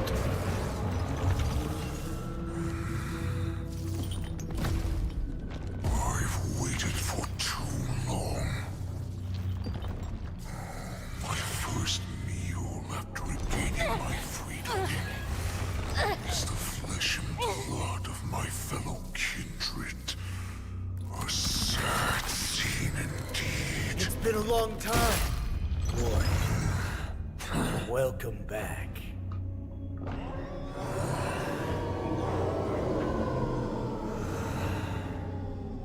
What happened to Jinquil or Fox Casual or whatever? How many times has the Olmverden home spun around since our last hunt? Duran's whelp. Tell me your name. Oh, great Hule, nemesis of the Foxians, and the hunter of all beings. I'm Moktok, a humble counselor of the Rhino Hound Pack. I am only one insignificant heir spawned from your bloodline. It's been at least 7 centuries since you led our pack through the hunting grounds of the stars. I'm thrilled to see that you are as cunning and skillful as ever. 7 centuries. 7 centuries have passed. But why have Duran's whelps grown to look like this? Tell me, Moktok, why have you grown to assemble our most despicable slaves and enemies, the Foxians? I've been commanded to release you from this cursed prison. It is Senjaya's will. That's why I had to take a magic pill, don the skin of a lowly beast, and play along with their hypocrisy. Since you have an escape plan, tell me, what's our next move to get off of this ridiculously large ship? My brothers and I will lock down this prison, trapping the prison guards inside. This will buy us some time. The rest of my crew, who are undercover like me, will secure the vessels for our escape. According to the plan, we only have a tight 2-hour window to get out of here. Originally, I intended to carry out the plan tomorrow, but they're planning to transfer you to the Xianzhou Yaoqing now. So I seized this opportunity to set you free. What a reckless plan, you idiot! Even if we manage to get the ships, our chances of escaping are slimmer than a Foxian slipping through my claws! But we have no other choice. The angel serving under the Master of Immortality sent me with a message. Only your return will end the prolonged divisions among the Borisin. Every one of my crew is ready to lay down their lives if it means setting you free. A sneaky weakling like you is actually showing some reckless bravery with this plan. Fine.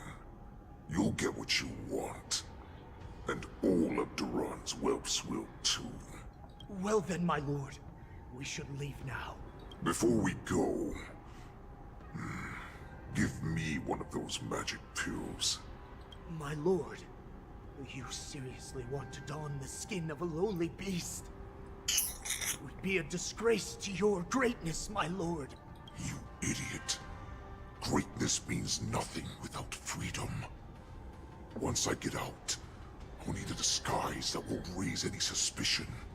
As you wish, my lord. Is that Foxian slave my meal? No, he's an envoy from the Xianzhou Yaoqing. I plead you to endure him a bit, my lord, as he's more valuable as a hostage. Take him, guys! Time to move out!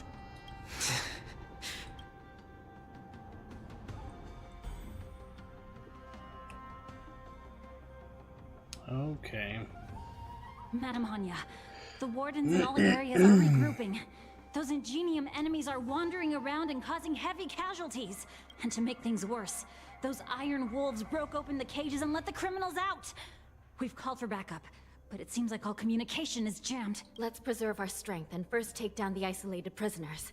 By decree of the 10 Lords, all prison breakers and intruders shall be apprehended, dead or alive. Just a short time ago, the nether key mechanism was activated. It was probably Madame Shui and the Yaoqing messengers. heading to the bottom of the prison. Given the situation, I'm afraid that area is exactly where our enemies are targeting.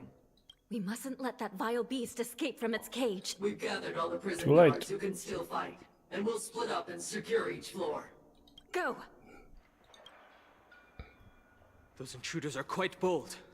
They must have been planning this for quite a while. Indeed, but Borisin tend to favor direct and aggressive approaches. Crafting careful and precise plans like this is simply not their style. Let's focus on the current situation right now.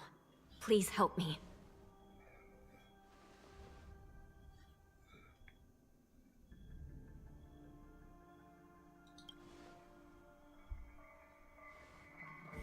What's the fastest way to the bottom of this prison, Miss Hanya? If we don't get there quickly, we'll soon be outnumbered by all the enemies inside. We'll have to bend the rules. Please, follow me. Prisoners must remain in place and obey the By decree of the Ten Lords, all prison breakers and intruders shall be apprehended, dead or alive. Yes, ma'am!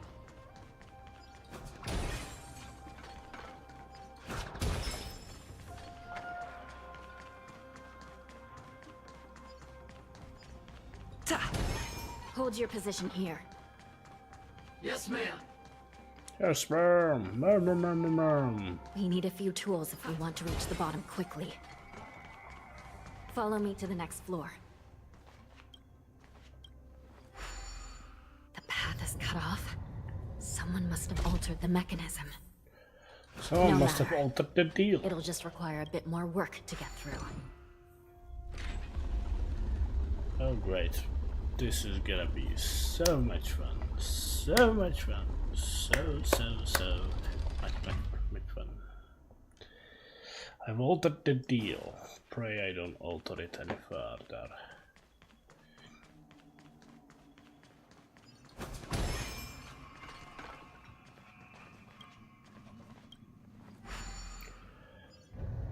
Some Spiritfarers occasionally use ingenia from the Artisanship Commission to navigate the treacherous terrain here. Normally, using devices like the shifting screen is strictly forbidden, as they could help prisoners escape.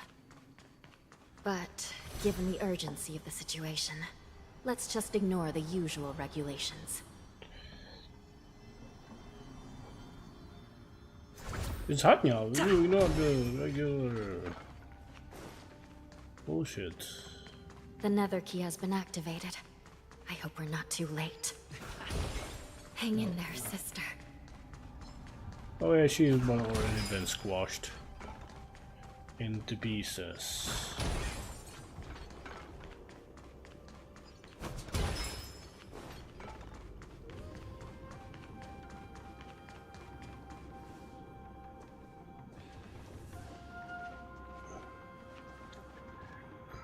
Looks like there was a fierce battle here not long ago. And there is the body of her sister. The gate to the prison delve is wide open. Hule has managed to break free. Where are the Yaoqing messengers? And where's my sister? Are they still alive? Nope. Let's look around. Maybe we'll find some clues. Yeah, I think we're gonna find her dead sister. Right over there.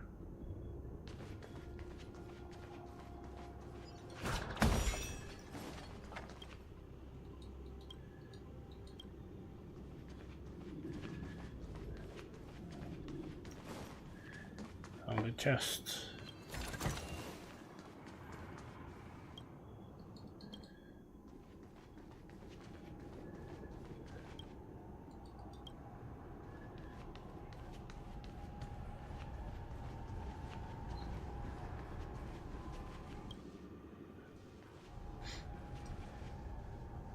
Xueyi is here.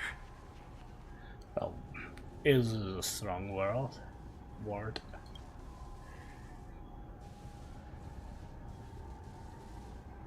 Miss Xueyi bravely sacrificed herself. My condolences, Miss Hanya. Condolences? Well, that's unnecessary. You misunderstand. Thanks to the Ten Lords' blessing, My sister turned into an Ingenium centuries ago. Dying and returning as just a soul to the Hall of Karma's document office has become a routine for her. While I'm not keen on seeing her throw away her body like it's some replaceable part, but...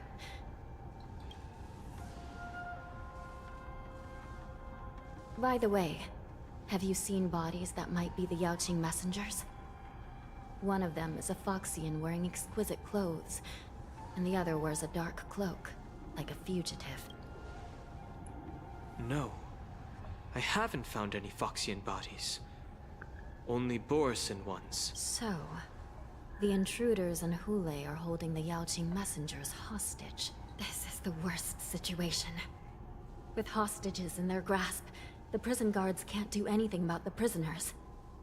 If anything happens to the messengers, the relationship between the Yaoqing and the Luofu could be irreversibly damaged. We must rescue the messengers, get out of here, and spread the news. We mustn't give up as long as there's a glimmer of hope.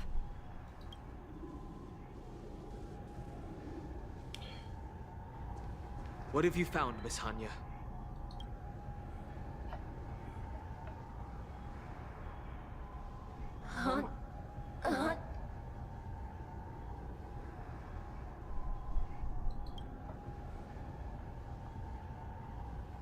Reconstruct. It's my sister. Looks like her soul hasn't returned to the Hall of Karma yet. At such a critical moment, her death can give us information that we can turn into an advantage. Let me see. The damage isn't too bad. If I can fix it up, my sister will have a temporary body. Oh, is this thing? I haven't done that in ages, I gotta say.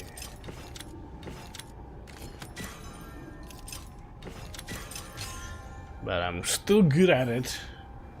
Hanya, I'm back. Welcome back, sister.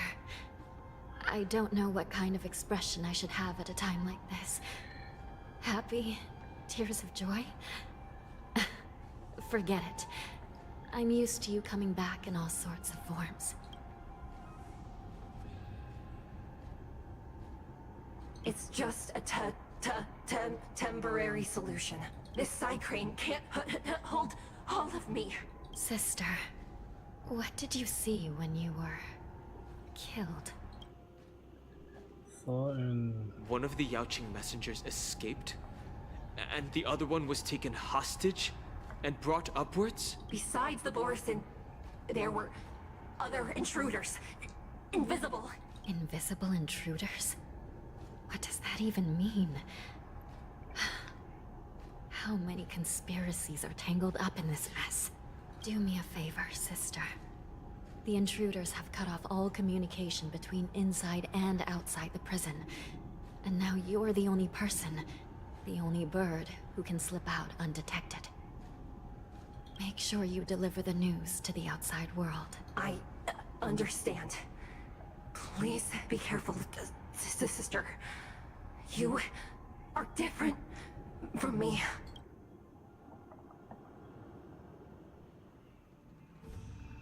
I got a little dirty bag, dirty bag.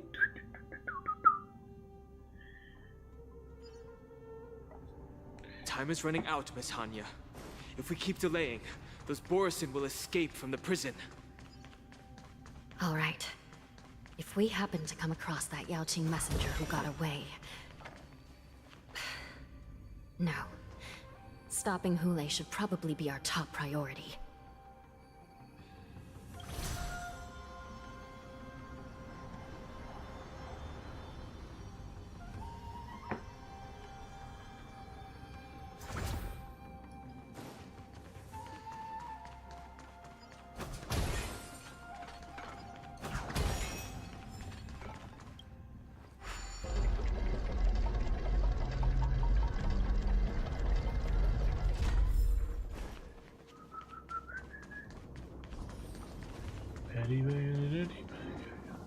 Wait!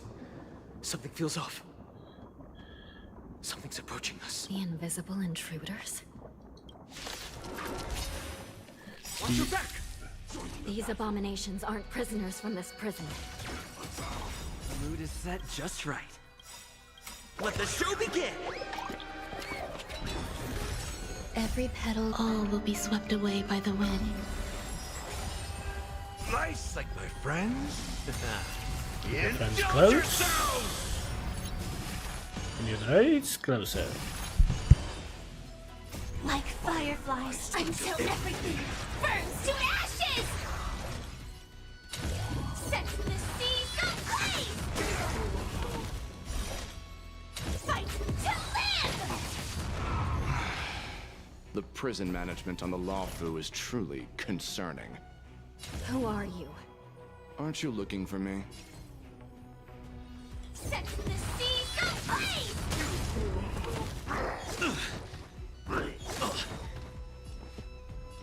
Dreams do come true. In the mood for another beating? It ain't over. Eternal. Fight to live! Set the seas ablaze! Just focus on the fight. This is more than a battle. This is more than a battle. Fight to live! Merciful Medicus. Merciful Stay in Medicus. step. Let's improvise. Grace and elegance.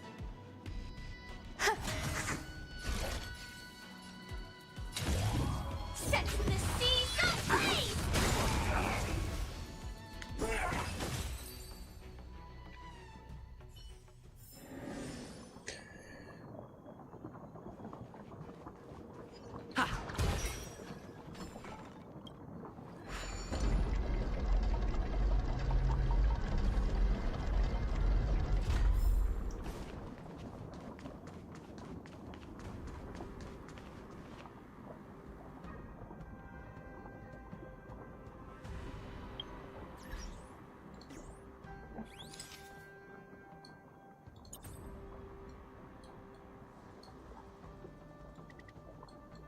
Look at them.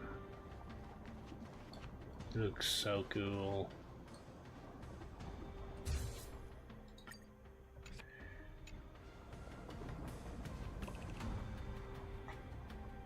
The man seems to measure us from shadows corners of the prison as if he could vanish into thin air at any moment.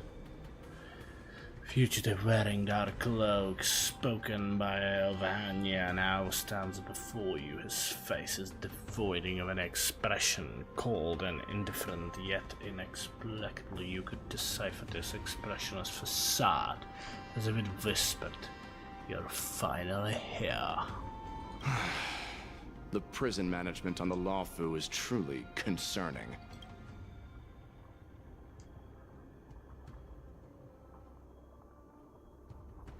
So what if I repeat it? It's the truth after all. The prison management on the Lawfu is truly concerning. He said it at that time. At least 2 different groups of intruders infiltrated here. The Wolf Cubs and these Mara-struck soldiers. Their hiding technique. It's pretty similar to the Wind Mantle technique used by the Vidyadhara serving Kailorum Venti on the Yaoqing. What do you think? Well, never mind if you don't have any clues. Now is not the time to exchange assassination techniques. I'm Waza.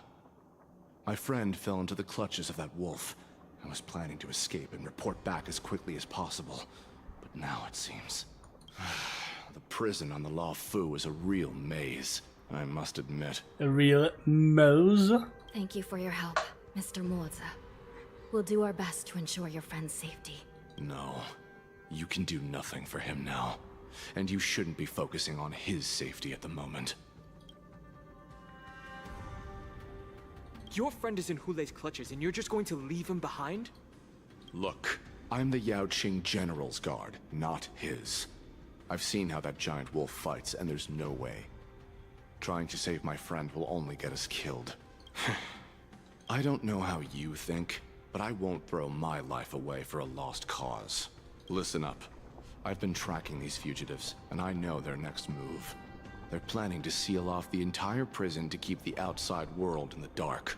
The worst case scenario, we are all killed by that giant wolf, and the shackling prison is sealed off. No one will know about us or about their escape until it's too late. And the best case scenario...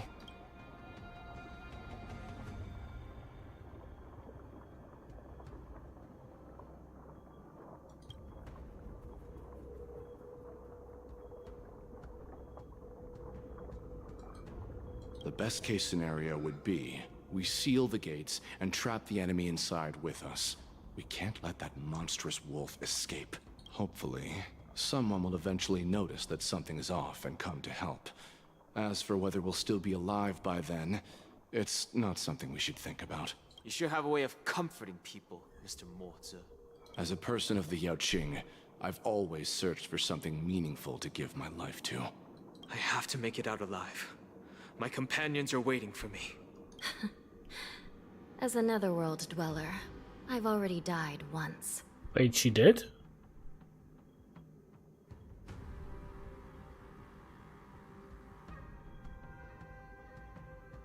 None of you are part of the Ten Lords' commission, so sacrificing yourselves isn't the right move.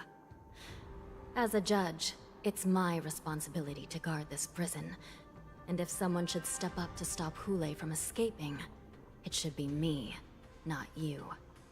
Once we reach the gate, I hope you'll help me seal it. After that, I'll do everything I can to fight the Borisin. And you find a safe place to hide and wait for reinforcements. Now, let's proceed upward.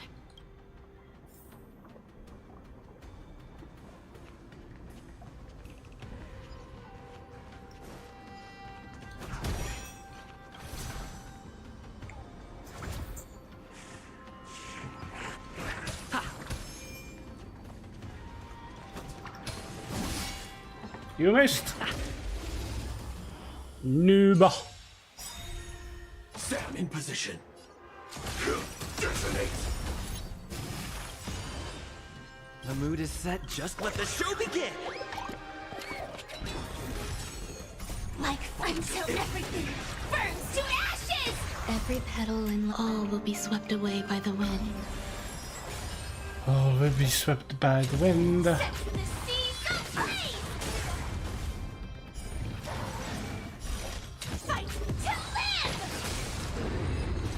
There you go. Reach the end of the story in your own way. There is a way to like make them reappear, isn't it? But I should also just You can't escape. do this. Stream 4. Gleam Noob. blades.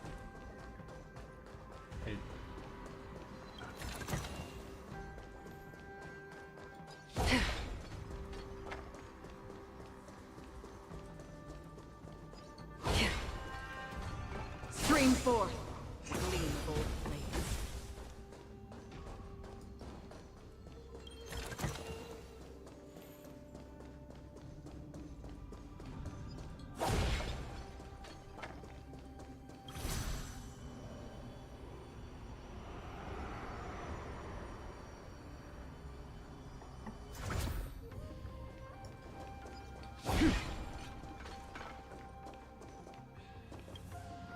We must seal the entrance before the Borisin fugitives get out.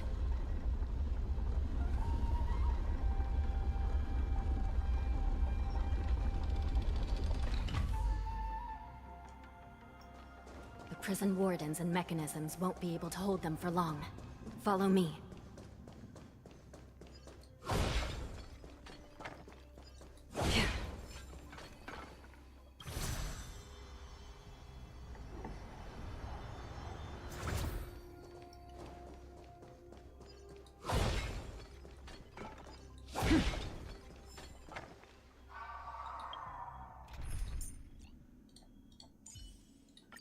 It's you again. We're almost there. The gate is just ahead.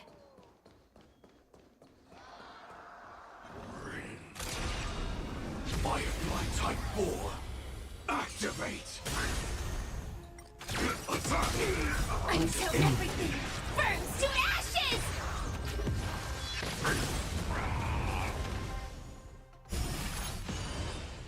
Fight to live! Set the seas ablaze!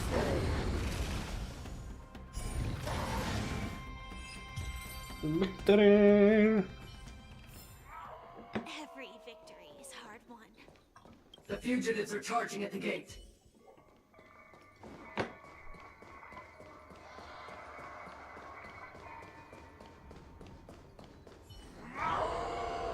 I will hold them back. Don't let Hule escape. The mood is set. Let the show begin! Nice psychic, my friends. Indulge yourselves! Like until everything burns to ashes! Fight to live! Set the seas ablaze! Step up, it ain't over. Dreams do come true. Grace and elegance. Existence is unity. Fight to live, live to fight, and something else. Let's keep going.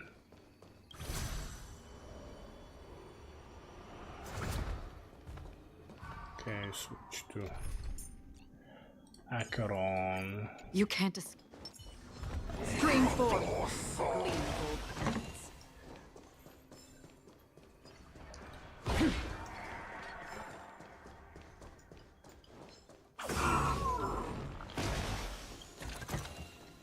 Don't forget to let your friends in on the action.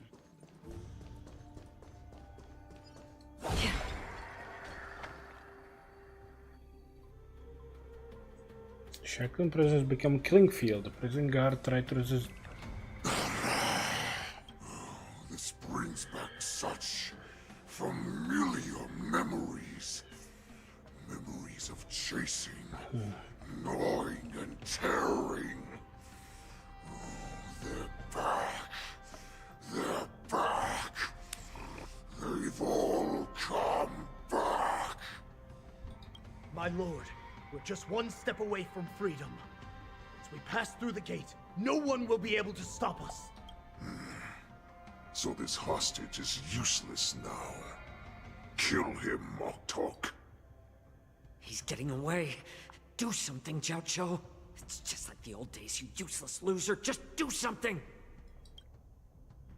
Maybe this Yao Qing messenger can strike a deal in exchange for his life. He can use his status to help us escape from the Xianzhou. What do you think, Mr. Jiao Zhou? G.I. Joe? Oh, just look at you. Fallen so low during my absence. You're even negotiating with livestock. As far as I recall, no one from the Yao Qing would ever consider a deal with Duran's offspring.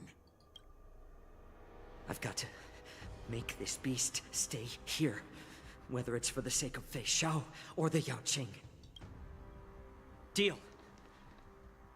I certainly have more value alive. My identity, my knowledge of the Xianzhou, and my understanding of many things that your minions have no knowledge of. They'll all be valuable. Lowly beast. Muster up that pitiful tongue of yours and plead for what remains of your life. Speak up. I'm afraid you're unaware. The woman who defeated you, Jing Liu, she has recently returned to the Luofu. Your opportunity for revenge is right in front of you. My lord, this slave is talking nonsense. I've never heard anything about this. May I just kill him now? Silence, Moktok. And you, slave. From now on, you'll stay by my side. You'll only speak and move when I allow you to. Otherwise, I'll dismember you from head to tail, inch by inch. Got it? But, my lord... We must stay here for some time, Moktok. Fear not. Because once I step out of the prison, it's the people of the Xianzhou who should tremble in fear. I'll show them what true calamity means. Now, Duran's whelps, follow me! So are we gonna run into Jinglu? Are we gonna get a Jinglu cameo? Stop them! For our great Lord Hule!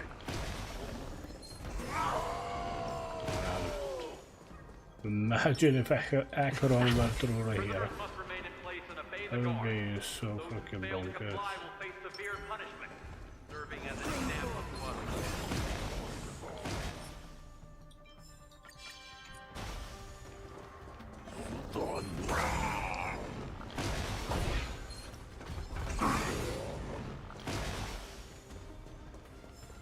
I'll do that later.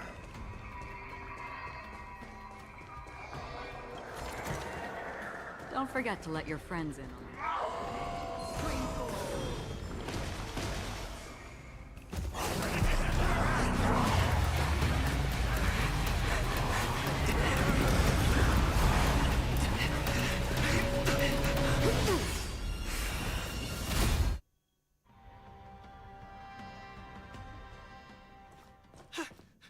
Report!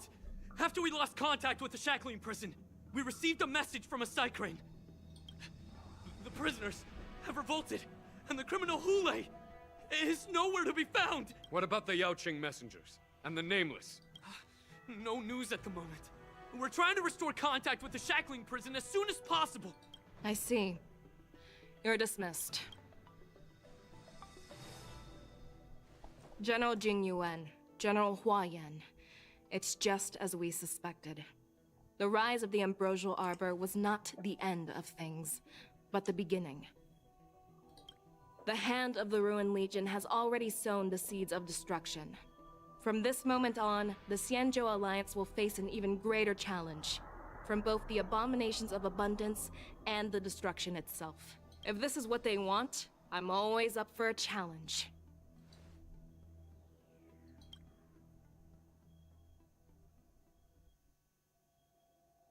As the Marshal Special Envoy, I'll dispatch the Lawfu Cloud Knights to pursue Hule myself. Looks like the hidden dregs have finally come to the surface. And as I said before, it's time to wash them away, once and for all.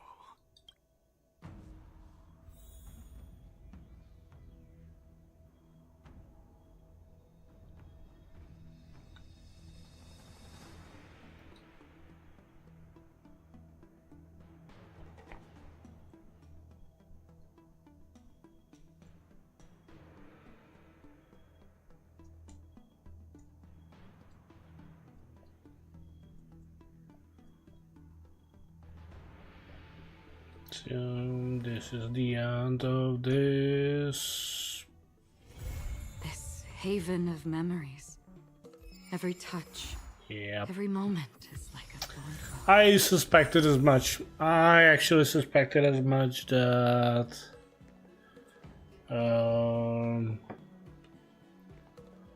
we are actually gonna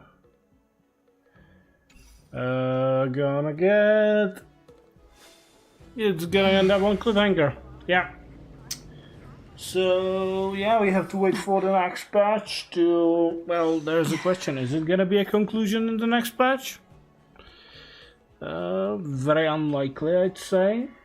No, or no, actually, it might be, because we only have like the next patch is the other batch of the Xianzhou characters, and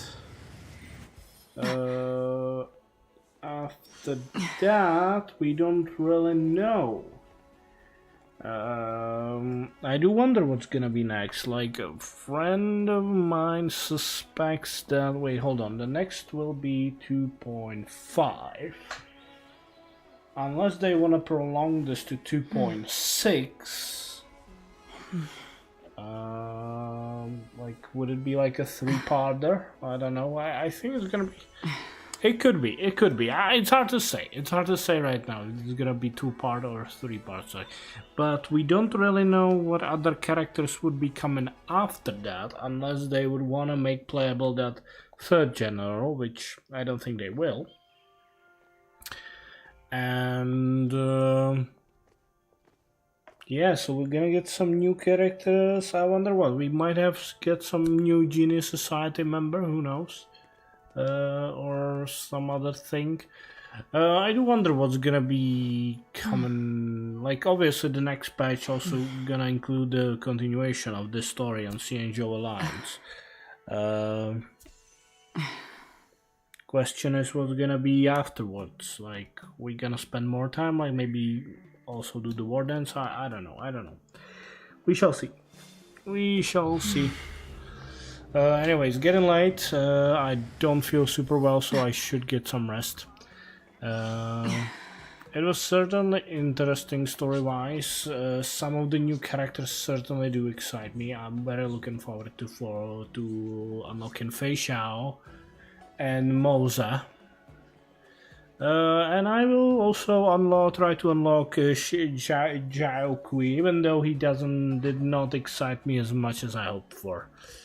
But yeah, it's gonna be interesting. It's gonna be interesting for sure.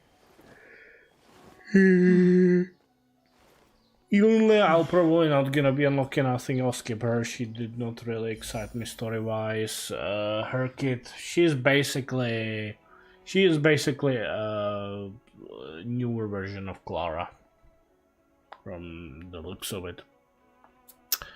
And I'll tell you what, I'm totally fine with Clara. I like playing with Clara. Her animations are just much cooler.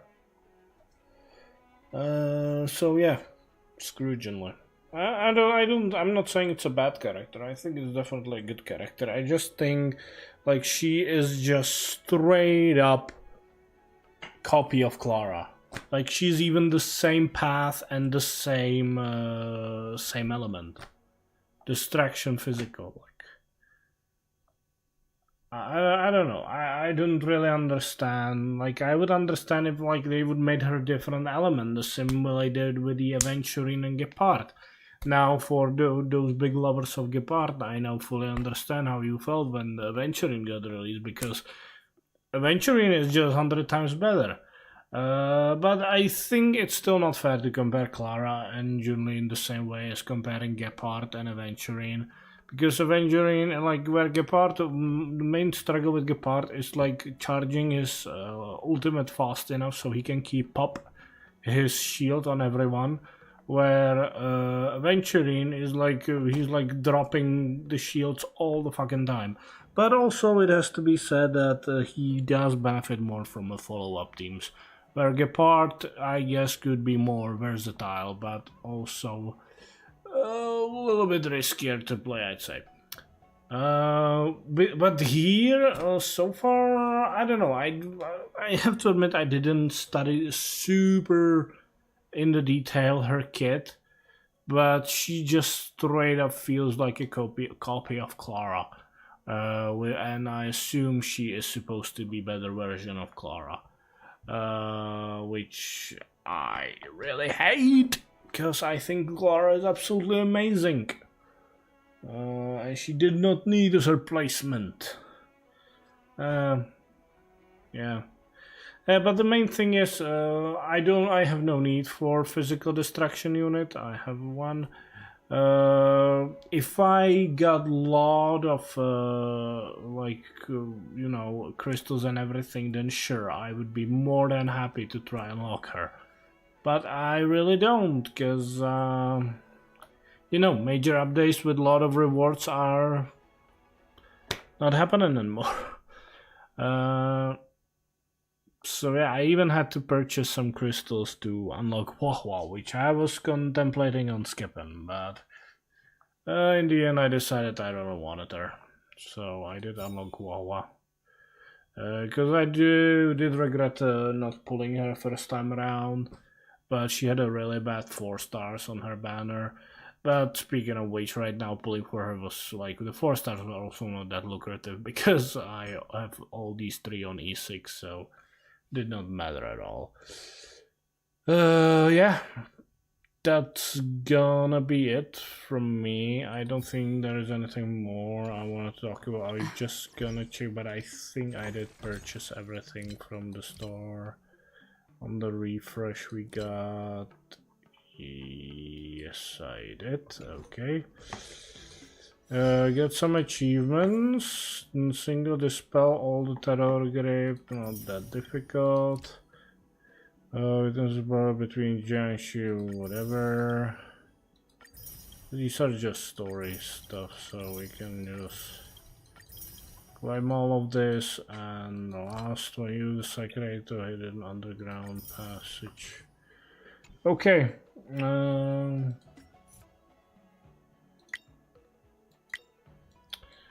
We did get obviously a new path for where is she? Where is she? Where is she? Where is our girl? What?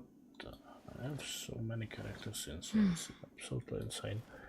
Where is our good old March? There she is. We got ourselves Imaginary Hunt March 7th.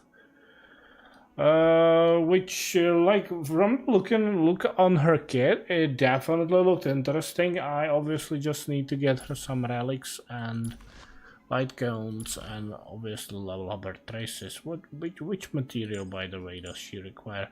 The new one. Okay. Okay, sure, that makes a lot of sense that she requires bullets to upgrade. So much sense it makes. But it's fine. It's fine.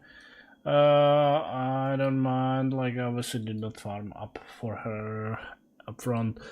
I'm not even like need to rush for her yet. It's gonna take some time because right now I wanna level up Wahwa. At least a little bit of, but Wahwa I really need more relics as well. So we'll see how it goes.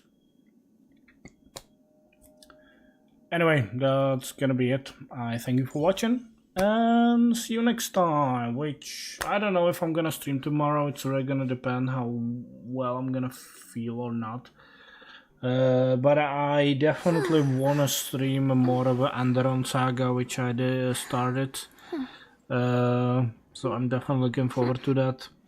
I really wish I would be able to finish it, but I doubt I will before my vacation starts. Basically from next Tuesday till like next 10 days, even more actually. Next 12 days I'm gonna be away and not be able to stream at all. So yeah, big vacation for me. Gonna be actually, it's gonna be actually kinda tiresome, to be honest. I don't know why the fuck my big vacations are all about, like, actually getting more exhausted. It really should be about me, like, chilling out, refreshing the energy, and I just hope I'm gonna get rid of this bad feeling in me before it starts. Anyway, that's it. I thank you for watching, and I'll see you next time, hopefully soon. We shall see. Bye bye.